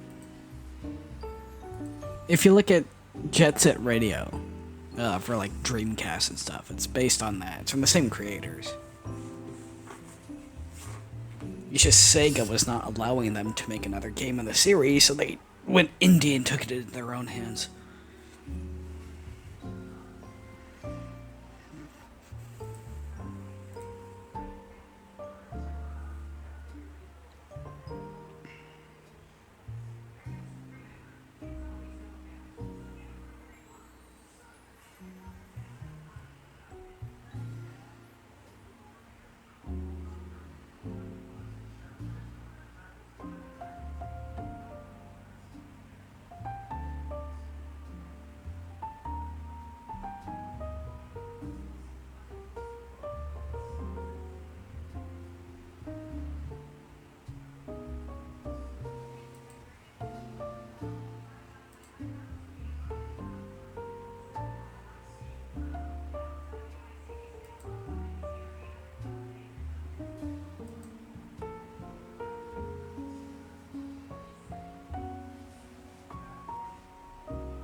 I could try Final Fantasy VII Remake Intergrade. Just see if it worked.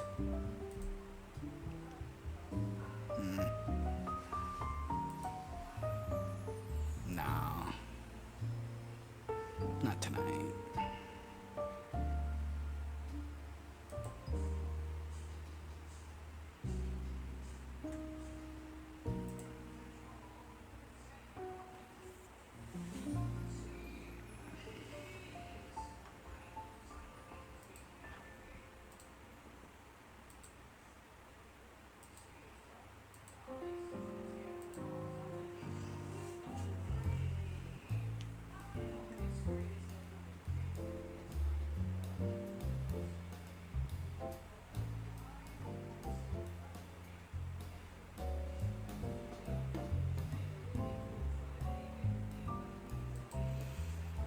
Poco sounds good.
Titan Chaser.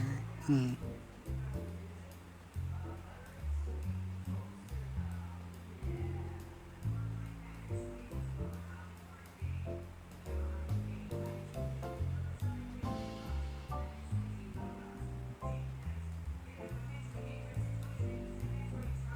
just looking at my wish list now. Some of these I don't even remember adding.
Oh, definitely can't play that on stream.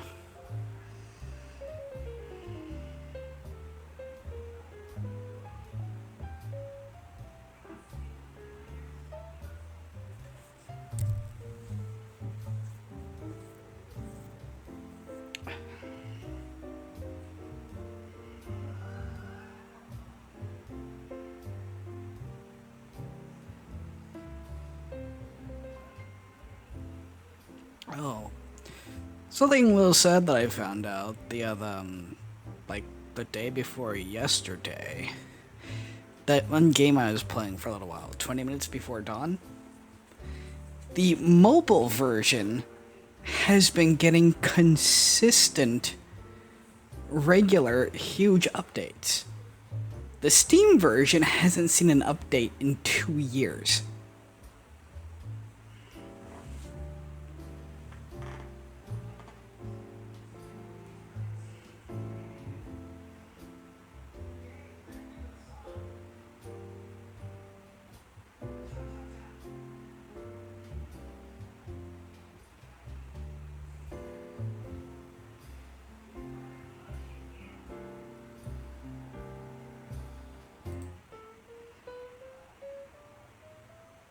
Yup.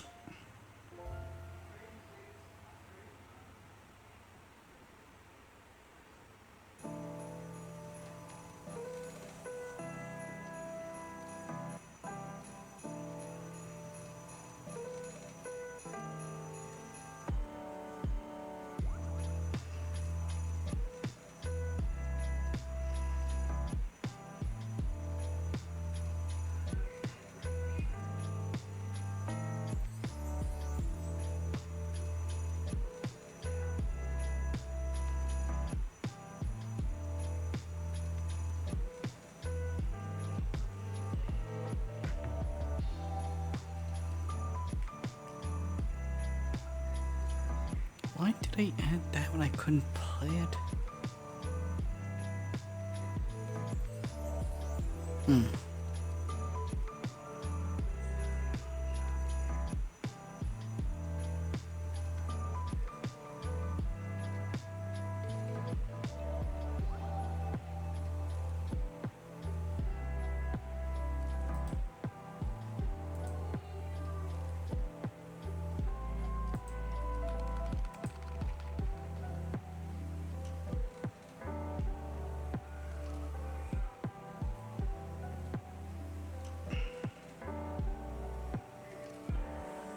Don't overdo it.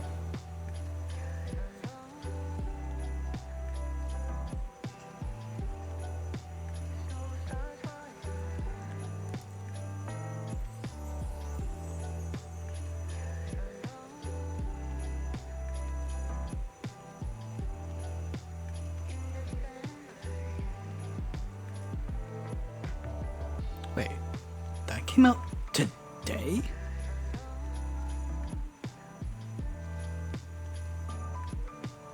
I'm so tempted to get this.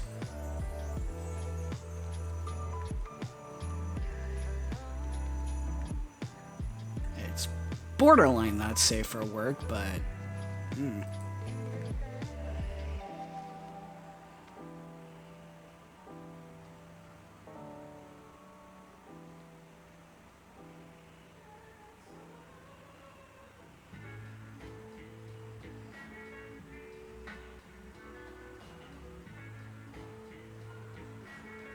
How does this even work? What's the...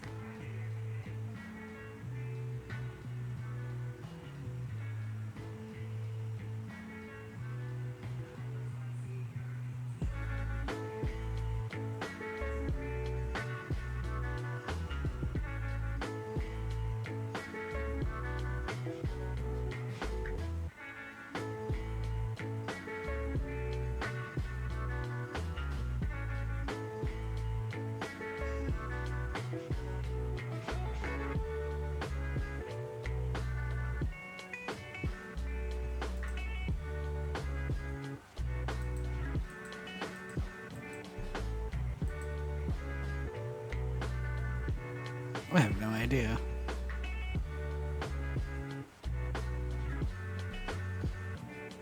Okay.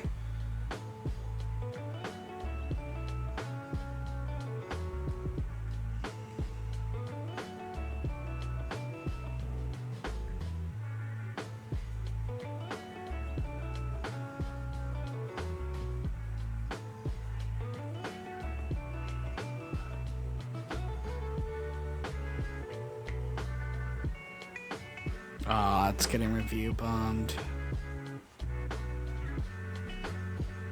That's too bad.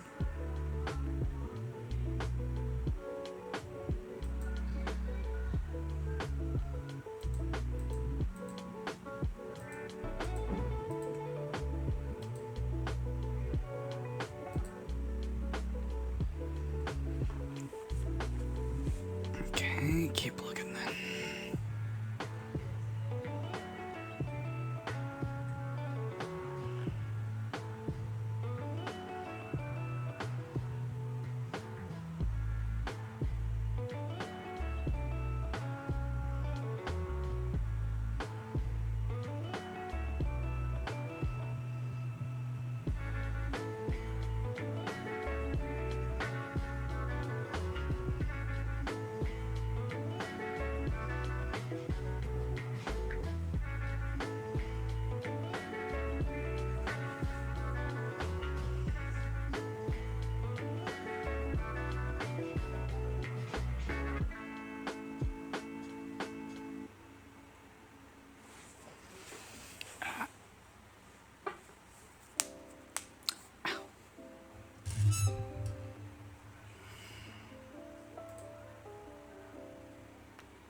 Eh.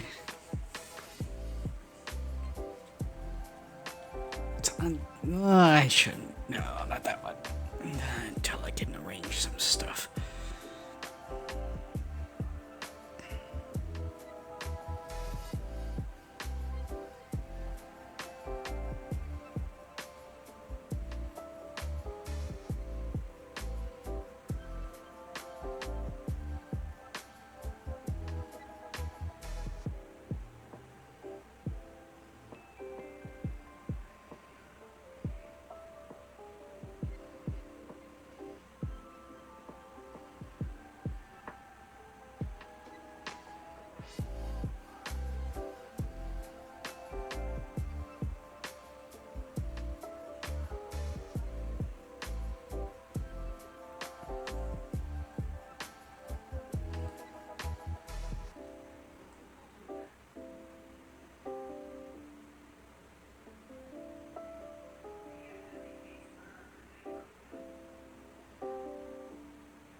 Man, why do some of the best ones on here, like, have...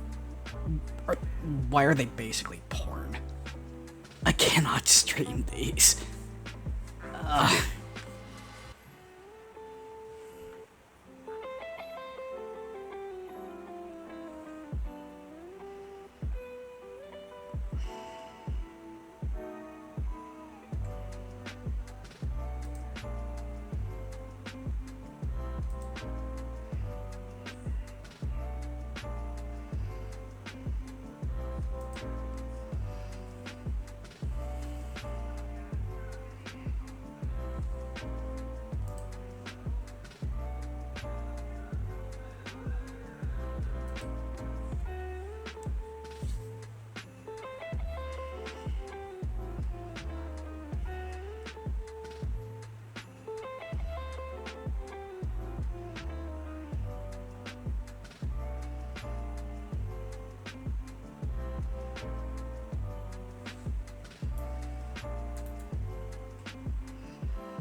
Oh.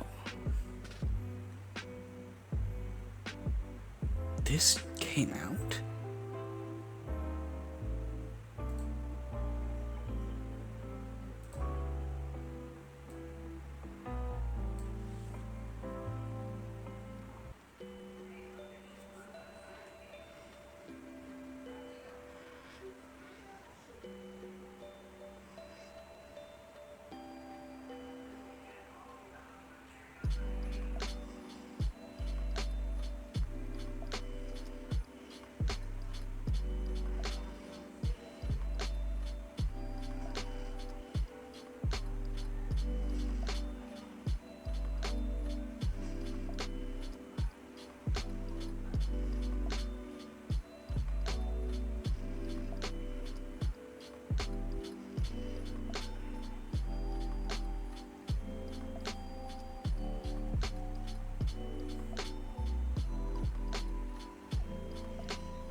Potential.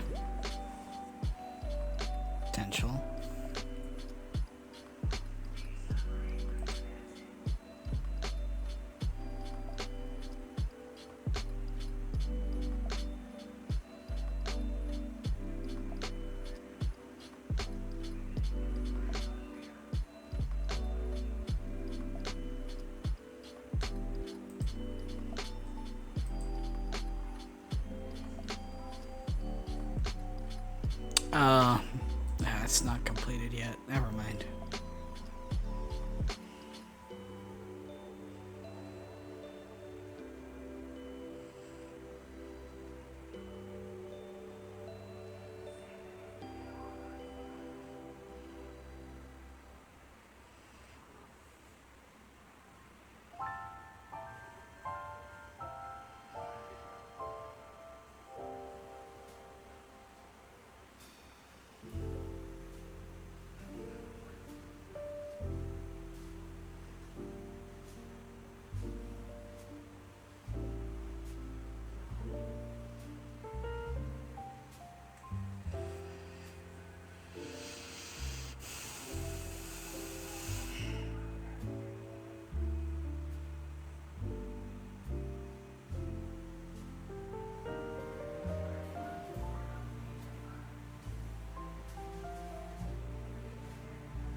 Huh. Pinball game. That might be interesting. Pinball game that's also a bullet hell?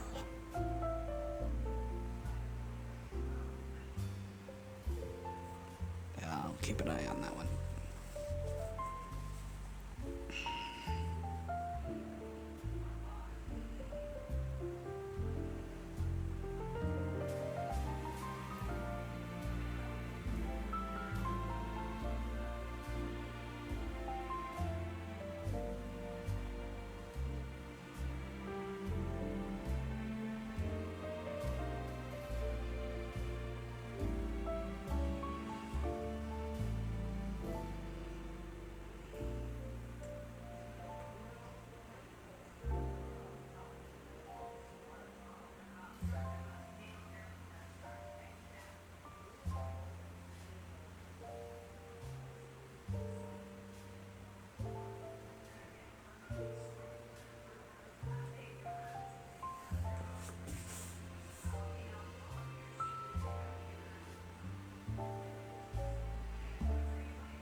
Let me know if you want me to turn that off in the background.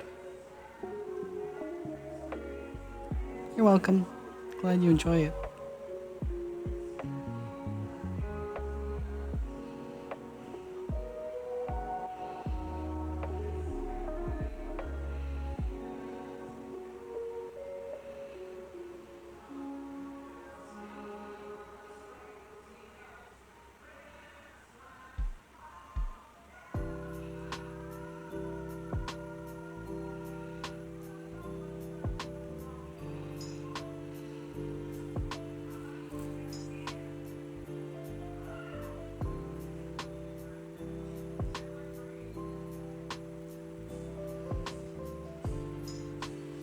I know what you meant.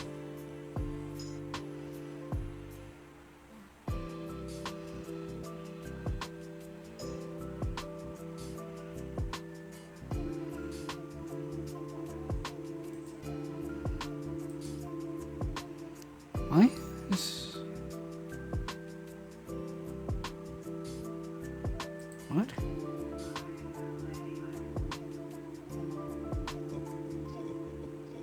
Oh, because Wire got it.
I'm sorry, this is so boring, everybody.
Christmas.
Interesting, but not tonight.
Nice.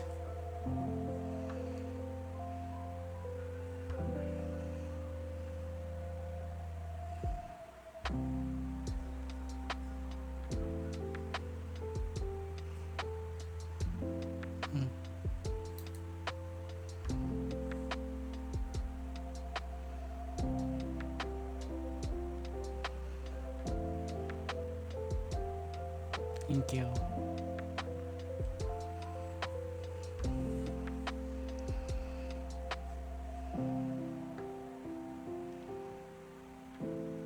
Cairo, hello. Merry Christmas, or whatever you celebrate. Hope you're doing well.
Merry Crema. Back at ya.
Thank you.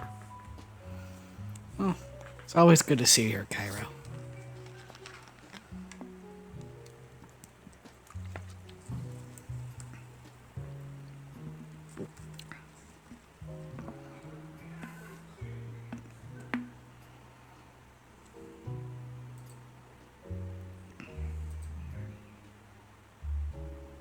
There is a demo for this.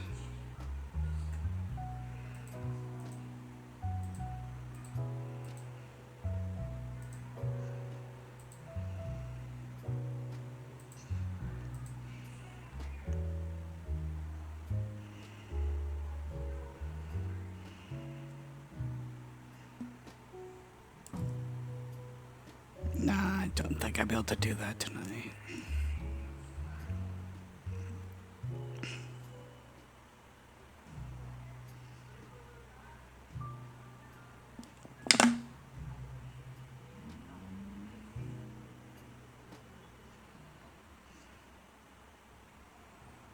Sleep well.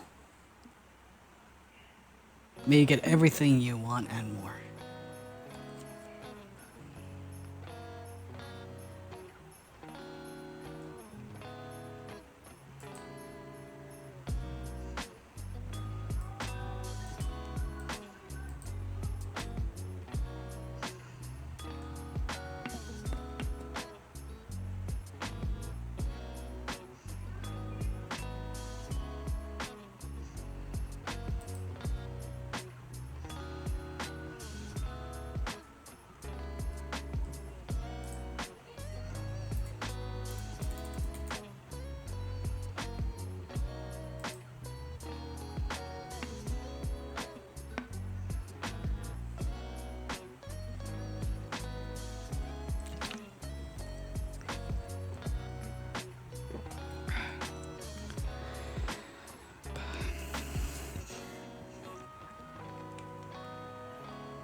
Mm-hmm.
It's like my two choices that I would love to play, they either have explicit NSFW scenes or they're fucking gotchas. And I cannot be trusted with gotchas.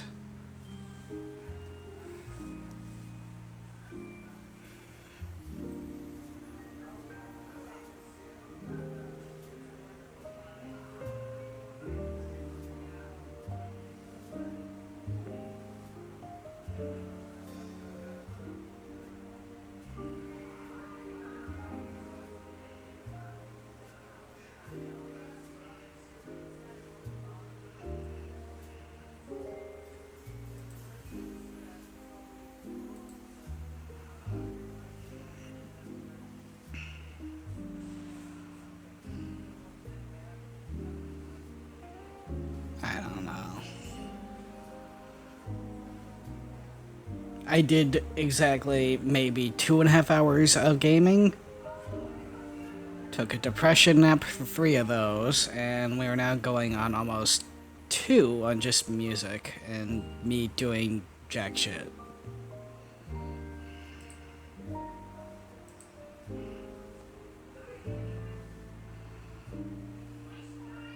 Hell of a Christmas.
Yeah, except I feel like crap just doing nothing. While you want to enjoy yourselves, and I want to enjoy myself while you enjoy yourselves, and I'm not enjoying myself, but I also don't want to go back to sleep for the rest of the however long.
It wouldn't be boring, or my brain wouldn't be in it.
Never did play Star Trek Resurgence.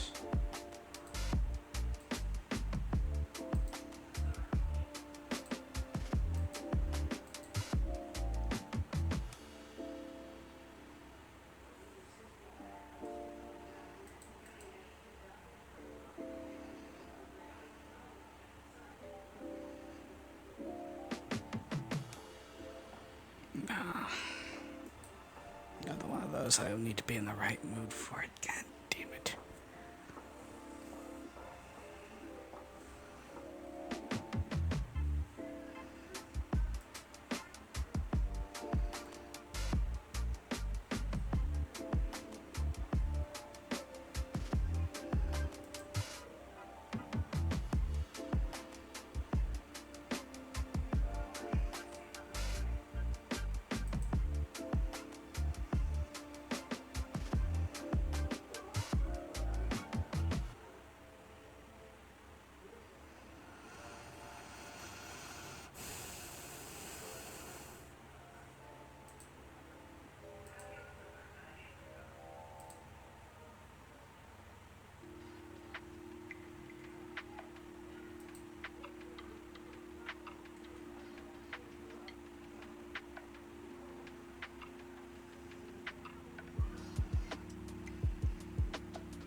Sorry to hear it.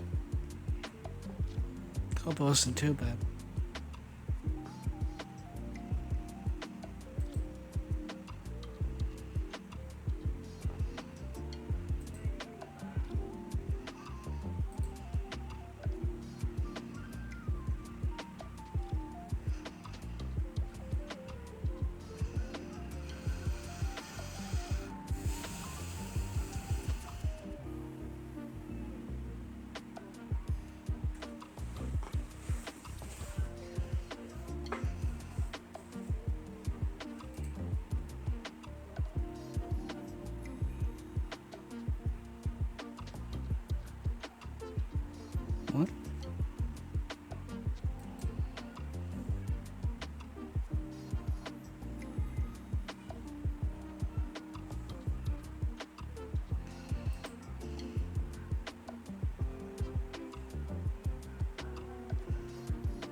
Times I have to scroll through all this and continue to find nothing.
Huh. Indigo Prophecy. I don't think I can complete that in one night, though.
Mm-hmm.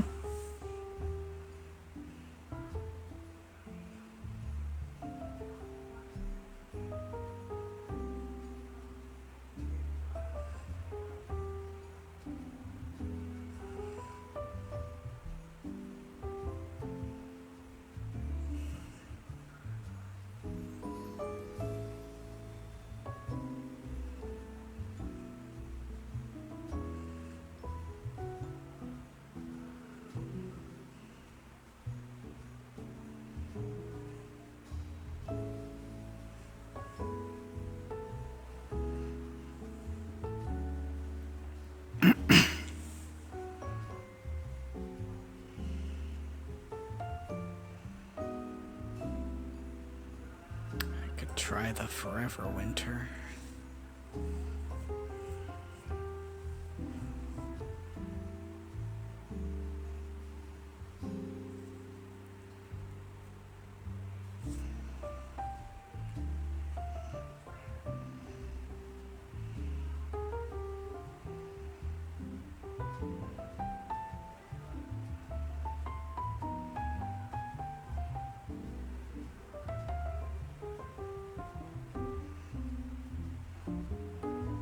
What's the problem? I don't know what I want.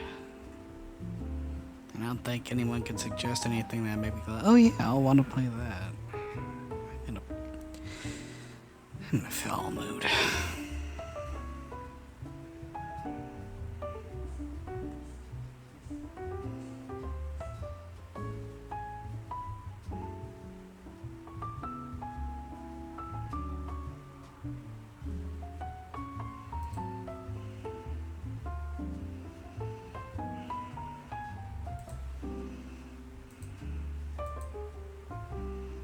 Thanks.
Still alive.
When did they add that?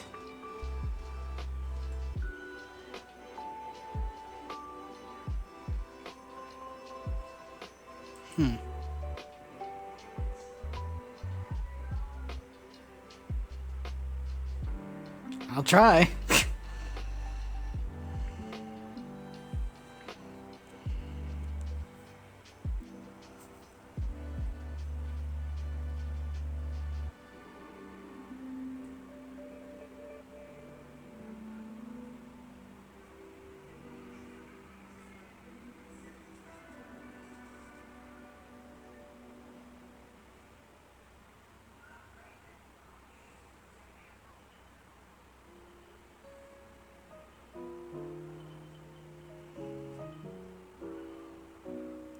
Duly noted.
What the? Why? It's not what I clicked.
Hold on, wait, that's only $5?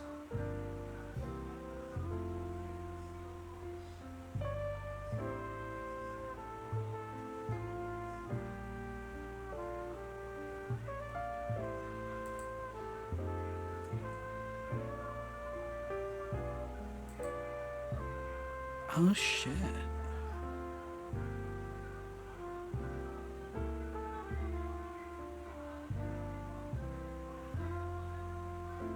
We might have found our game.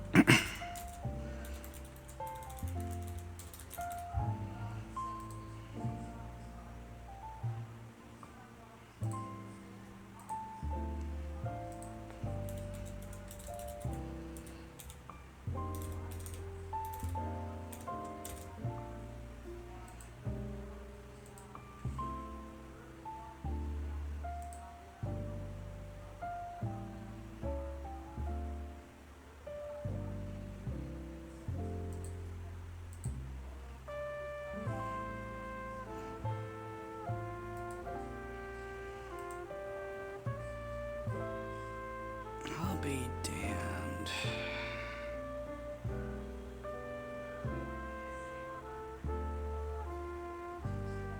This was a game that I wanted to dedicate like a whole series to, but I'm also curious to see if it can run while I've got OBS going, so we're gonna do a little test.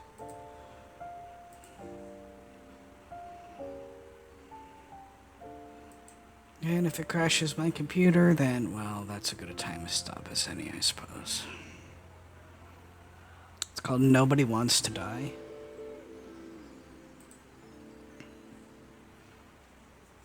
It is a dystopian detective game set in the year 2329. Very neo-noir.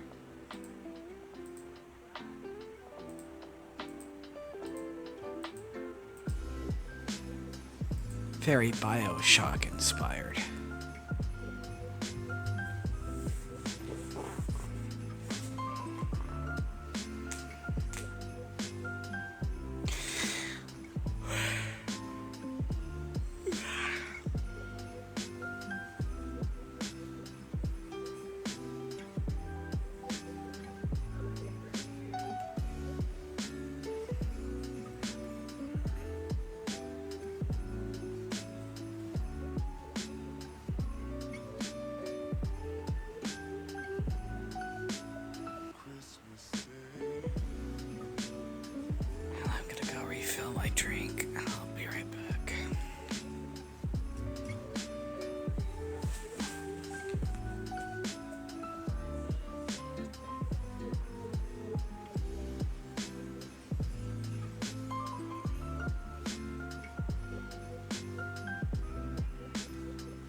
Sorry to hear that.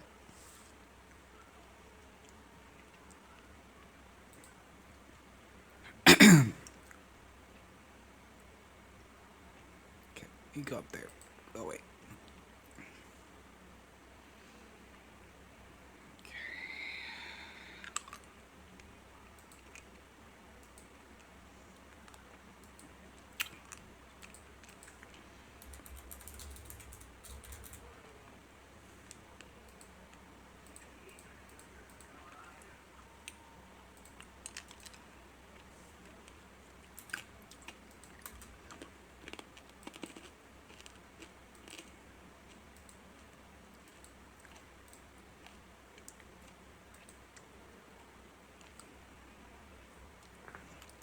Second, it's loading.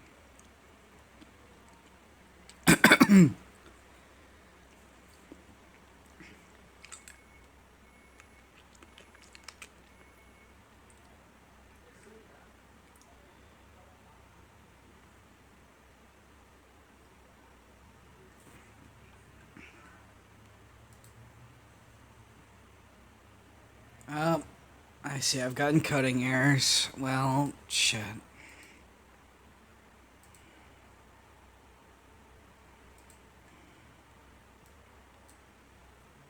Or is it working now?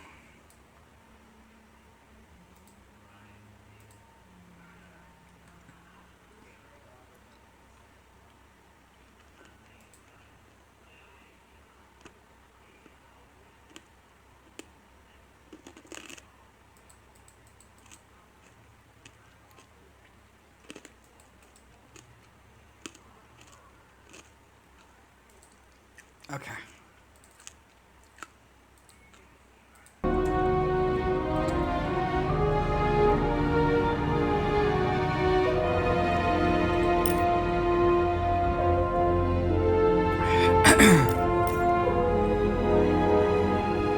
It seems to be working. I'm honestly amazed.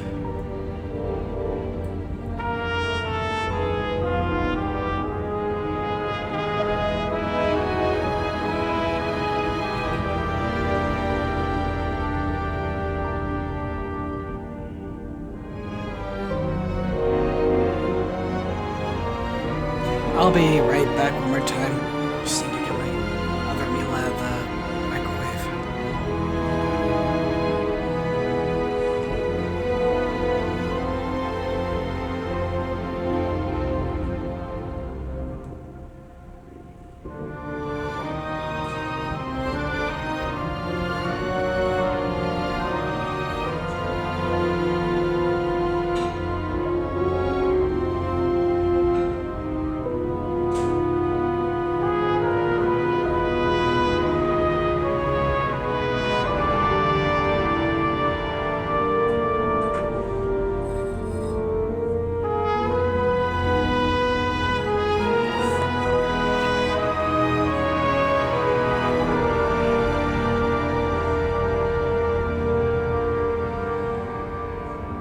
Do I restart the stream for this?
Give me just a few minutes to restart this. We're gonna split this up into 2 different streams.